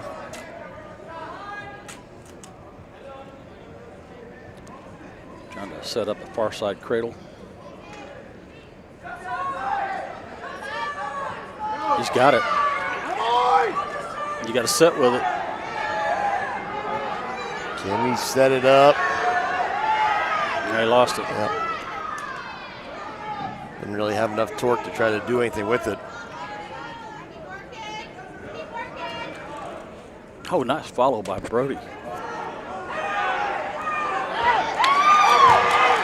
Brody Starcher now. He's got Bolt down on his back. He quickly flips back up to his stomach. Got to try to turn him over. Under 50 to go. Trying to run it. Starcher got him over again. This could be it. Needs to lift that far arm. Back over on his stomach as Bolt. 30 seconds to go, but 2 more points picked up for Starcher. He's running out of time, though. He's going to have to turn him again. Time is not his friend, indeed. Under 30 will bring it back to the center. Brody's going to have to go hard here in the last 25 seconds.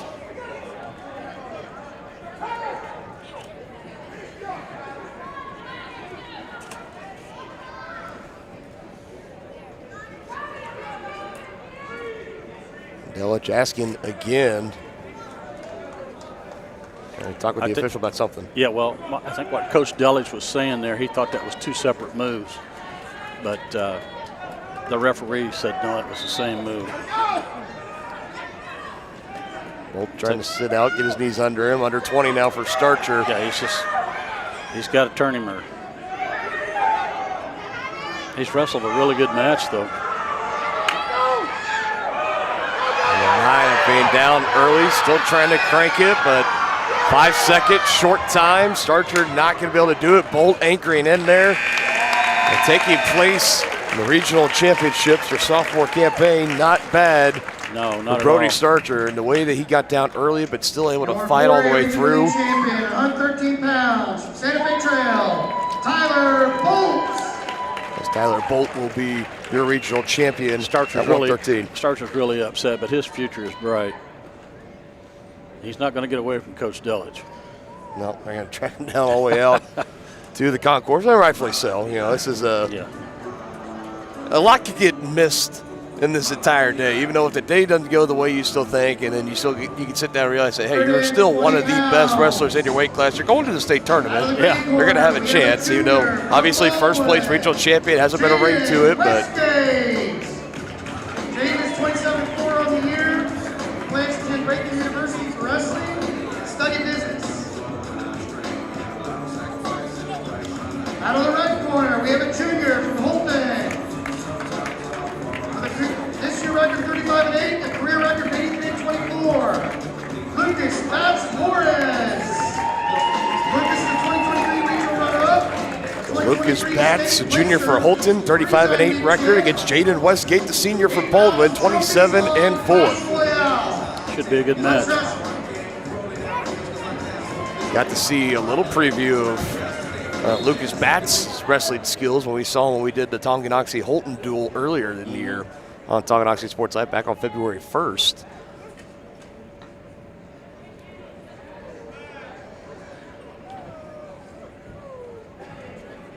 Next up on deck, 126, Clayton Crookham for Tonganoxie versus Carson Collar. Nice double leg for Jeff West. 2 points. Take down. And Batts already going to work.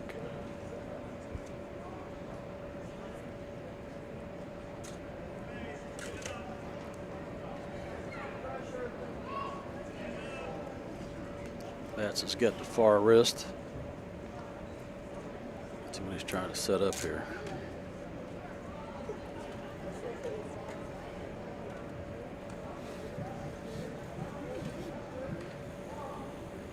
It's a little high there, but he's got the half Nelson, and there's the Granby roll.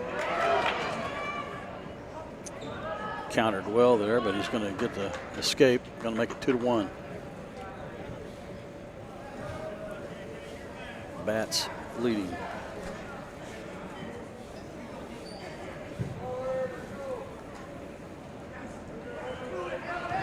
Trying to grab the leg, Westgate, giving it back as Batts.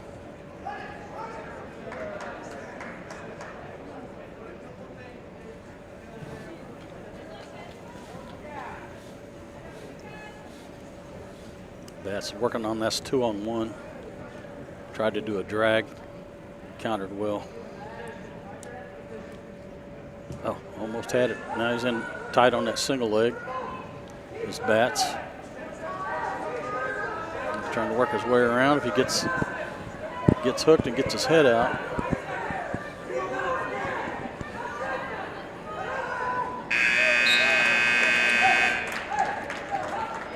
Good counter there.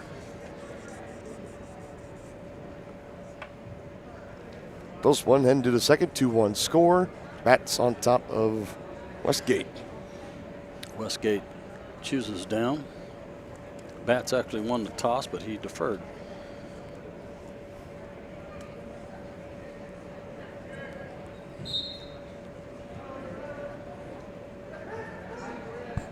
Batts trying to get that near side wing in.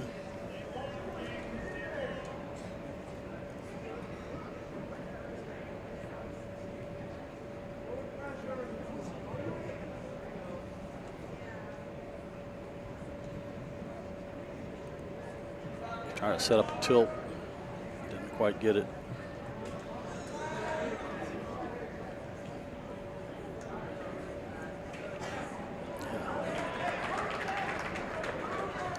Nice escape there. Just ties it up 2-2.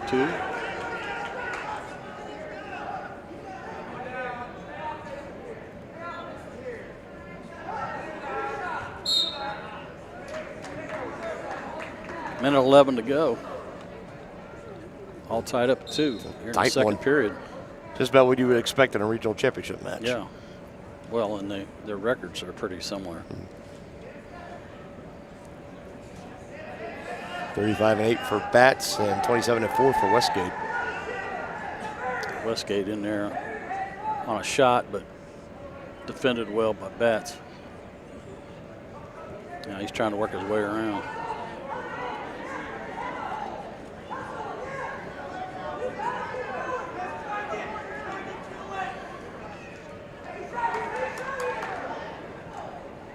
.34 seconds.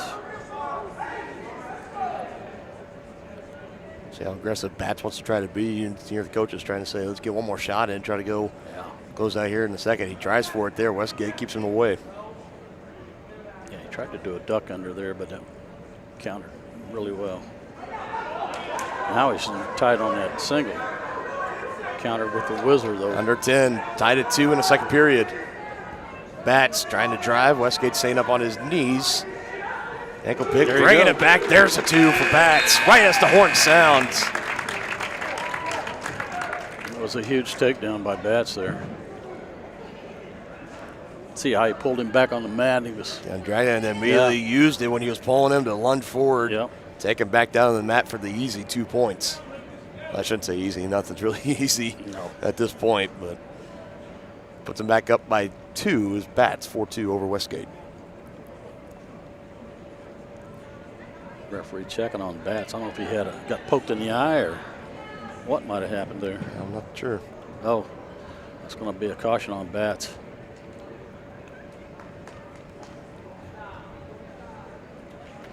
You give that on Bats or do you give it on Westgate? No, he gave it to Westgate. I'm sorry.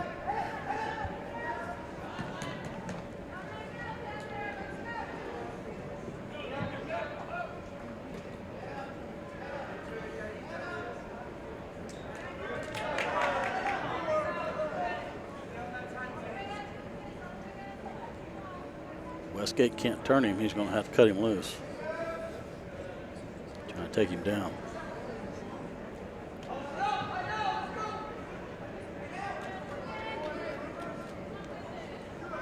Now under a minute and a half left to go. Westgate down by 2.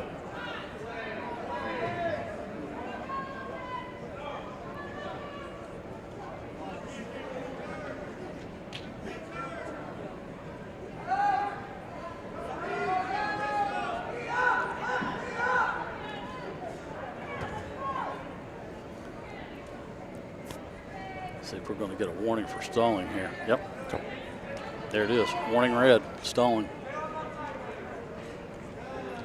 Don't want to be giving away any free points right now if you're Bats. No. Under 50.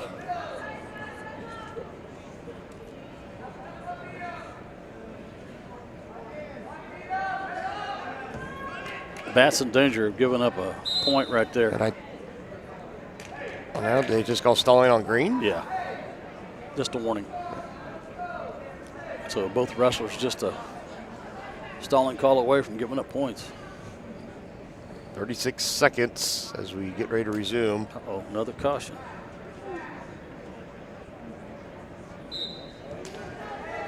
Bats quickly up to his feet. Quickly to his feet. Fighting the hands and gets away. Big point there for Bats. That puts him up by 3-5-2. Under 30 to go. Westgate need a big move here. Yeah, he needs a.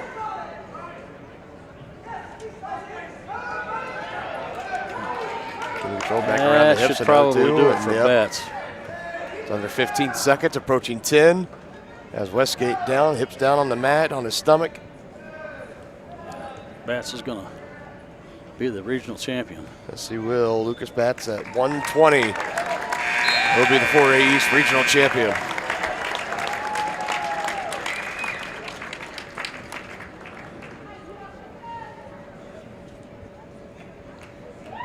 Now we'll move along to the 126. For Clayton Crookham for Tonganoxie and Carson Collard for Jefferson West.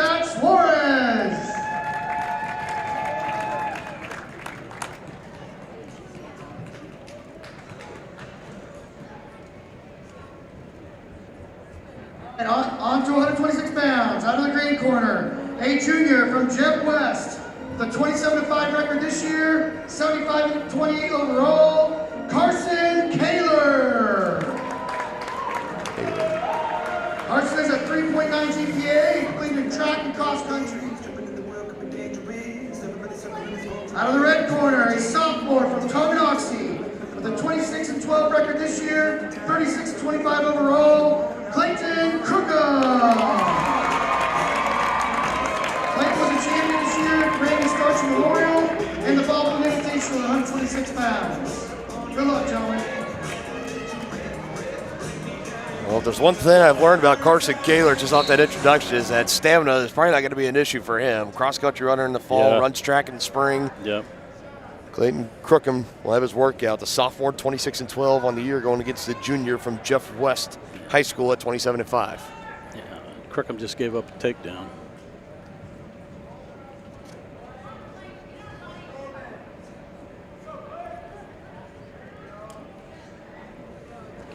Saw Clayton's brother Emmett, who was out most of the day on the consolation side of the bracket.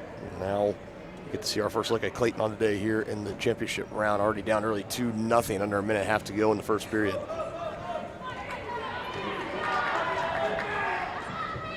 It was a good butcher. Defended well there, though, by Crookham. Trying to get the head into the armpit. See that attempt for Crookham. Tried to do a chin drop there. Again, defended well by Crookham. He's going to come out the other side. Got 2 points, and he winds up in the crossbody position.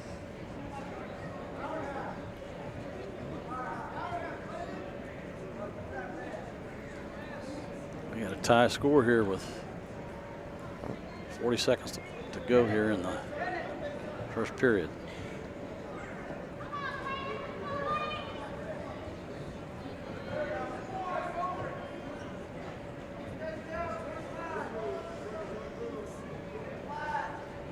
Crookham had the wrist, but he was unable to get the wing.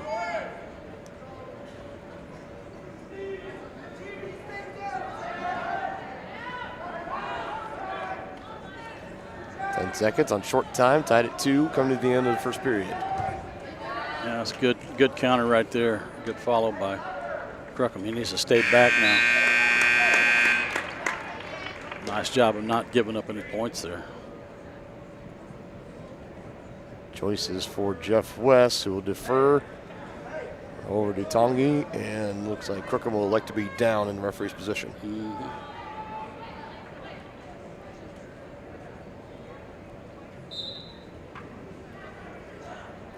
Fight the hands, fight the hands. Crookham had a good stand up there, just couldn't finish it.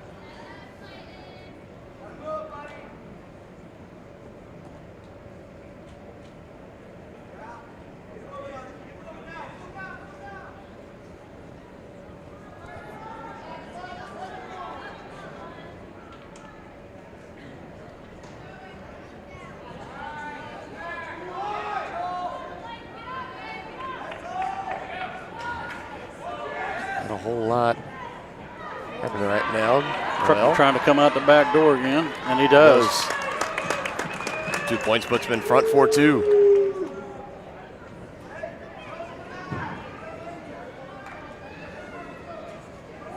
Trying to keep those hips down if you can.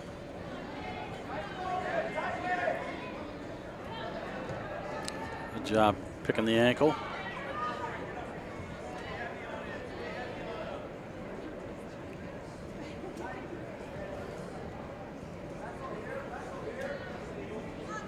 Looks like he's got the wing in. 45 seconds to go here.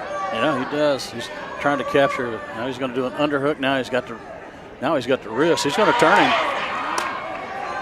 He lost the wrist on the way over. Yep, he did.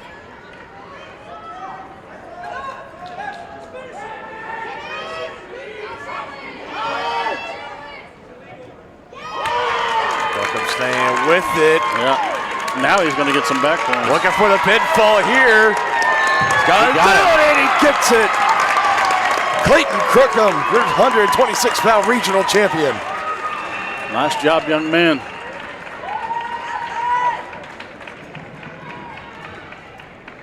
14 seconds to spare in the second period. 126 pounds, Tonganoxie, Captain Kuko. Those 2 pins here in the finals will certainly help the team points for Tonganoxie. It's definitely huge for the Chieftains, no doubt about it. We'll move on to 132, Blake Slavin, junior from Santa Fe Trail, against Gunnar Reichert, the junior from Baldwin. Out of the green corner, a junior from Baldwin, Gunnar Reichert. Gunnar has a record this year 14-19. He has a 4.0 GPA. Also plays football in high school. Out of the red corner, Santa Fe Trail, a junior with a 28-4 record, Blake Slavin. Huh. You don't see that very often. No, you're not. Ditching the singlet, going for the shorts and t-shirt. Yep. It's Blake Slavin, a junior, 28-4 record on the year from Santa Fe Trail. I'm sure there's a singlet under that, those shorts. Nice takedown. It's too early here, trying to keep him in the circle right now. He's got the wing.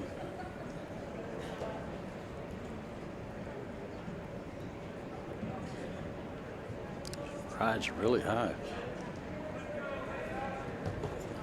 Able to take him back to the mat, though.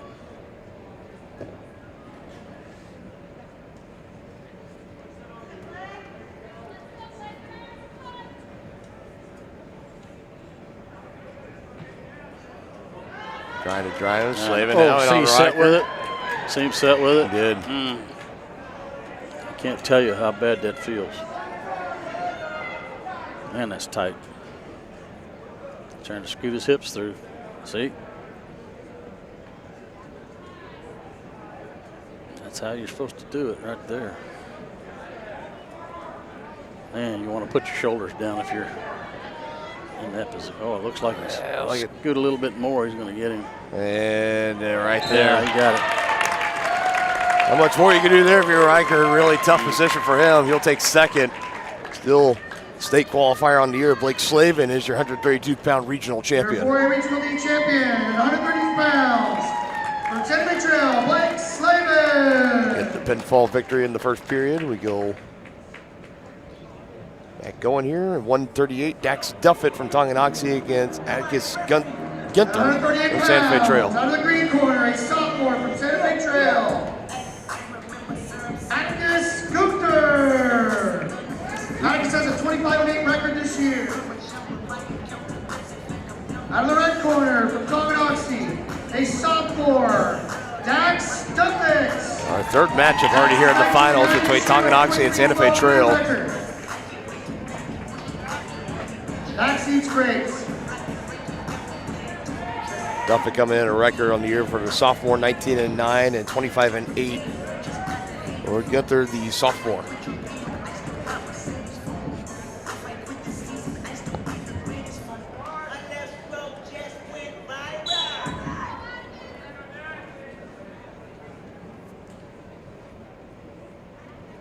And the total team points, Tongi had a pretty good cushion ahead of Santa Fe Trail. Oh, nice shot, but countered really well. Now, Gunther's in on a shot, countered really well by Duffett. No point awarded yet after all of that. Great awareness from Duffett going for that left leg. Got a hold of it. Can he pick it up and drive it through?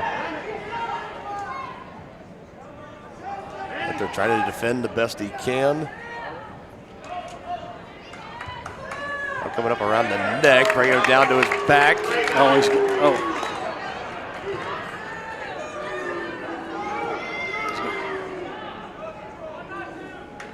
And they awarded him 2 points, and then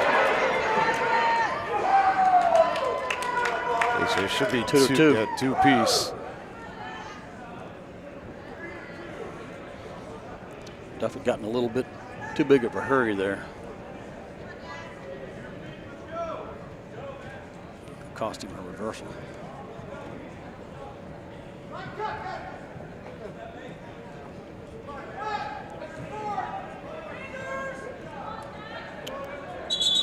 There's that gut wrench tilt right there.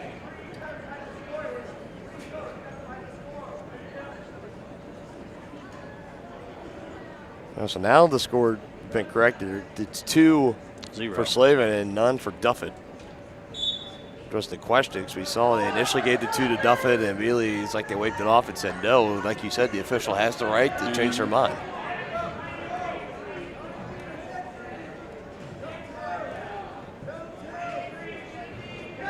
Hunter's trying to get that wing in.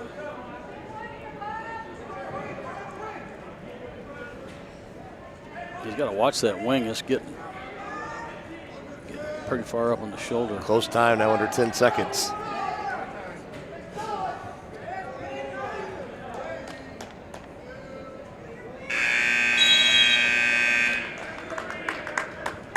He's going to ask about the score because I think he's right. I think it should be a 2-point takedown and a 2-point reversal.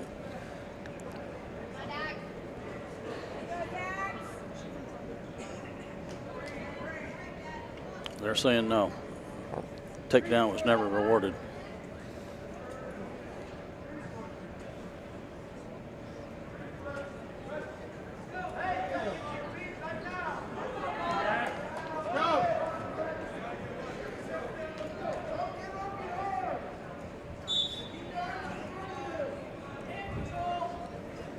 Definitely trying to fight that deep waist, trying to get the leg out.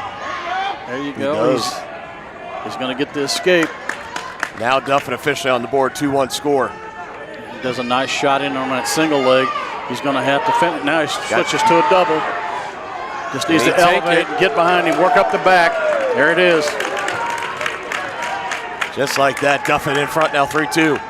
He's got to be careful that he's getting in the head and arm. Genther's trying to get the head and arm, and he's got it. Roll it through. And able to make a pinfall out of it. There's still some points going to be added here. It's now 6-3. 6-3.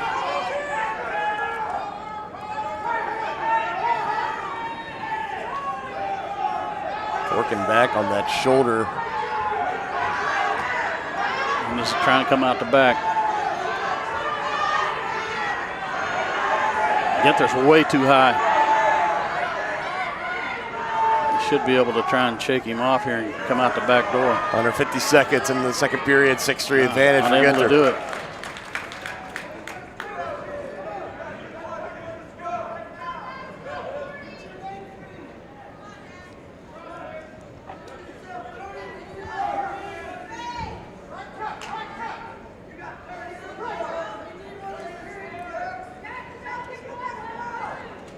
Genther now has the wing. Oh, that's a double chicken wing. Duffett's going to be in trouble here if he can keep that double chicken wing. Short time, just got to try to hang in there. Now under 15, we'll stop it. Whew. We're stalling. Looks like it's going to be a call. Stalemate. Stalemate. And yeah, it could be a warning on green.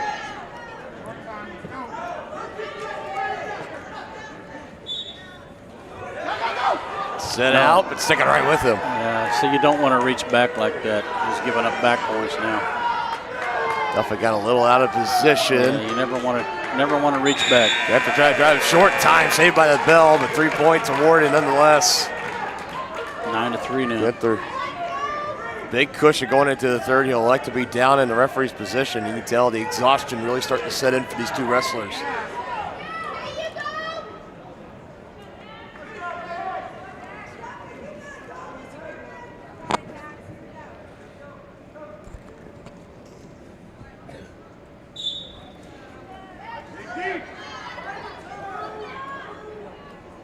Duffett trying to use that head lever. Head lever to a wing. Now he's got a wrist. He's set up for that tilt.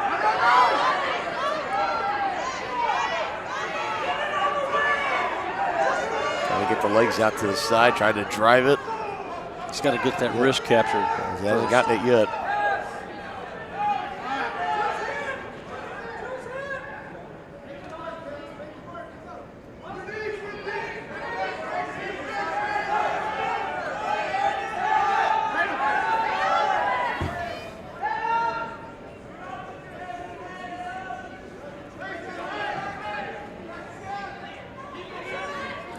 to scoot his hips back, stay in control.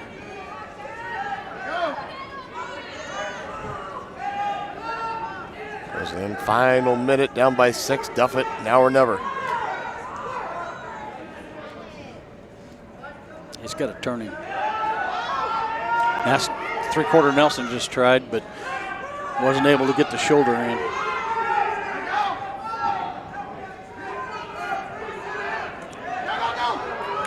He's just got to try and go for broke.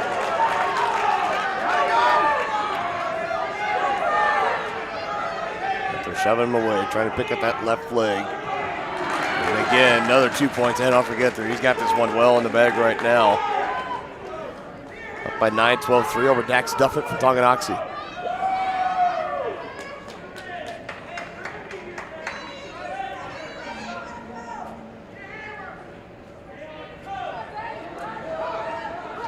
Number 10 now. This one will close out.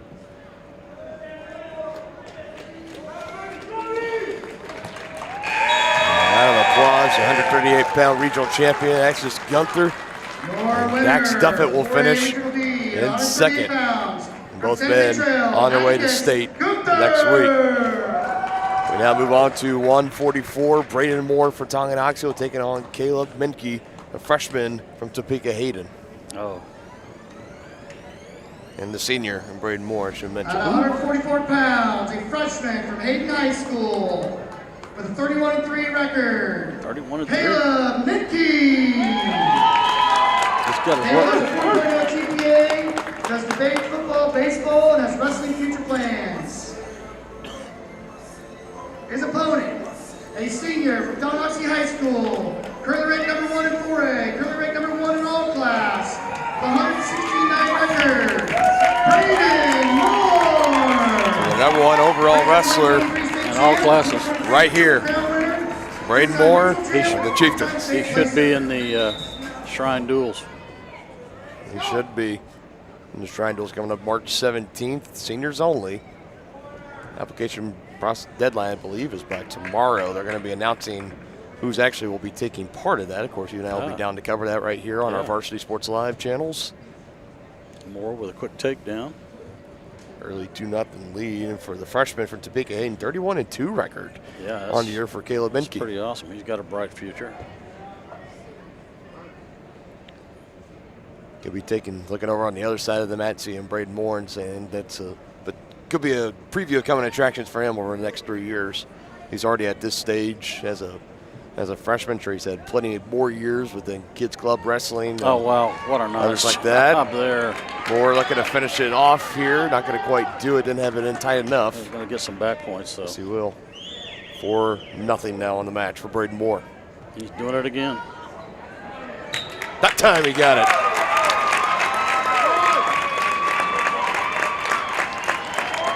Quieting the crowd like there was no doubt, saying, "Don't applaud me. I'm supposed to win this thing." Yeah. For winner, 145 pounds, He said, "Next time I win a championship, it's going to be at state." Yeah. Excited to see what he can bring to the table at the state tournament, wasting no time, getting the pinfall in the first period. Almost just like it's second nature to him. Like it's just. Trail out of the green corner. The 25-9 record this year, Chase Jennerette. Chase has someone that's very hard Chase to Jennerette, say, 25-9 record from Santa Fe Trail, will take on Noah Bailey as we're starting to get into the strength and the teeth of this Tonganoxie varsity wrestling lineup at 150. Bailey is senior, 35-3 on the season. 27 overall. Noah Bailey. I don't know if you folks just heard that from the announcer. His record so far, his career record is 127-7. Pretty good win percentage, if you ask me. Yeah, number 1 ranked wrestler in 4A here. In 150.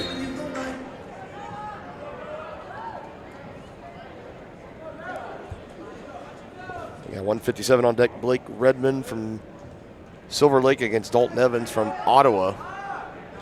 We're approaching about the halfway mark of the championship bouts. Nice job. Look, we used to call that a K-ride. He's lifting that far knee. That's all he's got, and he's trying to take him to his back. Still almost did it. He flips over to his stomach. or Jennernet. I think he's setting up. You know, I thought he was going to set up that tilt, but he didn't.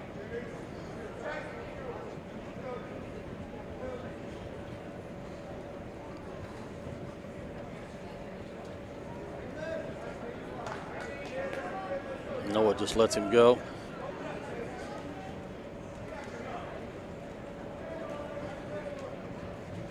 Noah in again on that single leg. Nice far ankle pick right to a takedown.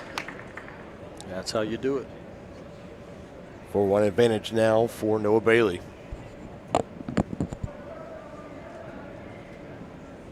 You know Noah wants to get a fall here for his team, but all possible. Trying to work for that wing.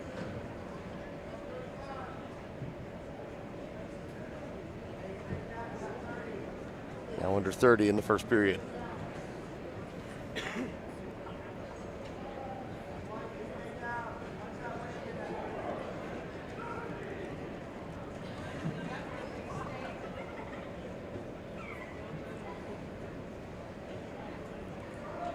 Bottom wrestler's really not wrestling. It's hard to turn someone when they're just laying there. For Jennernet, yeah. He's just trying not to get pinned. First pick comes to an end. Didn't see any kind of warnings for stalling or nothing like that. Choice is to Green, who will defer, and Bailey will elect to be down.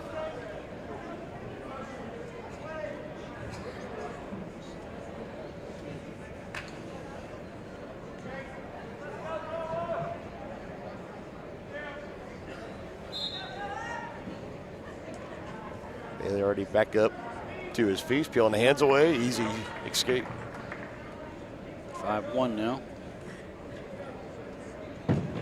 Goes for it again. Grab. Death on that single leg. How quick he is with it, too. Yeah. That speaks to his skill set. Very skilled wrestler. Yeah, I wonder if it's at a point where if he feels like you got Jennernet underneath, and there we go, we see the stalling. Yeah, that's yeah, he's got a warning. Trying to sit out, working his way up, and Bailey will just cut him loose. That's what I was getting to. If you feel like if he's not going to do anything underneath, you cut him loose, you just try to take him down again. Yeah. If you feel that confident, if you're Bailey. Oh, yeah. There he is again. That's already his fourth takedown. 9-2 now the official, and here we go. Oh, just cutting him loose.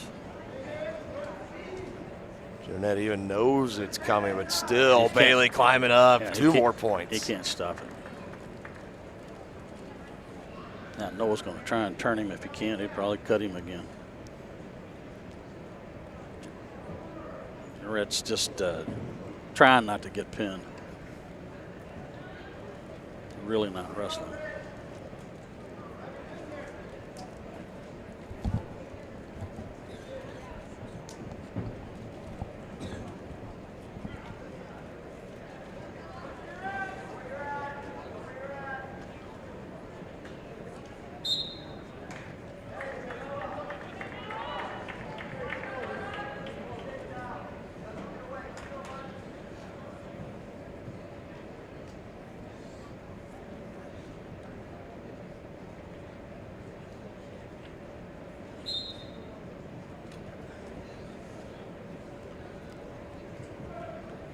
Noah controlling the hips.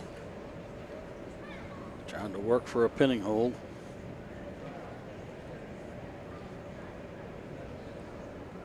He's got that far arm. He's not able to finish it.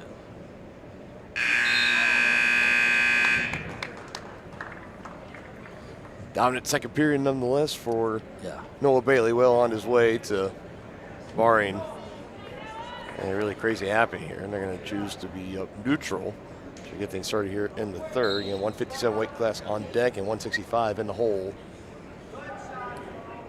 Bailey's already taken him down 5 times. Make it 6. And he's just going to cut him loose. What is it for a tech fall? 15, I think.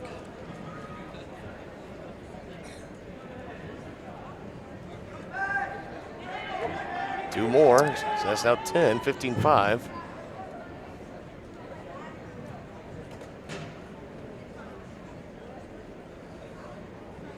got that waist really deep. He's trying to, he's just going to cut him.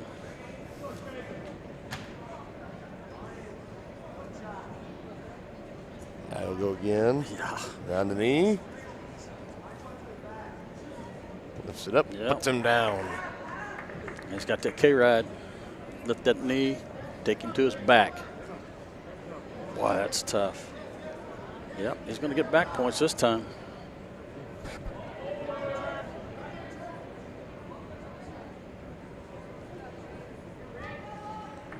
He's going to get 3 near fall now. It's a 13-point lead.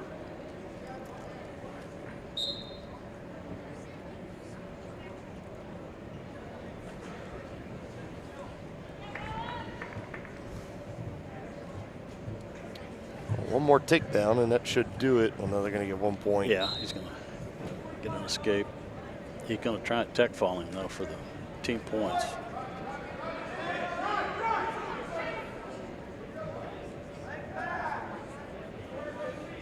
Now 30 seconds left to go. Comfortable cushion for Noah Bailey. We'll have a whistle. Stalemate. They're going to go back on their feet. Probably the last thing that Jarrett wanted to hear right there.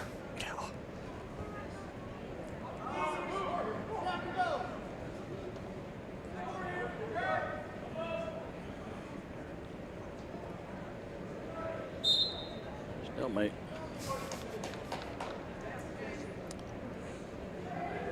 Down to 13 seconds.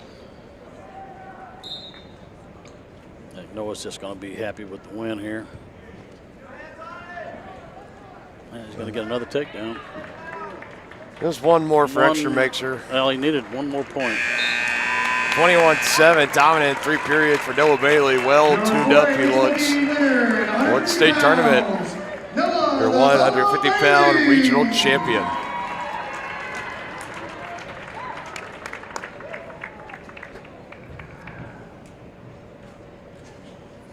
All right, up next, at 157 pounds, a senior from Silver Lake High School, out of the green corner with a 31-9 record, Blake Redmond. Blake is a Washburn football signee, also participated in football, wrestling, baseball, track and field, and his mom is his hero. Out of the red Shout out corner, the mom there. with a record of Nice shot. 32-11. A senior from Ottawa High School, a career record of 111-46, Dalton Evans. Strong Ottawa crowd on hand tonight. Going to be pulling for Dalton Evans. Yeah, 32-11 is his record just this year alone, going against Blake Redmond. Over 100 wins in his career, though. That's true.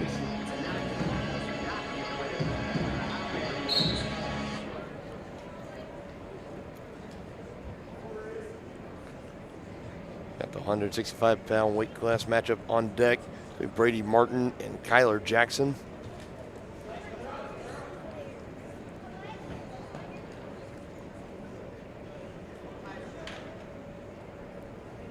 Really feel that process here for Redmond and Evans.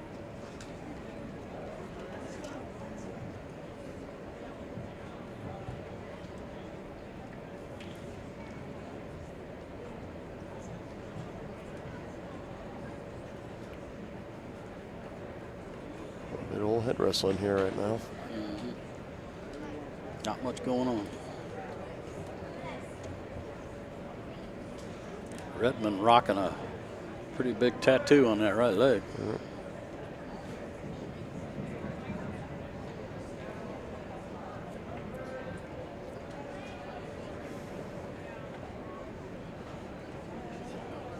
Haven't seen really any official move yet. We're now dip under a minute. They'll break loose and retie up. There's a shot now from Evans. He's got to get his head to the side. Nice counter by Redmond there. He's going to end up getting a 2. He will. Blake Redmond, the first one with the score, 31-9 record on the year as a senior. Yeah, I don't know if you could see that, but he had the spiral ride in. That was become more and more popular.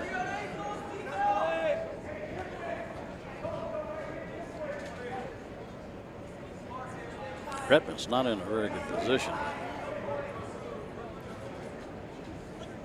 Another 10 seconds, close things out here in the first period. He's trying to hold on, not to give up any points. Warning on green for stalling.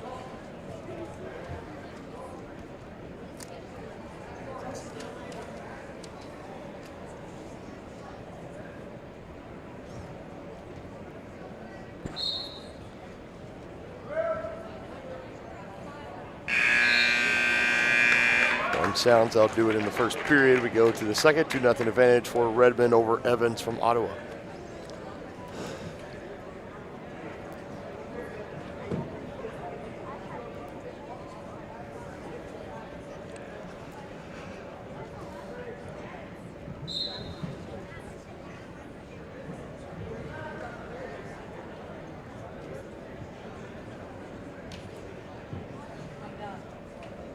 So far, not a very exciting match.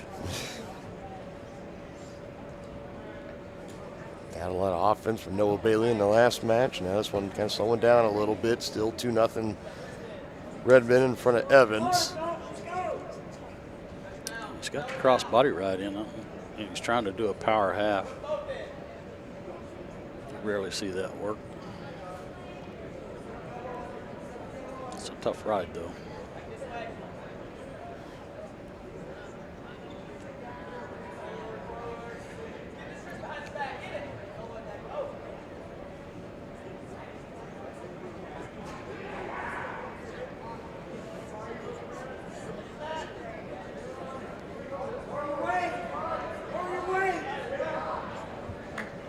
Will be given to Evans off the escape. Redmond cutting him loose.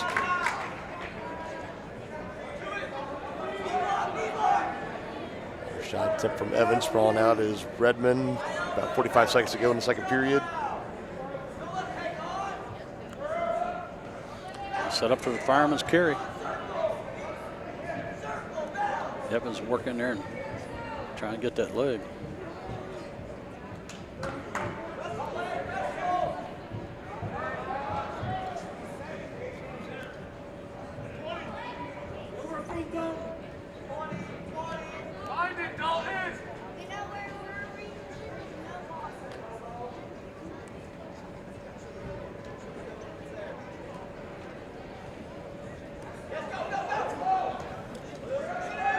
Redmond gets behind him, and he's going to take him back to the mat for a short time, too. Those came within inside the final 5 seconds of that second period to take down for Redmond.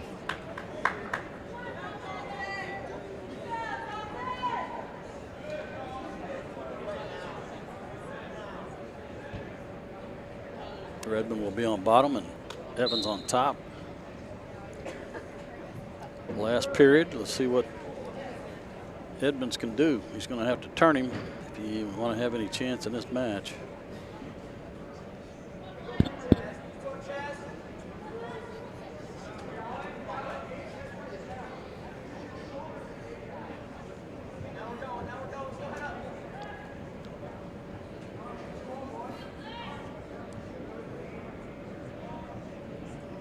Evans trying to get that chicken wing in there, but no luck.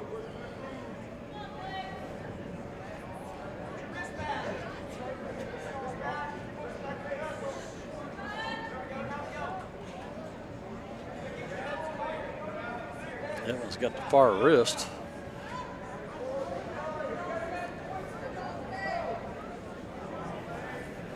Set up for that near side cradle. He doesn't want to let go of that far wrist, though. Redmond gets away, so it's now 5-1. Under a minute to go.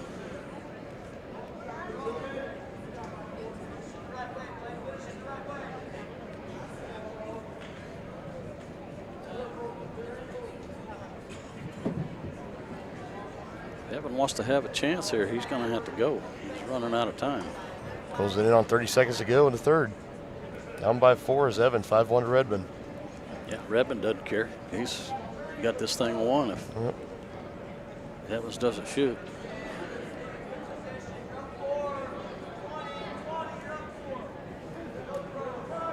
Yeah, you just heard his coach say you're up by 4. Don't Don't let him throw you.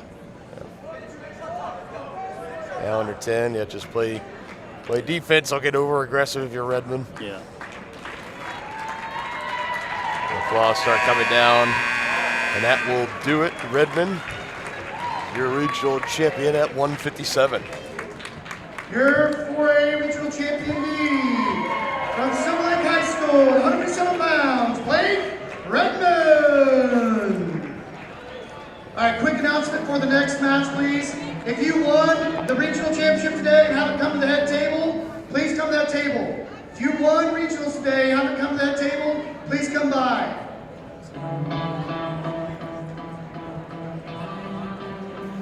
All right, at 165 pounds, a junior from Holton High School, 6th in 4A, a 36-4 record this year, career record 103-22. Kyler Jackson. Kyler is a two-time state qualifier, a regional champ, 2023 regional run-up, and a three-time league champ with a 3.98 GPA. His opponent, a sophomore from Tonganoxie, with a 39-6 record, 75-14 overall, third in all class, seventh in all class, third in 4A, Brady Martin. Another chieftain in the final. It's Brady Martin. The freestyle American State champion and the 2023 All-American, folk style. He was heard all the list of accolades for both these wrestlers. Oh, yeah. Should be a good match. It should be. Brady Martin against Kyler Jackson from Holton. Brady 36-6 on the season against Kyler Jackson 36-4.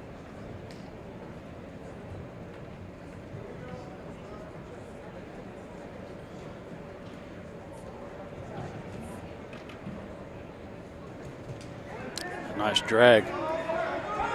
Countered well by Brady Martin.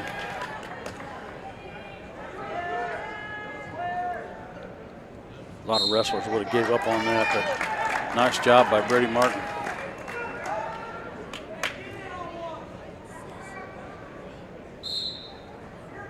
Back in the center we go, still no score.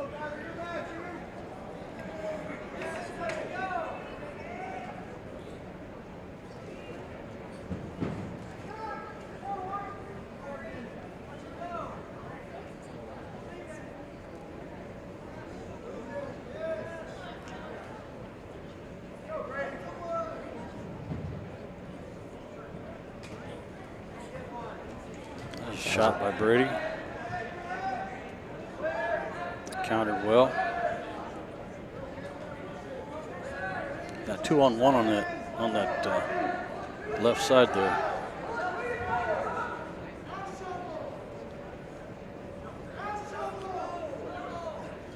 He tried to drag him by, but not able to do it.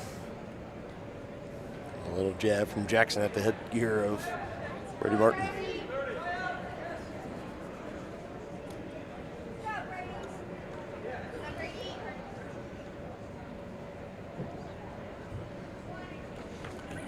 Tried an arm drag right there. Now he's going to try a shot. Countered.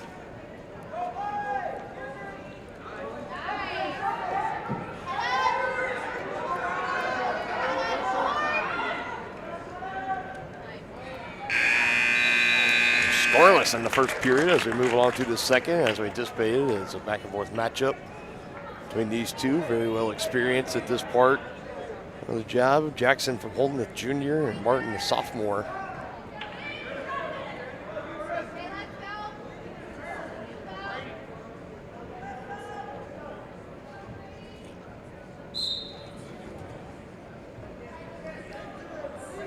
Martin keeping Jackson down on the mat. Using that head lever, going to try and pop under it for a half. Countered again well by. He almost had him on the tilt there. Potentially dangerous move.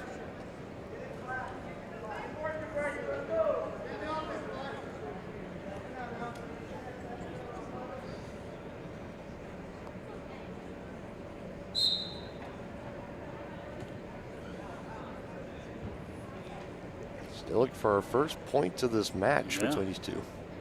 It's now under a minute and a half in the second period. Brady catching that arm. See what he can do with it.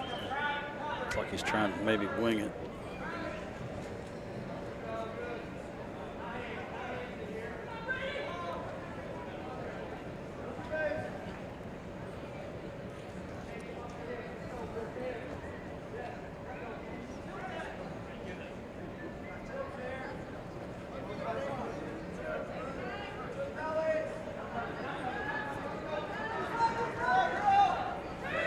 Up to his base, keeping a grip, bringing him down. Martin. He's going to give up an escape to Evans, though. He will. 41 seconds to go in the second period. And Jackson has a hold of the left leg of Martin. He gets the takedown there, so 3 big points for Jackson. And he has that chicken wing pretty deep, and he's got the wrist captured. Trying to drive it, bring it around. Short time, under 20.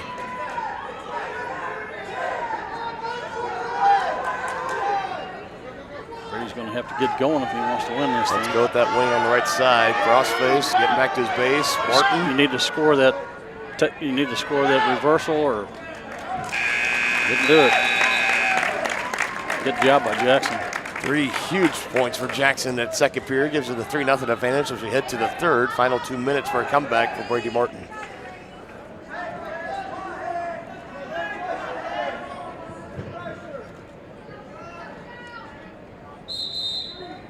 Yeah, caution green.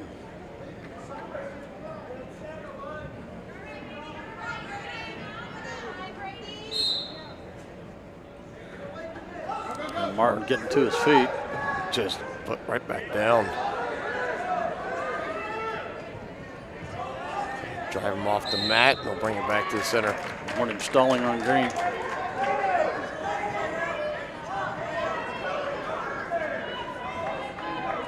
Brady needs to do that again. Get to his feet.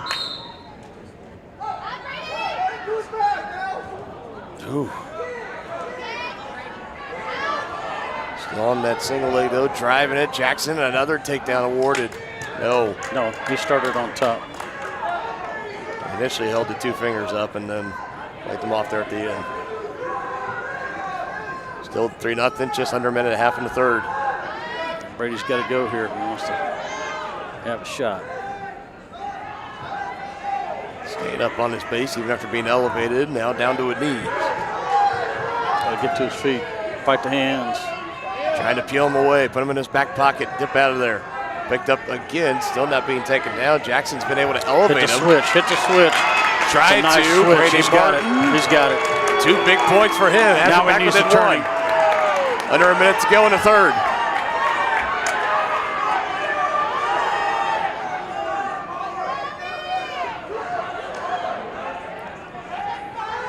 He's got that gut wrench in. Got it.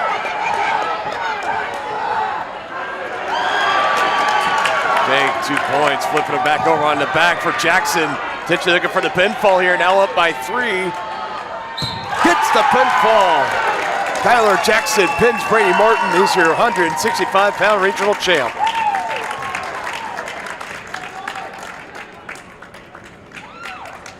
For our regional B winner, 165 pounds, Tyler Jackson from Oakland. What a match.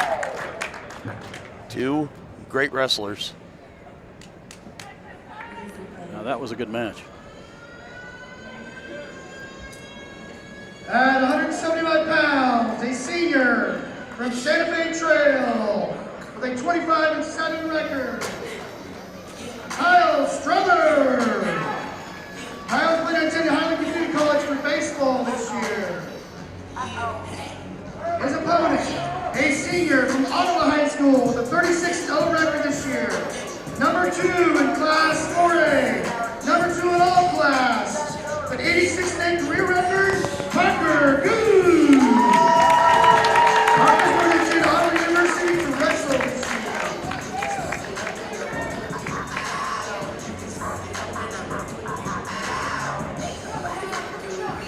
starting to get our way as we get deeper and deeper to these regional championship bouts. Parker Googe, the undefeated senior on the season from Ottawa, taking on Kyle Strother, 25-7 on the year, senior from Santa Fe Trail. Googe quickly in on a single leg. Going to do the trip. Going to take him right down. Googe number 1 at 165 and number 2 overall in Kansas.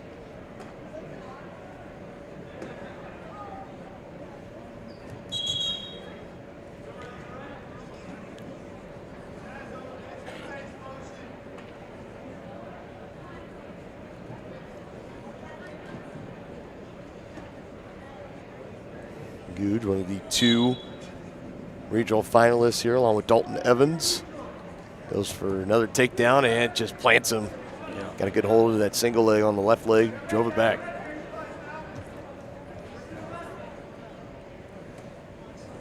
Good balance and mat awareness there by Googe.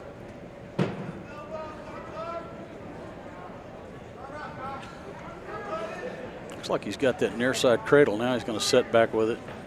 Get some more, well, try and get some back points. He's going to give up an escape. Got a little loose for him. And again on that single leg. Now he's switching to a double.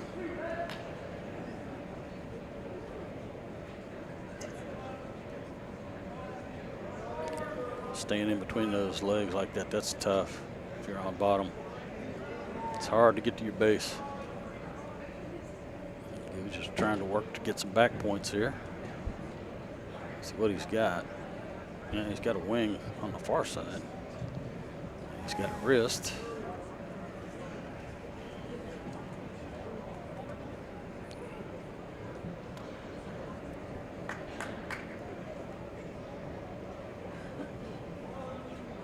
Oh, nice lead down. They got it. Lucky number 37 for Parker Googe, 37-0 on the year.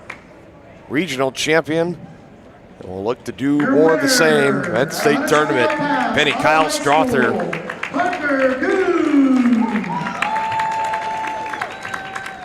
Like I had mentioned earlier, a potential rematch from the Frontier League tournament. It's coming up right here in the 190-pound weight class. Currently ranked first in 4A, second in all class, has a 31-1 record this year. Out of the green corner, Jack Harvey. Jack has a career record of 145-18. He's signed to play football at the University of Wyoming.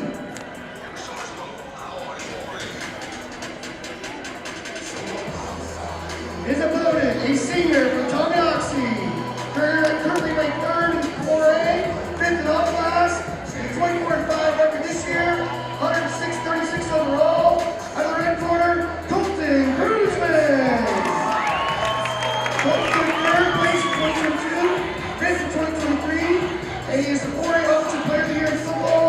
He'll be attending Minot State to further his academic career and play football.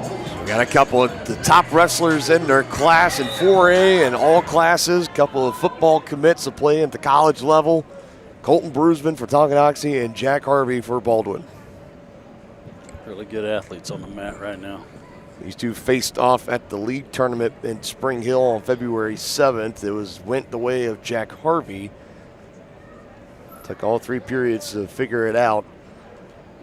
Brusman looking to even the score up here and claim a regional championship along the way. 145 career wins in his high school career for Jack Harvey. He comes into this season 31-1. I believe Brusman also has 100+ career wins in his high school career. Can't ask for much better. No, this is pretty evenly matched. Harvey got the better pedigree as far as record and rankings. You and I know Colton Brusman just as well, though. It's never just that easy to come in and say, well, my accolades are better, so I'm going to beat you. That's not always the case. Perfect example, our first championship bout to open things up tonight. Anything can happen. Yes, it can. Still 0-0. A lot of head wrestling right now between Brusman and Harvey. Harvey taking a shot, gets sprawled out by Brusman.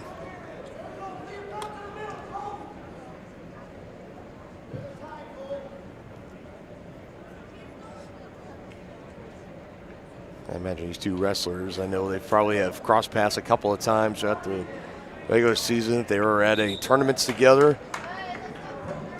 Now meeting here in regionals, and still on the tail, they can even cross paths at the state tournament. So what's that like? Talk to the wrestler. You got the more experience between the two of us. When you're facing the same opponent, and so what's that feeling out process kind of like? Because you're familiar with them, but you're familiar with them, so hopefully you know what their strengths and weaknesses are if they have any, so you'll know how to attack that. Unlikely that they would meet in the state finals because they're going to be on opposite sides of the bracket.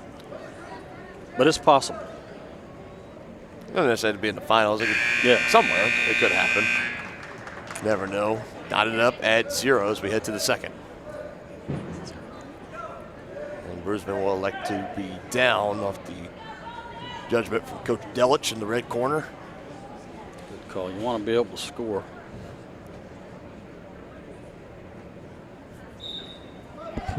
And he was quick getting to his feet. Fight the hands. Picks him up, puts him down. Harvey planning Brusman.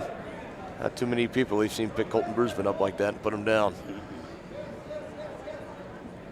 Harvey's really strong, but so is Brusman. Trying to peel the hands away. Can't get that leg loose. Trying to get a switch. Couldn't get it. Nicely done by Harvey there. He really countered that well. Still no score, 0-0 between these two.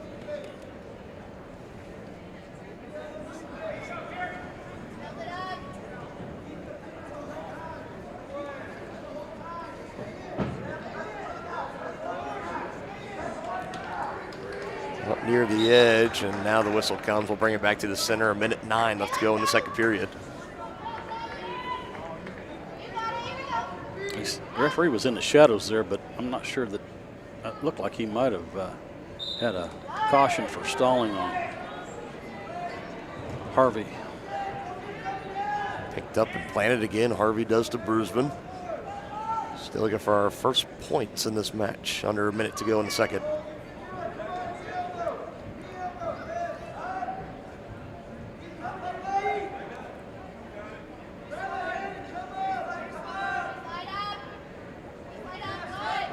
Grabbing the wrist. Brusman up and back down again.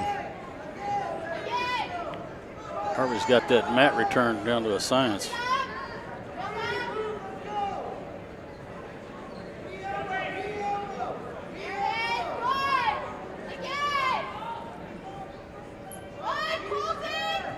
Yeah, he really does. Warning stalling on green. And 1 point's going to be awarded to Colton Brusman. I thought I saw that over in the shadows. So why is that? Because Brusman was getting on his feet and Harvey was pushing him out of bounds. So now Colton Brusman with a 1-0 lead here in the second period. Short time, 5 seconds and counting. Now warning on red.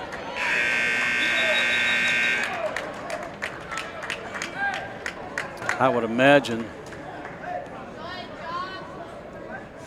Yeah. Harvey's going to go down.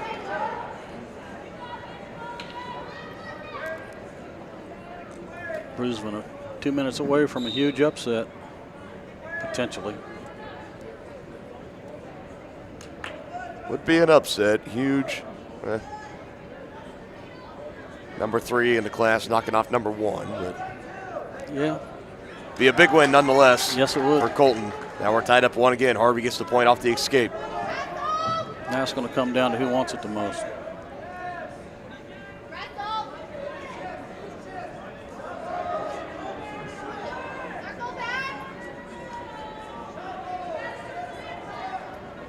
Again, here the out of bounds boundary right now just kind of circling around. Brusman breaks free and they'll lock back up again. Harvey not letting him back in, keeping him out there near the edge.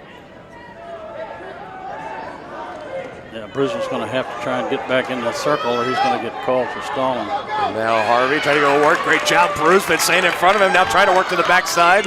Got a hold of the ankle and Harvey but Harvey's him over. Harvey's going to get the 2. Yes, he will.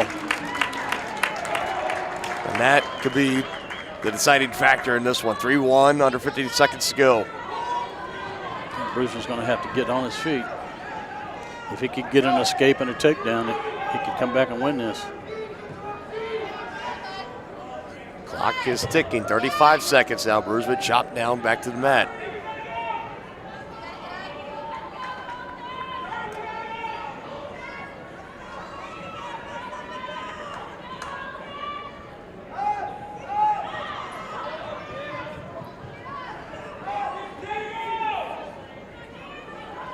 Time really ticking away here. Bruisman back, flattened out, back on his stomach, under 10 seconds. I don't think he's going to be able to pull off the comeback. It will be Jack Harvey, your 190-pound champion here at Regionals. And great respect between these two. Yeah. Your champion at 190 pounds, from Baldwin, Jack Harvey. Commit to play football at Wyoming, back in Josh Allen's stopping grounds. Yeah. Congratulations to Jack Harvey. Bruisman will take second. A senior from Holton High School, currently ranked second in Class 4A. He has a 41-2 record this year, 118-22 overall in his career. Dalton Roush. I know you've been looking forward to this one. Yeah. A member of the 2024 East Shrine In the 215-pound weight class, it'll be Roush for Holton. He'll be going up against Tyler Pankey, the 215 His opponent, varsity starter for Tonganoxie. senior from Tonganoxie High School, with a 14-2 record this year, 65-14 overall, Tyler Pankey. That's for reference. They just said the record there, 14-3 for Pankey going up against Roush, a senior from Holton, 41-2. And they said that Roush was invited to the Shrine Bowl, too. It'd be good to see Pankey. We haven't seen him wrestle in a while. Wearing that brace around the right shoulder. Been fairly limited this season.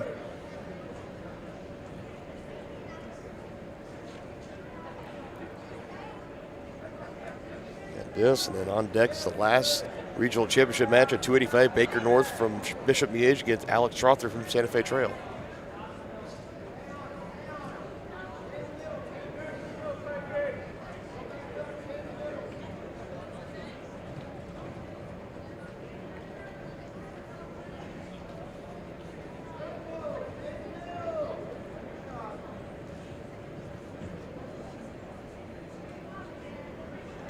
So it's just tying up at the head wrestling here.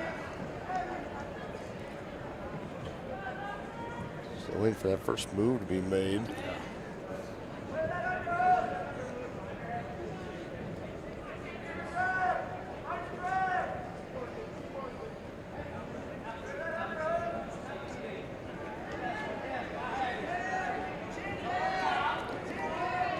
Say Pankey needed to get his head out of there, and he did.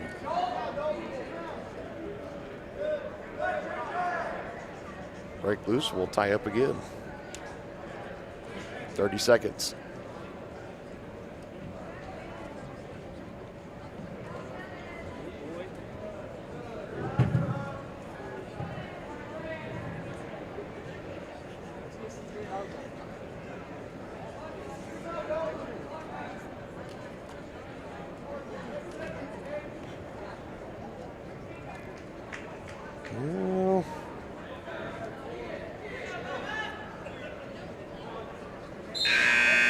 Just a bit of a feeling out process in that first period between these two. Roush will have the choice.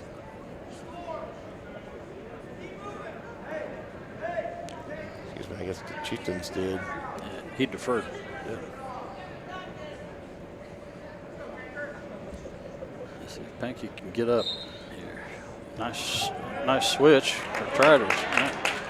Right to an escape. Now Pankey takes the lead 1-0.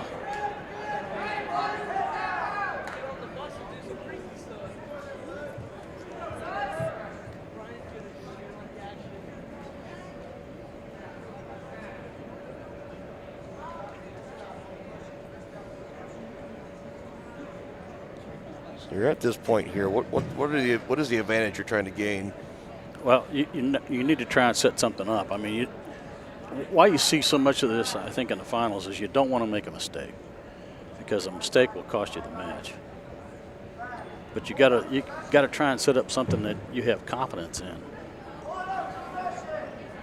And it doesn't appear as though either wrestler wants to be aggressive and shoot for the legs.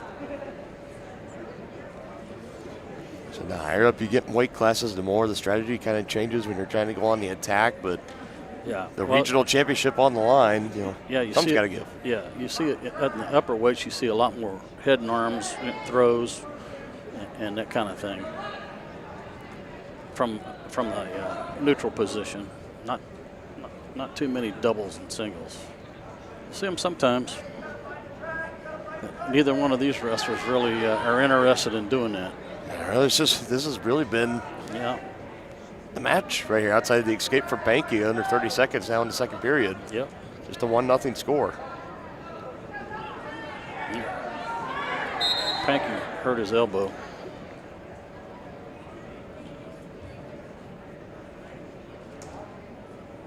So we'll have an injury timeout here. Where's our Hall of Fame trainer, Mark Padfield? Somewhere around here, I imagine. And that's that. I don't know if it's a shoulder, if it's an elbow, but that's that arm. Yeah, he was shoulder area that's got it wrapped up. He was dragging that arm.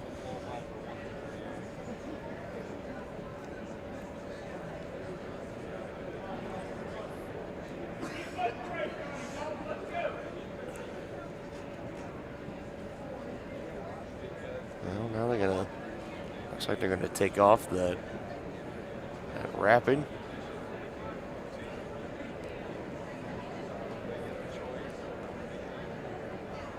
So it'd be interesting is that if they deem him not able to go, the match just stops. It'll be awarded to. Just be awarded. Yeah, his opponent. Big moment here for Roush too, a chance to try to breathe, to collect himself, and it looks like we're about ready to go. Good to see everything was okay for Tyler. Now 15 seconds in the second period. Roush a little bit more aggressive now. Yeah. You see him targeting. He's got a 2-on-1. Going to that arm. Yeah, it's a 2-on-1. You see that a lot in the heavier weights. He's going to try and set up an arm drag. Banky not having any of it. I don't know about the strategy, though. You stop it there. You know he's hurt. Something's hampering on that side, and right out of the gate, Roush attacking it. Yeah, you saw that. I mean, he attacked that bad arm with a 2-on-1. You may think that's cold, but hey, that's wrestling. You see a weakness, you attack it. How bad do you want to be a regional champion? Yeah, exactly. Now let's see if Tyler can either ride him out or try and turn him.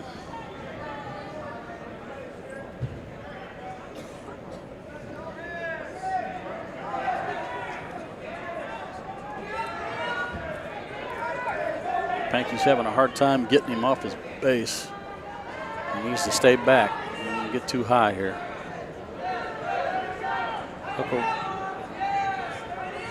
See him hook that ankle. Yeah, there you go. See how he hooked that ankle.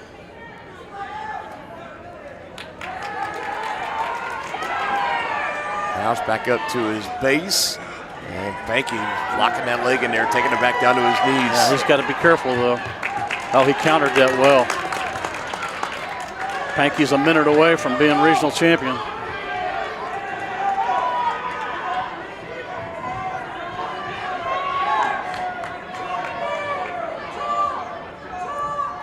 So if Banky can hold on to him. Still a 1-0 advantage for Banky. And an escape will tie it up.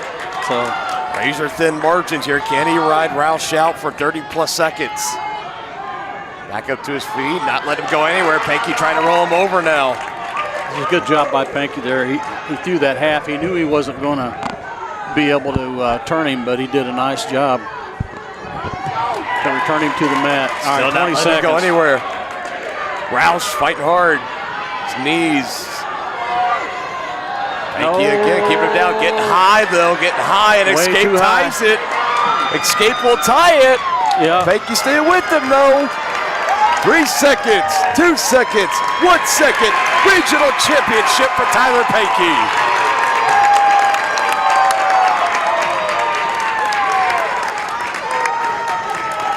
One point. All that was needed. Tyler Pankey comes in and pulls the upset. From Tonganoxie, Tyler Pankey. And a big boost for the Chieftains. Another champion crowned. Hey, Parker, come to that table now. Parker Goose and Tyler Pankey to that table, please. And we now move to our final regional championship Our final match. at 285 pounds. Out of the green corner, a sophomore from Santa Fe Trail. Currently ranked number 4 in 4A. The 26-6 record this year. Alex Strother. Alex likes to play Fortnite in his spare time. His opponent, out of the red corner, a senior from Bishop Miege. Currently ranked 2nd in 4A, 8th in all class. He record of 27-1 this year, 101 and 27 in his career. Baker North. Baker is signed up by football at Arkansas State. And Baker wants everyone to know he knows how to ride a unicycle. Does that look like the guy that rides the unicycle to you? I wouldn't have known. No. It'd have to be a sturdy one. One of the best in 285. Baker North for Bishop Miege going against Alex Strother from Santa Fe Trail. North, the seniors. Strother, a sophomore. Our final regional championship battle game. Just want to thank everybody for joining us today, along with our whole entire coverage. This might not last long. This might not, yeah. And North looking to make quick work here. He's smiling. Look at his smile. Yeah, smiling for the camera. That's cold. That is cold. Cold-blooded, uber confident Baker North. Frame that picture of the North family. Whatever you can do, that's an awesome picture. Get the pinfall, becoming regional champion. You get a smile on your face. Quick work. That's a big man right there. 28 seconds to be exact. My goodness, folks, this has been so fun today. We have enjoyed bringing you the coverage. Let's take a look. Closing it out, we had basketball this past yesterday. It feels like almost a week ago we had Paola basketball. It's been a whirlwind. We just had wrestling today in the regional championships, and then we will go on the road this upcoming Tuesday, the 20th, at Ottawa, and that will wrap up the regular season basketball coverage, and more than likely we'll wrap up the spring sports, the winter sports season as well before we move on to the spring sports season that will be coming up about probably mid-March, early April, somewhere around there. So I want to encourage everybody, if you haven't already, go on to Facebook and follow us at Varsity Sports Live /Tonganoxie and check out our website at varsitysportslive.com for all the latest news and updates on broadcast, past, current, and upcoming. And one more time, we got to shout out and thank all of our incredible sponsors here on Tonganoxie Sports Live. We could not do what we do here and provide all the great coverage that we do, some of the best high school coverage you will find in the area right here on Tonganoxie Sports Live and the rest of our Varsity Sports Live channels. We cannot do it without the backing and support of our tremendous local sponsors. And crowd's rolling out here. I think we're going to be doing the same here. Yep. Any final thoughts before we sign off from the regional championships? Well, I think Tonganoxie is very well represented in the state tournament again. So 10 total. When you take 10 wrestlers that qualify for state, you have a chance to bring home a lot of hardware and possibly some team trophies. And to think, this was a wrestling program that went so many years, had some runner-ups, but never a state champion. Now all of a sudden it feels like there's at least one or two coming home as a state champion every year. The team overall won a state championship a couple of years ago, and they're in perfect position. Again, have a lot of the top wrestlers in their weight class, and again, 10 qualifying. We could be seeing a lot more hardware being put into the trophy case out here in the Commons area at Chieftain Arena. Well, yeah, and you know what's impressive to me is, you know, the kids program that they have. You know, I always got to throw a plug in here for the kids because, of course, a lot of these kids, you know, they may be freshmen. You'll see a bunch of freshmen, even in the finals. Well, it's not their first year wrestling, folks. A lot of these kids have been wrestling since they were 5 or 6 years old. So, shout out to the kids club here in Tonganoxie. Yeah, always been a steady pipeline, putting talent in. We say that just about every time when we talk about a freshman or a sophomore and starting at the varsity.